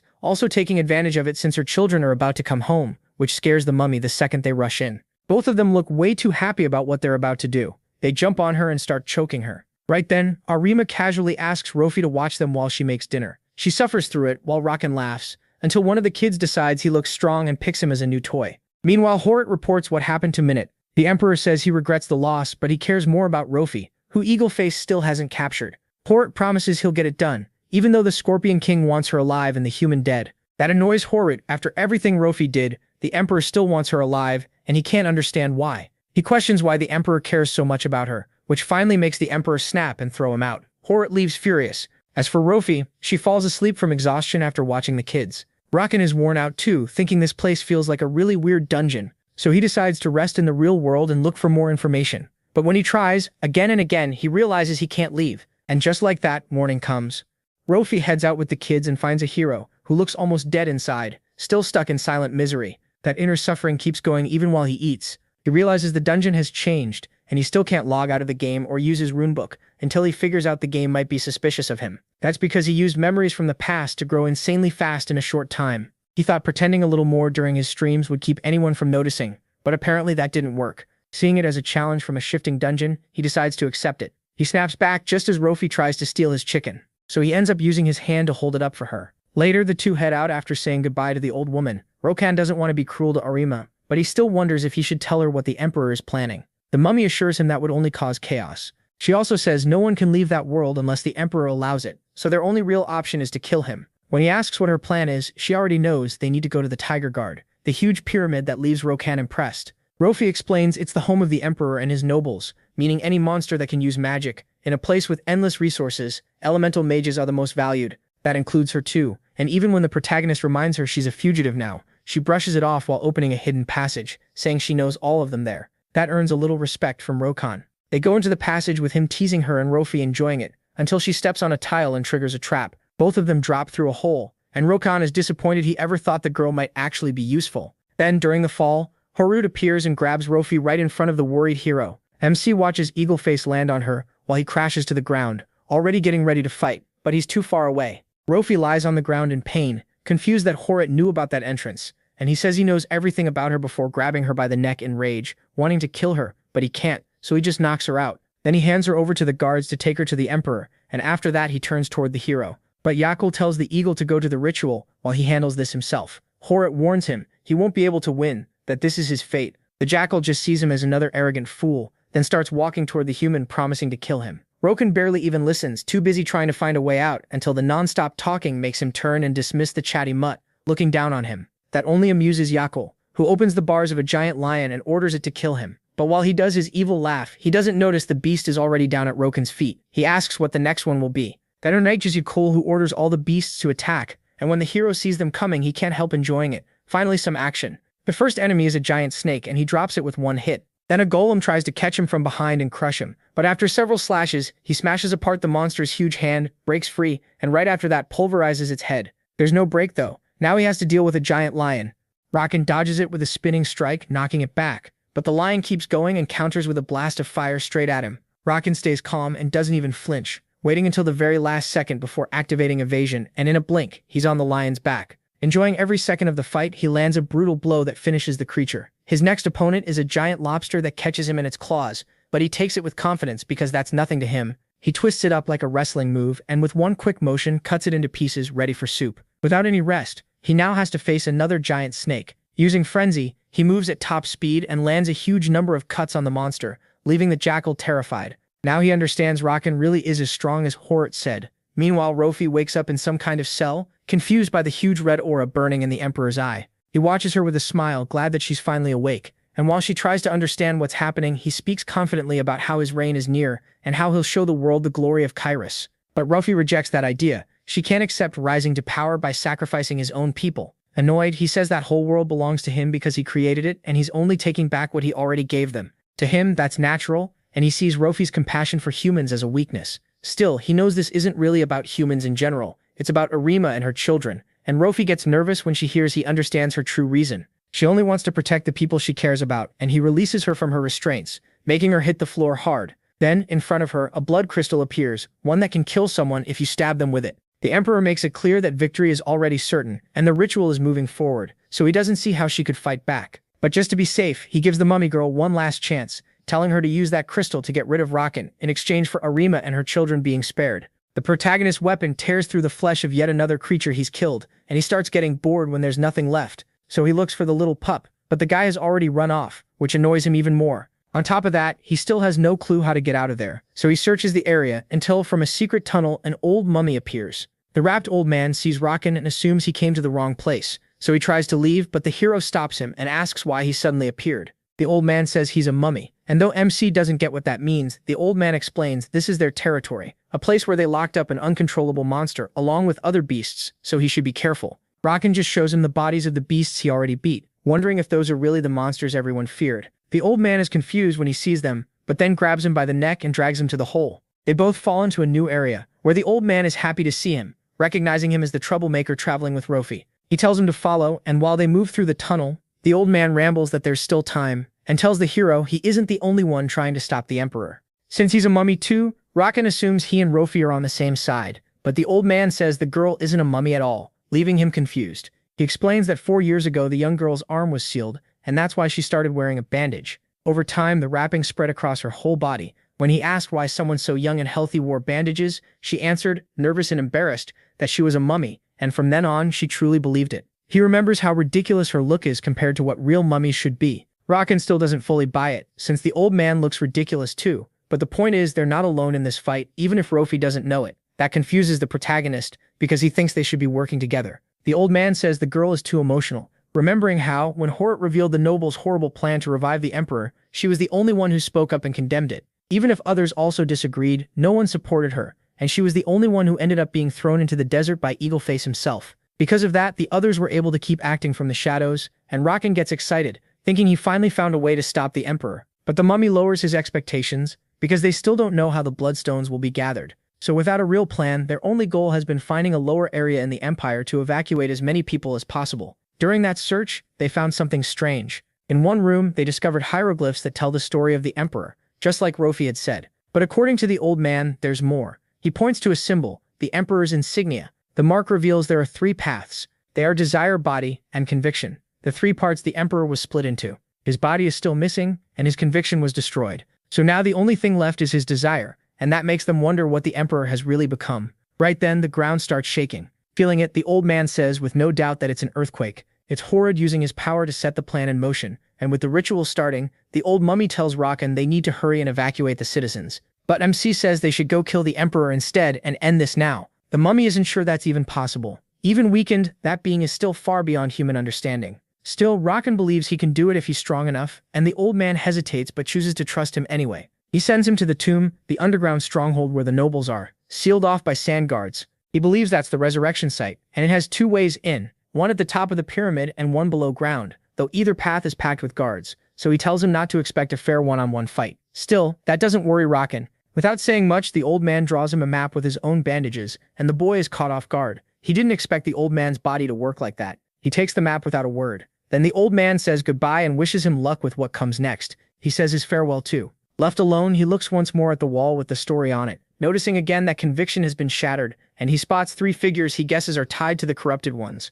But this isn't the time to get sidetracked, so he keeps moving without stopping. While back in the city, everyone is panicking over the quake when suddenly from the ground, a giant obelisk rises. Watching the humans panic from afar is the old mummy. A panther comes up beside him and explains that even if they still don't know the full plan, it has already started, with obelisks appearing all across the city, and people stare at them in confusion until some of them try to touch one. Then one of them gets wrapped in bandages and thrown back by the old man, who shouts at the humans to stay away from the pillar. Seeing how bad things are getting, he starts placing all his hopes in Rokan. And right then, the protagonist seems to reach his destination, a huge group of guards ready to stop him. He doesn't hesitate and crushes the first one at once. Soon he's surrounded, so he summons his axes and starts tearing through everything in his path.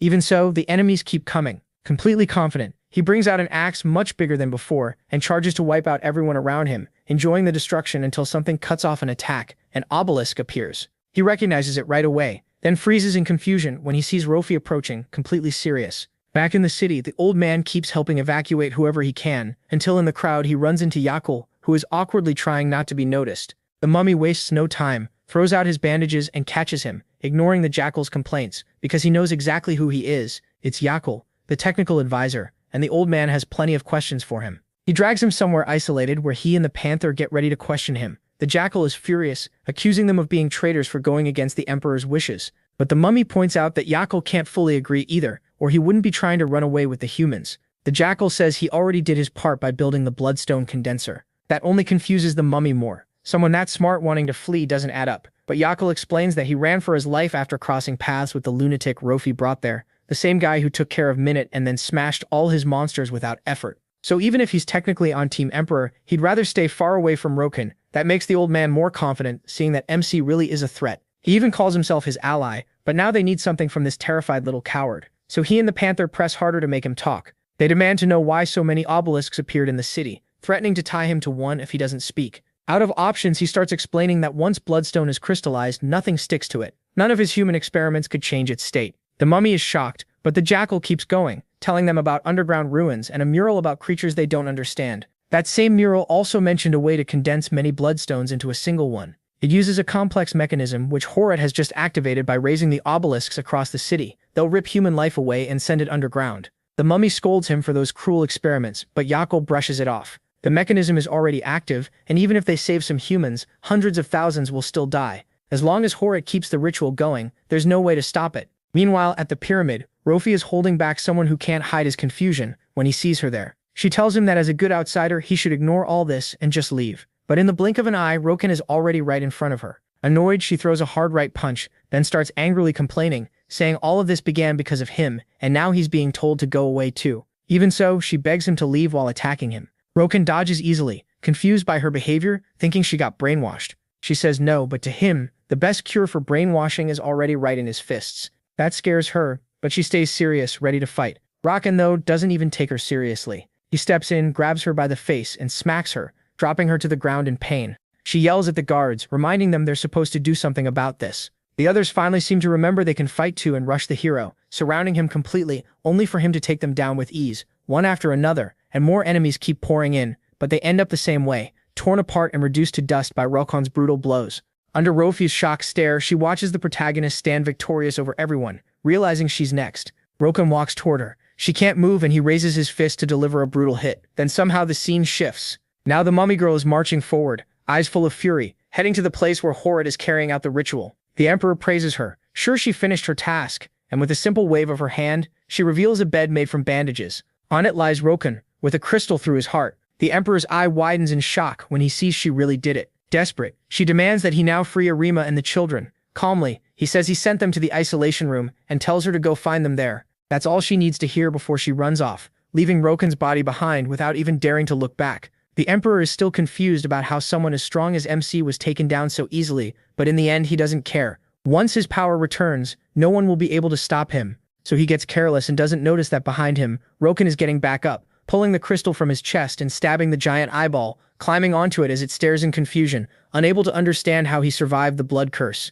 Rokan tells him to look again. One of his two hearts was the one that got pierced. Meanwhile, Rofi runs in desperation, remembering how that blow meant for her had hit a sand guard instead. Rokan had just looked at her and asked why. He already knew she could be kind of dumb, but now she was doing something stupid on top of that. She didn't want to answer, but he understood. It was for Arima and her family. He was upset because now she chose to save her family instead of everyone, like she first wanted, and that made her angry too. After all, anyone in her place would have done the same. He gets that, but he still thinks she's different, even if she doesn't see herself that way. Then he tells her that no matter what titles she has, noble, shaman, whatever, they mean nothing right now. Rokan is disappointed to see that she really doesn't understand, but he'll still help her and let her do what she came for. After that, she has to escape with Arima and the children while he deals with the Emperor. Back in the present, she runs on, frustrated while Rokan keeps having fun messing with the giant eye which can't really do much, until Horrid drops everything to help it, dragging Rokan away from there and pinning him down, while the Emperor looks victorious and says the crystal poison only works once, claiming it's now only a matter of time before Rokan dies.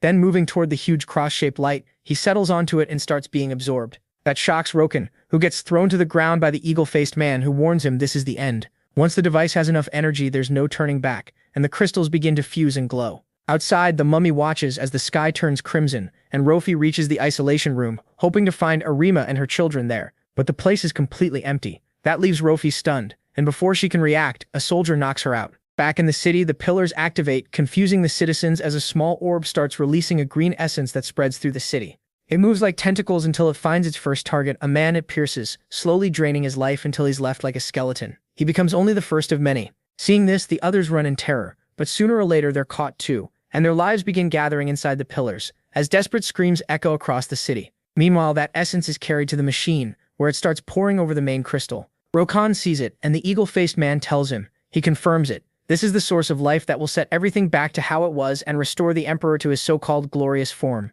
Rokan doesn't see anything glorious about becoming an even bigger eye. He rushes in to stop it and goes straight for the machine, but Herd steps in front of him. He throws a couple of punches and he slips past them until one lands clean. Rokan tries to hit back, but during the clash, another blow knocks him away, and he uses his helmet to block. He knows it's still too early to use Berserker, so he has to fight with what he's got. He charges again, smashing up the ground with a heavy hit, but Herd seems to guard against it, until moving insanely fast. Rokan gets in close and lines up a brutal slash. Still, the eagle-faced man doesn't give up. He gathers energy into his fist and attacks again, striking Rokan and sending him flying. The protagonist answers by throwing an axe, and his overconfident enemy thinks it'll be easy to dodge with just a small step. But the second the axe passes him, it starts glowing brightly and explodes, engulfing him completely in a violent blast. Rokan drops down, sure of himself, and says it would have been smarter to catch it instead of dodging. But behind the huge wall of smoke, a giant crystal appears, leaving him stunned. Annoyed that Herd was hiding something like that, Rokan tries to strike the crystal, but he's cut off and grabbed. The two of them take off in a struggle, then crash and drag across the ground until MC finally kicks him off. He gets back up fast to keep the pressure on, thinking the eagle-faced man has been left wide open after that last exchange. Rokan sprints at full speed and throws a savage right hook, then follows it with a massive slash, leaving him wounded. But he knows the job still isn't done, and Haruta is barely standing, seeing everything in a blur. Rokan keeps attacking, and Haruta can hardly react. Then he watches in surprise as the Eagle Man still holds his ground. So Haruta plants himself firmly and prepares a charged strike that sends Rokan flying into the air. Once he's airborne, Haruta chases after him, catches up, and grabs him by one leg, lifting him even higher and carrying him all the way outside the pyramids. Without saying a word, he lets go and drops him. Rokan protests that he's leaving the fight half-finished, but Haruta only cares about the Emperor's resurrection. The protagonist plummets straight toward the city, hurting all over and furious at his rival's cowardly move, until a voice breaks his thoughts. It's Eris and her children. Rokan is confused to see them there, but the old woman calmly explains it makes sense they'd be in her home, while MC glances at the odd mess he made in the roof when he crashed through. At least he smiles, hoping Pyrrha is with them. But no, Eris hasn't seen her since they left. That only confuses Rokan more, but he has no time to think because outside chaos breaks out, followed by a green glow that puts him on alert. He tells the family to hide while he handles the tentacles that tear through the wall. They're disgusting, and while dodging them he realizes something: they have the same color as corruption, and when they touch food, it starts to rot. That makes him connect them to the roots of the Tree of Origin, an elven legend that says those roots absorb the land's energy and form the seed of the World Tree. But that makes no sense to him because it was supposed to be just a legend, and he understands even less why those roots are here. Then he reaches a conclusion. They planted the tree upside down and changed its structure so it would absorb the life force of the Bloodstones, using corrupt power. He realizes it's all coming from that crystal he saw and runs outside, where he finds the roots coming out of the obelisk as they twist and writhe. That sight fills him with rage. Meanwhile, an exhausted Horut returns to the pyramid, where beneath the crystal he finds a colossal body. Because of this, no one will be able to stop them, but his wounds finally catch up to him. He grows weak, unable to see the final result, drops to his knees, remembers his friend Minute, and then collapses dead. As for the Emperor's body, it finally awakens, unleashing its power. Back in the city, the obelisks stop. With Eris and the kids hidden away, they start to think it's all over. That's when Rokan arrives, telling them to stay there and not come out. He's angry at himself as he sees his arm shaking along with the rest of his body. He's crushed by the helpless feeling of failing again, and it drags him back to the memory of being humiliated under hundreds of enemy arrows. He grits his teeth, trying to hold back the frustration, when suddenly Eros pulls him out of it with a hug. Rokan freezes, confused, not sure what to do, but she only wants to thank him for saving them. He doesn't really understand the gesture, much less the strange game life seems to be making him play, but he ends up returning the hug, still surprised. In that moment, it becomes the push he needed to clear his head, and he runs back toward the fight, knowing it still isn't over. Now he's determined to stop it, heading straight for the pyramid. Meanwhile, the monstrous Emperor tries to stand, and down in the sewers, the few refugees left are being watched over by the old man Manhwa, who looks on in frustration, knowing that even after all his effort, he only managed to save around 600 people. And to make things worse, he feels a presence, a shining blood crystal, and eyes coming closer and closer until they're right above him. Desperate, old Manhwa screams for them to run just before he's crushed. The humans flee in terror while the enraged Emperor chases them, calling them wretches for hiding instead of offering up their lives. Up on the surface, Rokan looks toward the pit where he hears an ancient tongue, and right away a crowd of people starts running past him. He watches, confused, as the ground starts to shake. That's the sign. The giant Emperor is coming out, furious and determined to keep devouring humans, swearing to wipe them all out and begin a new era. Standing right in front of him, Rokan nods with a half-smile. He says this really will be a new era, as he puts on his helmet and releases his weapons, staring straight into the Emperor's eyes and telling him that in this new era, that greedy idiot is ending up with his skull split open. Then the monster rises and drives its hands into the ground, using its legs to launch itself with all its strength straight at Rokan, who dodges by leaping into the air. Determined, he grips his axe tight, reaches a house, and pushes off it with all his strength to start a savage attack. The two collide in their first impact, both holding firm before they break apart and lock eyes. This time the Emperor attacks first, trying to crush him, and Rokan barely manages to stop one hand because the other grabs him with brutal force, trying to grind him into dust against the ground. He barely escapes, then sees the monster coming for him again. Rokan dodges the devastating impact, but the creature won't stop trying to destroy him. Then the protagonist, with a little distance, lands a solid axe slash and is pushed back by the beast. He switches to his bigger axe and clashes with the creature again, trying to strike once more. He throws two hand axes, using them to build momentum for a chain of slashes that don't seem to hurt the Emperor at first glance. But Rokan doesn't give up, moving faster as he waits for the right moment, and he finds it when the monster slips. Stomping hard on the ground, he puts his full weight into an axe strike that slices into the brain, and for a second he feels like he's won. But his opponent is furious and humiliated. It starts to mutate, releasing a huge aura of power, its eyes glowing an intense purple. Rokan sees it and tries to fall back, barely escaping the savage beam it fires, which destroys a huge part of the city. Rokan looks worried by how absurdly overpowered his enemy is, and that fear is confirmed when he sees it move again with insane speed, appearing in front of him in a second, ready to strike with a brutal blow.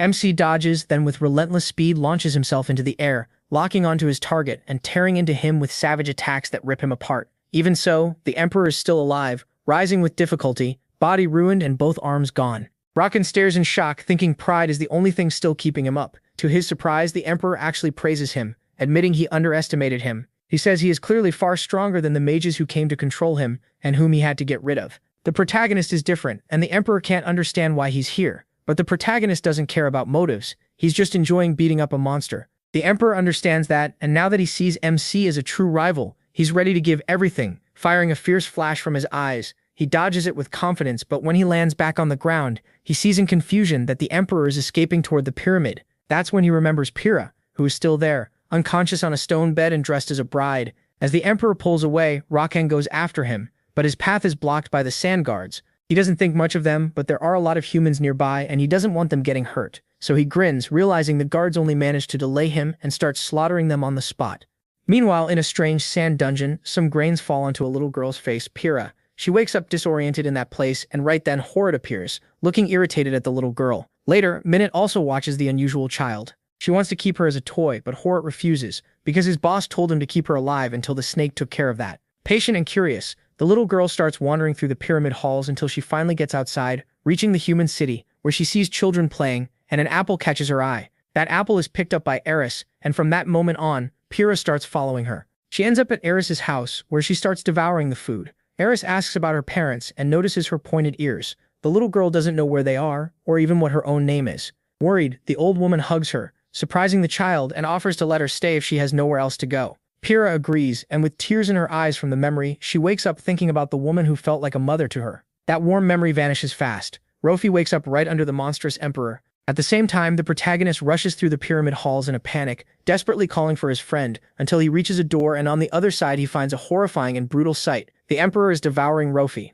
Only her hand is left in his mouth, and then even that is swallowed right in front of Rokan. The Emperor lets out a massive roar and starts unleashing his power. Outside the pyramid, the first flash bursts out, followed by a huge shockwave, as the terrified citizens watch a giant cross appear above the tip of the pyramid. A horrified Jacule says it means the Emperor has fully revived. Rima and her family are there among the crowd, watching in fear and worrying about Rofi. Inside, Rokan watches the Emperor reach his final form after absorbing his friend. He wastes not even a second before throwing a savage punch that lands clean on Rokan. The blast it creates is so wild it sends him flying with brutal force, launching him straight toward the city and tearing through everything until he crashes into the rubble. He's left hurt, stunned, and barely able to move, beaten. Then a game window appears and mockingly asks where all his arrogance went, while reactivating the logout option so he can escape. Rokan realizes this is some kind of test, something the system would explain later. For now, it tells him to get out because against the Emperor's final form, he has no chance. But the protagonist just laughs. If he's still alive, he can still fight. The system quickly warns him that this time it isn't the same game he used to know,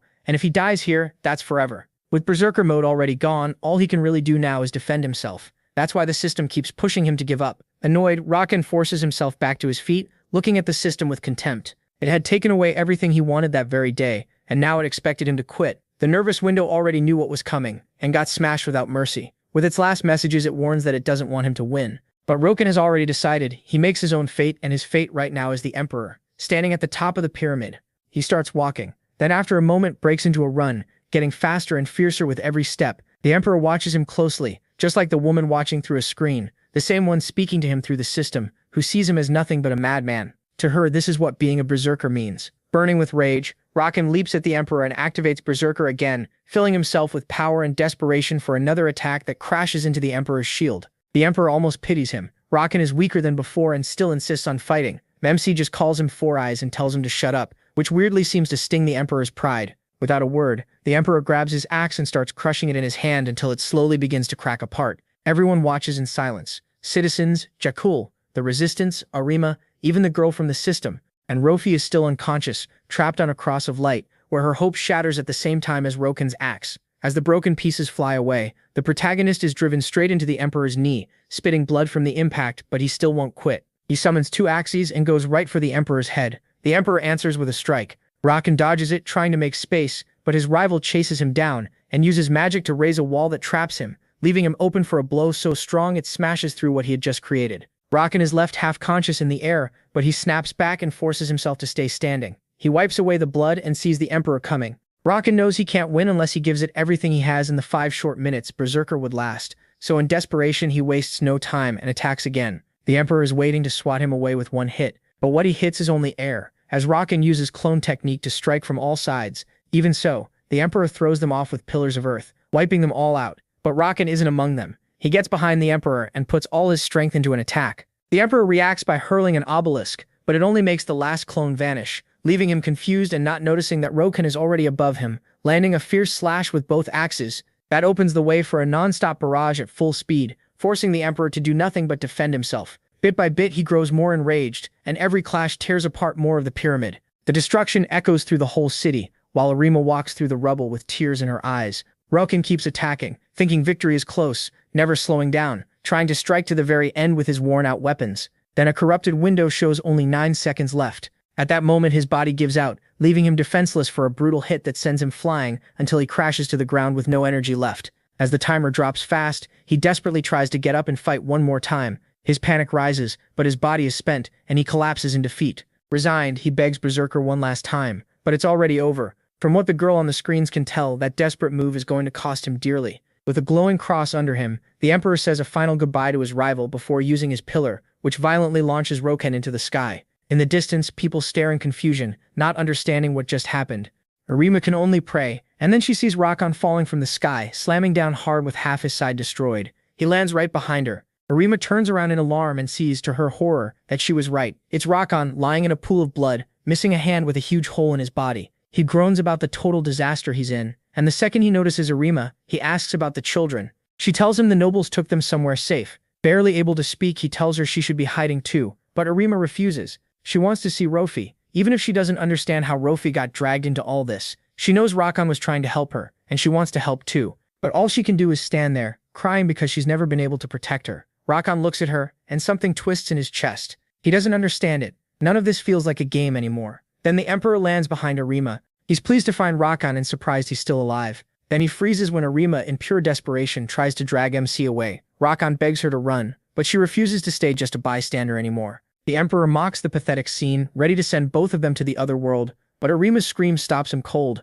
He loses control of his body because of Rofi, who had left her prison inside him and was trying to break free from her bonds. Even while the Emperor scolds her, telling her to rule as part of him and stop caring about those inferior creatures, Rofi shuts him down in fury and fights with everything she has to escape. She rejects the Emperor's terrifying plans. What she wants is simple: to live with Arima. The Emperor screams in pain as his blood crystal starts shining intensely. From there, Rofi slowly begins to emerge. She sees her friend, and though the Emperor refuses to let her go, tightening his restraints and trying to pull her back inside, Rofi desperately raises her hand, only to realize she's being trapped again. Then Arima grabs it. She calls out to Rofi in desperation, but her grip isn't strong enough. She's about to lose her when a huge hand stops it. It's Rakan. He snaps at that idiot Rofi to get out of there, then yanks both girls back with all his strength, freeing them in one pull. As they're pulled through the air, Rofi cries, feeling free, her fingers locked with Arima's. Meanwhile, Rakan crashes hard against a rock, completely spent. The Emperor, furious, tries to decide what to do, but then his chest starts glowing brightly. Rofi gently sets Arima down on the ground, grateful she made it out. Then she stands and looks at the Emperor, who keeps twisting in madness, but her focus turns to the injured Rakan, who still has enough strength to call her zombie. She's happy he's still the same idiot as always, and asks why he's trying so hard over something that wasn't even his problem. He laughs and figures he just can't help wanting to beat down the people he hates. With that ridiculous pride of his, he can't let things end halfway. In the shape he's in now, he blames Rafi's stubbornness, guessing he found someone just as stubborn as he is, and even after giving it everything, he still failed. Maybe failure is just his fate, but at least he's glad she and Arima are safe. Rafi stops him there, telling him it isn't over yet. She begins to shine and thanks him for saving her from the Scorpion King, ready to return the favor. Meanwhile, the crazed Emperor starts twisting into a horrifying Cyclops-like form. At the same time, Rofi uses her power to keep Roken stable. She tells him her own mind was broken, and she even died, but he won't, because his mind is strong enough to handle the power she's about to give him through their contract. Confused, he asks what she could possibly give, if she has nothing left. Rofi only smiles. As the Emperor, completely out of his mind, charges in again, ready to crush them both. Rofi just keeps smiling while Roken has no idea what's happening. Crosses of light appear in his pupils, and a massive explosion bursts out, lighting up the whole place. The Emperor stops dead, unable to believe what he's seeing. The citizens, the magical beasts, and even the woman watching him are just as stunned. The moment she sees it, she urgently calls someone and warns them that she has found the second rancor. From that intense flash emerges a powerful, overwhelming fusion of Roken and Rofi. Arima wakes up to the sight of it, staring at their new form. The furious Emperor yells that this power was his and attacks with everything he has, but the new Roken simply lifts a hand and stops him with an obelisk wall. Then he brings his fingers together, summoning a new version of the third hand, now filled with Rofi's power and forming 4 massive arms that grab a giant axe. He swings it through the air, then unleashes an attack so strong it starts tearing through everything ahead. It keeps going straight for the Emperor, who can only watch it come at him like a death sentence. He has no time to react as his entire torso gets completely erased, wiping him out in an instant. But his legs are still standing, and from them the Emperor's body starts growing back. A moment later, he's back in the fight, angrier than ever. He barely gets the chance to show that rage before Rokan is already on him, ready to attack again. This time, the Emperor catches the light axe and tries to strike back, but the protagonist slips away with ease, then answers with a brutal burst of aura that sends the Emperor stumbling backward. Rokan doesn't let up and lands another hard hit right after that. The Emperor refuses to go down. Clenching his fists in rage, he fires a massive laser, but MC spots it and dodges just in time. Using that opening, he throws out a huge punch, then follows with a savage axe strike that blasts the Emperor away. Still, the Emperor manages to stop himself mid-air, just long enough to unleash his power and raise a massive wall of obelisks. Rokan breaks through it easily. Even so, the Emperor stays confident. Sure, he fell into his trap when he used that energy beam, which does hit its target. But once the smoke clears, Rokan reveals the trick. He threw the axe as a decoy, then came in from behind with a wild strike that sends the Emperor flying. He crashes across the ground, finally coming to a stop, helpless on the floor. Rokan heads up, gathers his power, and wraps his fist in heavy armor. Then he pulls the Emperor in with an obelisk, dragging him at full speed straight into that furious, massive punch that finishes the combo.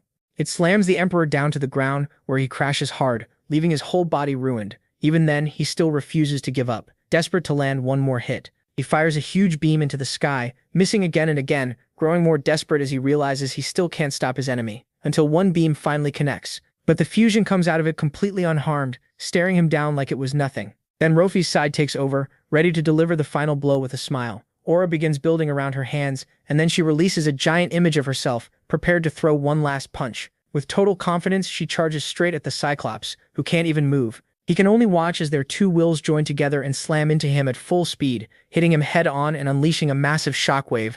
Then through the wreckage, the fusion walks toward what's left of the Emperor, now dying. All he can do is look at Rofi sadly, saying he wanted her to conquer the world with him. She makes it clear one last time, she never wanted that. In the end, he accepts it. Admitting her stubbornness reminds him of his own past, as he starts to fade. Even so, he regrets that it took an outsider to remind him why he was supposed to fight. As he disappears, he leaves behind his blood crystal, now losing its corruption. Rofi takes it in her hands, and both she and Rokan return to normal, holding the crystal together. She thanks him for saving her, though he reminds her she saved him too. Rofi admits that when the Emperor absorbed her, she understood the truth. She had always been part of him, and had always been his conviction. Rokan says he already knew from the moment he tried to stop her before, though really he just guessed, because that's what the usual anti-Emperor type always turns out to be. She smiles without really getting the joke, then gives him one last gift, the hero token. She remembers making it back when she was still the Emperor at the height of that power, before giving it to a child. Rokan tells her he found it in a village and wanted to check if it was real, but her focus shifts to the destruction caused by a part of herself, and she feels like a pathetic empress. Gripping the badge in frustration, she decides to do one more thing and tosses it back to Rokan, leaving him confused. She tells him to return it to the child she gave it to, and then taking the Emperor's crystal, she rises into the sky as Rokan watches in worry. His confident friend smiles and says this is the only thing left for her to do, then says goodbye. Panicking, he reminds her that she promised to stay with Aris. She hears him, but her choice is already made and she destroys the crystal in the sky. All Rokan can do is look at his friend one last time as her body starts turning into pure energy, and then she shines across the sky, releasing a huge flash of light that sends sparks all over the city. Rokan watches in confusion, as those sparks fall and bring back the people whose lives the Emperor had stolen. But Rokan can't see anything else once his body starts fading. The last thing he sees is Aris waking up, confused, right before he gets thrown out of the game by force. Rokan comes out of the capsule dazed with a pounding headache when he hears the voice of a stranger standing right in front of him. The smiling girl looks at him and says he's finally awake, calling him by his real name. He stares at her in confusion, then looks around and sees several men checking his equipment, like this is completely normal. He takes a deep breath, ready to blow up at the weird strangers in his house and throw them out right away. But the girl steps in to calm him and hands him a card. She says she's with Falcon, the company that made the game. Her name is Mary Kim, and she reminds him this isn't their first conversation. That makes Rokan remember the logout problem, so he angrily says he should be the one suing them. Mary turns serious and tells him to calm down. He clearly doesn't understand what's going on.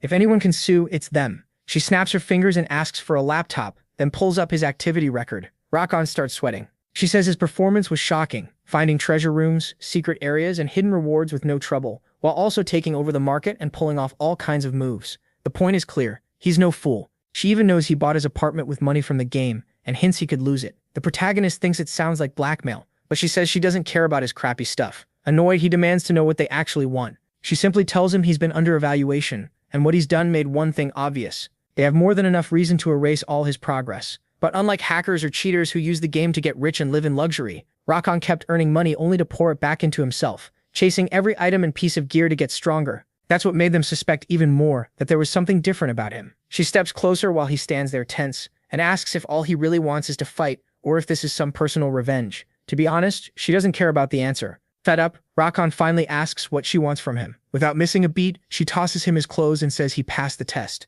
Then she tells him to come with her, and he agrees. During the ride in a luxury SUV, he feels like he's being driven to some cartel-style execution, even if she thinks that idea is ridiculous. Still, he keeps suspecting something, especially when he notices several vehicles escorting them in formation. He assumes they're there to protect her, meaning she must be important. Mireille admits that she is, but says the guards aren't there for her. When they arrive at a building, they step out of the SUV and walk to the entrance, where she hands him an access card with his old-school photo on it. Not exactly flattering, so he wonders how she got it. As they go in, she warns him he can't tell anyone outside what he sees there, though she knows no one would believe him anyway. They move deeper inside, and the place feels bigger and stranger by the second. Mireille explains that 23 years ago, a rift opened in Antarctica, and something came out of it, something that left Rakan completely shaken. Calmly, she reminds him that he's already hunted one before, then shows him the first monster that emerged from that rift, a two-headed ogre. The two ride an elevator down in silence, and when Rakan steps out, he nervously gets a close look at the giant corpse. He can't understand how a game monster could be there, and she explains it isn't from a game at all. What they called the game was really a simulation of another world, one created to train saviors. Seeing Rakan's confusion, she goes on. 23 years ago, that ogre came through the rift while terrified explorers watched. Then something even more shocking happened. A beam instantly killed the beast, leaving everyone stunned. It came from the other thing that stepped out of the rift, Odin, the first descendant. He helped keep the rift stable for years, but they couldn't rely on him forever. So they studied it and learned the rift was a window into a world beyond understanding, where that ogre was only the beginning. They couldn't just leave it alone, or more monsters might cross through.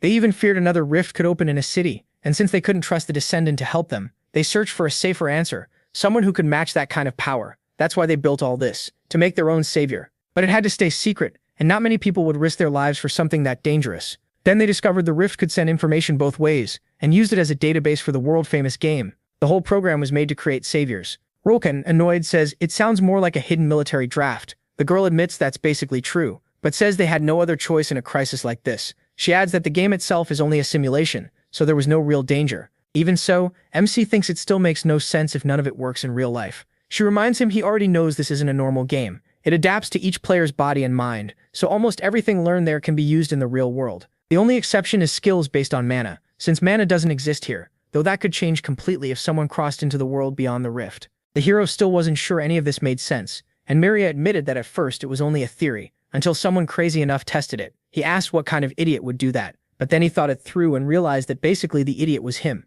She confirmed it with an amused smile, and that instantly made him furious. They had been messing with his life. Still laughing, she reminded him that he was the last person who should be mad. Then she moved her fingers, giving the signal for hundreds of snipers to aim at him, as she asked how he knew so much about their secret systems. Shaken and scared, Loken reminded her this wasn't supposed to be an execution. She said they wouldn't bury him, but they might put a few holes in him unless he answered honestly. Who was he really, and why did he know so much? She even suspected he might be from the Rift world, and Loken still looked uneasy, so he chose to refuse. With a wide smile, the girl gave the order, and a huge flash filled the room. Now there was a hole in the floor and Loken stood there trembling, totally pale. He complained about the shot, and so did Mireille. She turned on her shooters in anger, and they immediately started blaming each other. Ignoring that, she got serious again and demanded he reveal who he was, or there would be more warnings. Sweating nervously, he clenched his fists. He didn't want to lower himself or admit he had come back in time after a humiliating defeat, but something else mattered more to him. He asked what she meant when she said his powers could be used outside the rift, because he needed to know if Rofi and everything in Kairos had been real.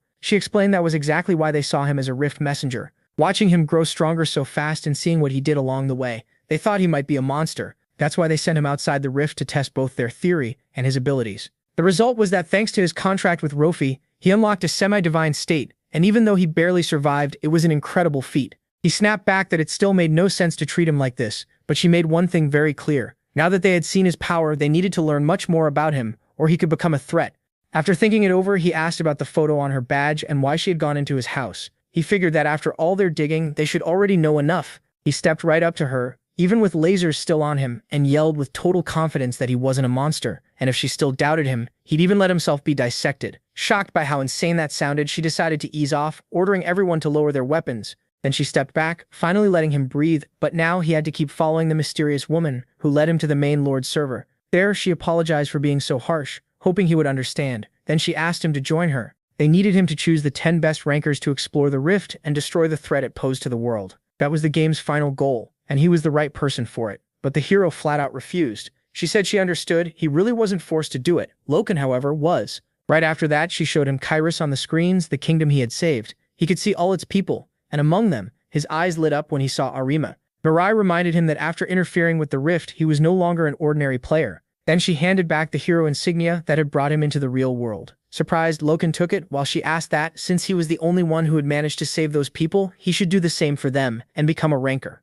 Meanwhile, somewhere else in a rainy forest, a hooded man dragged his sword as he locked onto his target, a two-headed ogre resting among human remains. Suddenly, a skull flew straight into its head, making it turn angrily toward the hooded figure. Enraged, it grabbed its weapon and charged hard, but the hooded fighter, with one fast slash, broke the weapon, then leaped and ran up its body until he reached its chest and dealt a fatal wound. The ogre dropped to its knees, and the hooded man was Loken. He remembered how he had ended up accepting the ranker role Miri wanted for him, though she still wouldn't let him enter the rift. She told him that even if he was a ranker in name, he didn't yet have a ranker's power, so he had to keep playing until he became strong enough to be a real ranker, handing back the hero insignia. Back in the present, the ogre was nearly beaten as he walked toward it, accepting its fate. Then the hero pulled back his hood, showing his new look and his resolve to become the strongest ranker. At that moment, the ogre woke up and tried to strike, but it was easily blocked. Loken planted himself and answered with a huge sword slash that dropped the monster to the ground helpless under his furious assault. He jumped straight into the next hit, but the ogre refused to give up and kept defending, which only fed Loken's bloodlust. He kept pressing until he cut off its arms, and the ogre twisted in pain, struggling to throw him off as its screams echoed everywhere. Loken didn't stop. He was set on finishing it and watched the monster grow desperate, shouting and trying to attack any way it could, even with its arms severed, until it finally managed to crush the hero under its foot, mad with pain. But then its foot started glowing and lines of energy spread all over its leg before it exploded into pieces, and the hero burst out from the blast. That attack knocked the monster down again. Then it saw him coming from above with a massive energy axe, wearing a victorious grin as he landed a huge critical hit. He stayed standing there like a beast, picked up his weapon, and looked for the next target. Later, on the central continent, Loken checked his stats, ready to continue the race quest because he needed a new weapon. He remembered what had happened to his axe during the Emperor fight, and even though he thought the bloodstones he got would make it easy to get one, he was surprised to find many more people there now. He let out a heavy breath, feeling like it was his time to shine, and ran home. From a dusty chest, he pulled out a letter he had gotten after beating some bandits. He figured that if the council formed and he met the right conditions, it would trigger the Furious King quest, and that would get him a berserker weapon. Just thinking about it got him excited, until he saw the letter had expired. That annoyed him because it felt like his old failures were coming back. Now he had to repeat the second village mission to get the item again. At first it seemed like a pain, but then he started seeing the upside. A dark grin spread across his face, and soon he was walking happily through the forest near the second city. He wondered if he was really getting stronger, remembering that in RPGs, the stronger you get, the stronger the enemies that appear.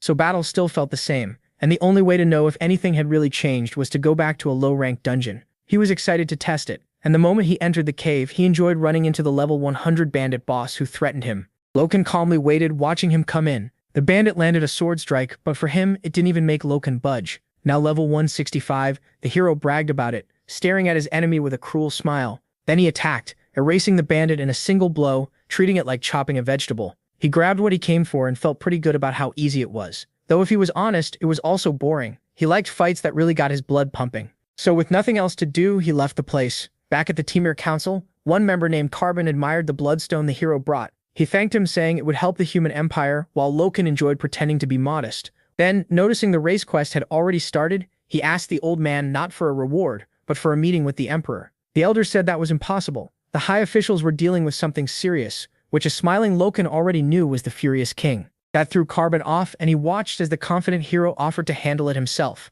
Soon he arrived at an office and slapped a paper onto the desk, grinning as he showed an urgent report. The small masked one watched as the bandit boss received a letter from the Furious King, and from that he understood the king was starting to gather his forces. He was annoyed he hadn't noticed sooner, especially when they had been focused on training, but Loken calmed him down, saying he had a plan. Even if the small one doubted one person could beat all the bandits who had probably already joined the king. Even the hero had second thoughts, but he still had an idea so he wouldn't have to do it alone.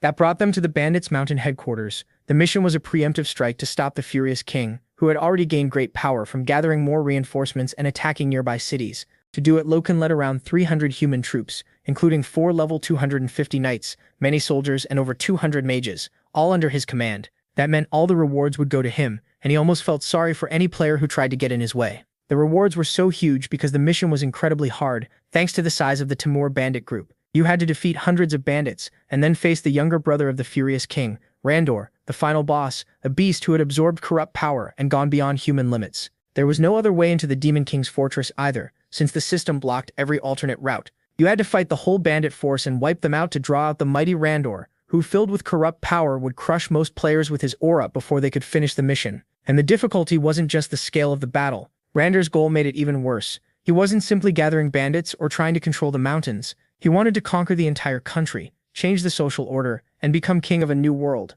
a rare ambition for a bandit or monster. That fierce desire rooted deep inside his corrupted heart was exactly what made him so dangerous. That's why the humans gave Loken all their support to destroy the threat. And even though he admitted that wiping out so many monsters while leading human troops wouldn't be easy, his goal stayed the same: kill them all. A soldier warned them in panic. The attack had already started. A pack of giant boars came charging in fast and everyone tensed up. But Rakan reminded them of the plan, and the troops quickly pulled back into formation. The mages were the first to move, calling down a firestorm while the rear line got ready to strike. Then a warrior gave the signal, and the wind mages spread the flames across the field, burning through the monsters. Rakan watched the fight, happy to see everything working perfectly. He had no plan to waste these troops on one mission. He wanted to turn this into a hunting ground and farm easy points with auto-hunting. That nasty little plan got interrupted by passing players who barged in and wrecked everything. They were annoyed that the NPC soldiers were in their way, and while one of them seemed ready to back off after seeing the warriors, the other clearly didn't care. That's when Roken walked up with a grin and told them attacking his soldiers during an official mission was a serious crime,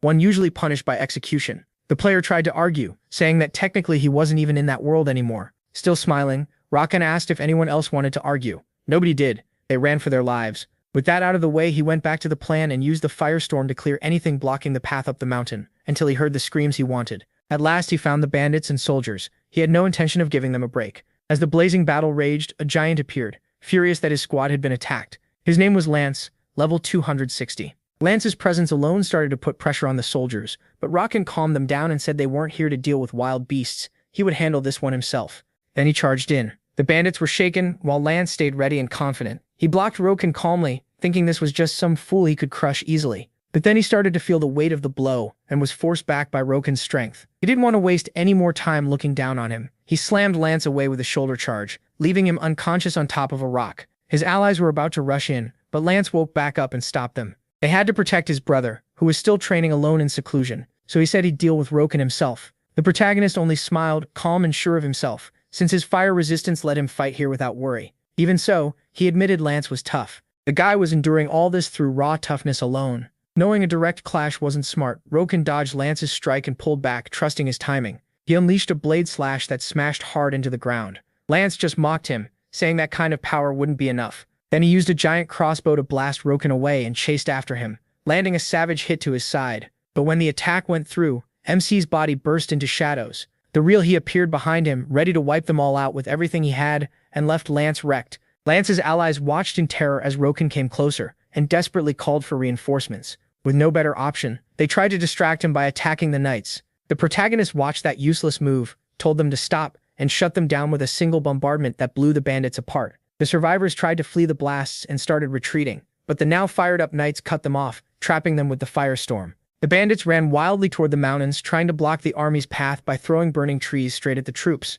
Two powerful knights leaped forward, smashed the trees to pieces, and pushed right through them. Then the knights shouted that they fought for their country and their families, urging the others that if they had something to protect, they had to keep pushing and wipe out the criminals. The whole army surged ahead, fired up, but from the ground the dying Lance forced himself back to his feet, furious that they thought they could stop his dream. He refused to give up and charged again to stop their advance. But Roken appeared behind him, and with a brutal impact that echoed through the area, Lance managed to block it, enraged that he'd been attacked from behind. Roken shot back that a bandit had no right to talk about fighting fair. Then he leaped into the sky and demanded Randor come out, getting ready to use Bombardier. But at the last second, something caught him off guard, a huge collision. After the hit, Roken steadied himself and saw Lance step out of the smoke. A strange power was changing him, shaping a spear of energy. He was furious that MC had thrown around the king's name. Lance attacked, and as Roken saw the strike coming, he realized someone other than the furious king could use corrupt power. The spear was about to hit him, and everything vanished in a huge green explosion. He crashed to the ground,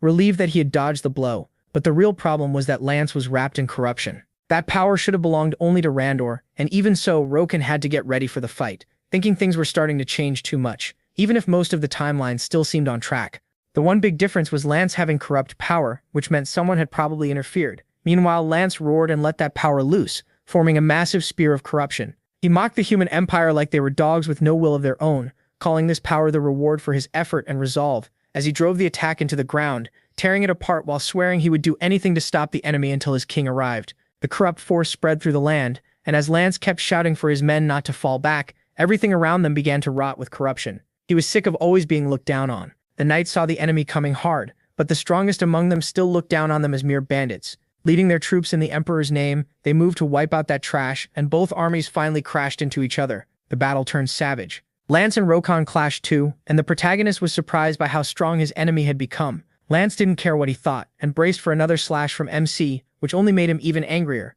Rokan answered with a mocking laugh. That sent Lance into a rage, and he attacked with such force that dust burst across the battlefield. He told him he wouldn't fall for the same trick twice, then jumped over him and dropped a bombardier. Lance, furious, was dead set on stopping Rokan's advance. He demanded he surrender and die, pouring all his power into another spear attack. It looked like the hit connected, and Lance started gloating, sure he had beaten his arrogant enemy. Then he froze. He had only torn apart one of his own men. Rokan appeared behind him, glad to know all he had to do to move forward was kill him. Lance tried to react, but his weapon was struck, and the break threw off his spear. That left him wide open in front of Rokan, who split his armor with a single slash. Then Rokan rushed in and finished him, cutting him apart with hundreds of strikes. Lance smiled as the last of his body exploded. The system didn't just announce Lance's death, it also warned that Randor had learned what happened. Enraged, he appeared at once, showing up in terrifying fashion and unleashing a thunderous war cry. The soldiers who heard it froze in place. Under Rokan's excited gaze, the powerful king let out another roar. Then he started walking toward his enemy.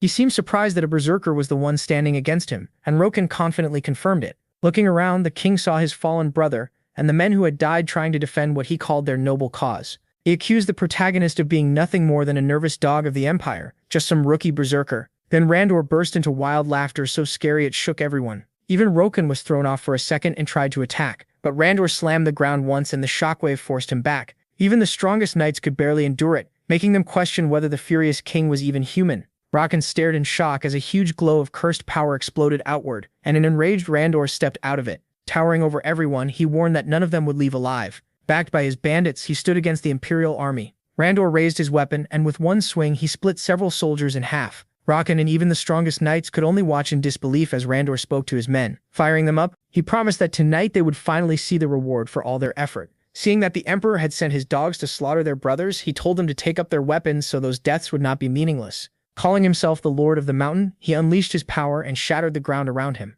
He swore that when this battle ended, the mountain would be his, and the bandits charged with savage force, praising their brutal leader and trusting in his cause. Their momentum crushed the knights' morale. Randor, saddened by the sight of his brother's fallen spear, decided that death would be repaid. He shot into the sky to take the heads of several knights who couldn't even react, but in midair, something stopped him. To the young knight's surprise, it was Rokan. He praised Randor's speech, then reminded him face to face that he was the real opponent here. The two broke apart, and Randor looked at him like an annoying pest he wanted to crush fast. But his attack missed, and that only made Rokan push even more boldly. That angered the king, who still saw him as a rookie, and decided to test how much he could take. He started pouring on more power, roared fiercely, and launched a deadly double throw straight at Rokan. It ended in a huge explosion. Out of the blast came MC, completely unharmed, even praising the quality of Randor's axes. Then he mocked him, saying he should have found a good spear for his brother too. That made Randor even madder. Filled with rage, he started chaining together slash after slash. Hundreds of blows that Rokan kept dodging in the air, one after another, moving at incredible speed like he had prepared for this fight with the king. Still, he quickly noticed this enemy was far above Lance, and one casual move sent him flying, making it clear he couldn't get careless or he'd die. When he saw Randor charging at him in fury, Rokan escaped with a jump, but the king used that chance to fill the air with slashes, sure he was about to finish him. He realized he might have pushed him too far. With no room to dodge, he used sudden dance to deflect the attacks. He dropped to the ground, body shaking from the strain. It all felt wrong. Back in his time, the bandits were barely a threat. Randor was the only real problem before, but now the furious king's corruption had spread to his followers too. Rokan couldn't believe how far that corruption had grown as the bandits charged soldiers who were getting more scared by the second. On top of that, Randor was furious that the protagonist had ignored him in the middle of the fight. When the king attacked again, MC barely got away. Still dazed, he watched as the king bragged that Rokan could never beat him. He swore that as long as the Promised Land still existed, he would never give up.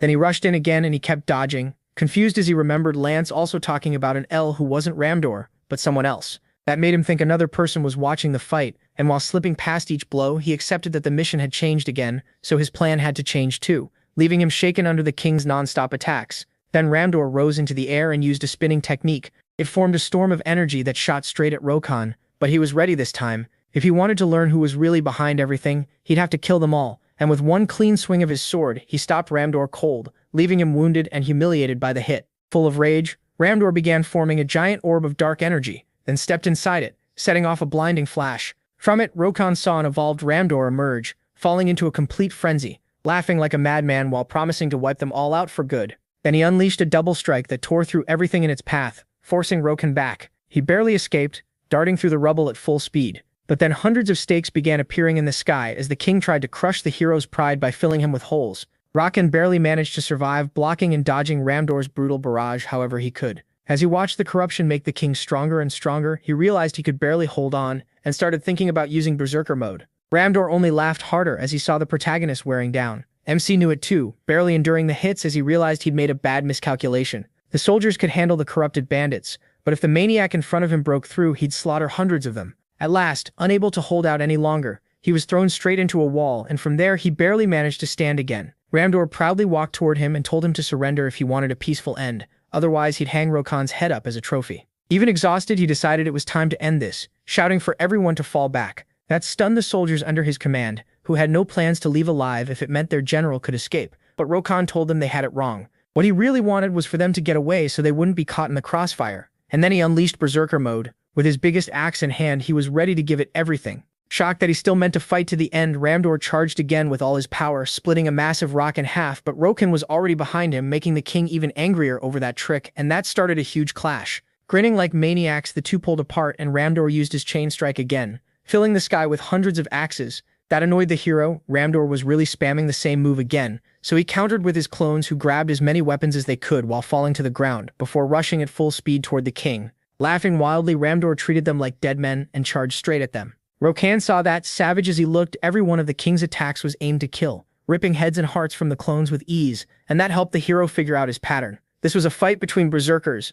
He only needed to block the strikes aimed at his head or heart, and endure the rest, as long as he could. So he waited for one opening in that massive clash to go for the king's head, while both of them sprayed blood into the air with every hit. Ramdor couldn't believe the satisfied smile on Rokan's face, as he kept waiting for the perfect moment. Shocked, the king attacked with everything he had, but the protagonist barely dodged it. By then, Ramdor's lifeless eye made it clear he was moving on pure instinct. His body was starting to give in to the corruption, and to Rokan, that meant the end had come. He activated Corruption Hunter, and at once the whole area turned red, as he summoned a massive scythe. Without hesitation, he went straight for the king's head, then tore away his weapons piece by piece, leaving the king like a broken doll. Rokan stood tall in victory, even as the king's severed head muttered its final words, unable to believe he had lost. Then MC got his rewards, the corruption trial, and a level up. Now he was being watched by terrified bandits, who couldn't believe what they had just seen. Even though Rokan only saw them as ordinary bandits, their corruption vanished the moment the king fell. He decided to use them for experience, and jumped back into battle just for fun.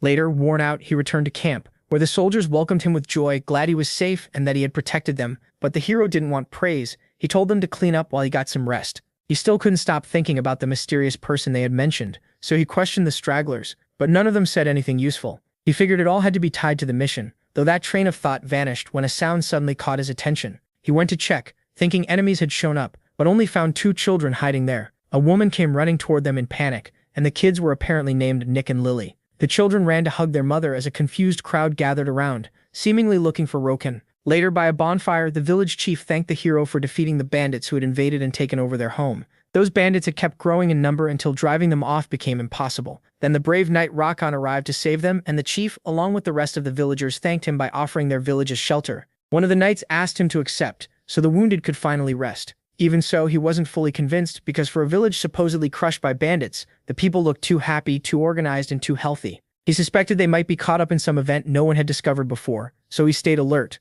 Then a woman ran over, worried that some of the knights might be hurt. She was a saint. Rokan didn't trust her at all, and later the girl explained that she had gone to the site of the forest fire, and when she came back, the villagers told her the knights had beaten the bandits. Hearing that, she broke into tears of relief and joy because she never thought they could hold out much longer. The villagers gathered around to comfort her, and once she calmed down, she thanked Rakan directly. He simply said he was only doing his duty. The villagers then suggested that now the bandits were gone, she could help heal the soldiers, some of whom were already charmed by her beauty, and the chief assured the protagonist that the blonde's powers were amazing. They had first learned that after the bandits came to the village and started brutally looting every place they could, ignoring the pleas of the innocent villagers, who begged them to at least leave enough to survive. The children were already close to dying of hunger, but the bandits didn't care. One woman did, though. She thought the whole thing was awful. That blonde girl and the bandits mocked her for not understanding how the world worked. They even tried to hurt her, but she fought back by smashing them hard with her staff. She had decided to stop them from hurting anyone else, hoping everyone would start helping each other. So she stayed in the village and ended up caught in one fight after another. Still, more and more bandits kept showing up, either attacking her directly or waiting until she was gone to strike. In time, the villagers begged her to leave the village, which was almost destroyed, and many of them wanted to run away. But the smiling saint told them not to think like that because this place was their home, and she promised she'd find a way to stand against the bandits. She said the harder things got, the more they needed to stay united. That inspired them to change their thinking. They built a wall and armed themselves to fight back. For a while, they actually pushed the bandits back, and with the saint's powers, they also managed to heal many badly wounded people. But things kept getting worse until the Imperial Knights arrived, thanked them for holding on, and said they would rebuild the village now, asking them to celebrate with them that night. Then the saint offered to heal the knights with a bright, warm aura full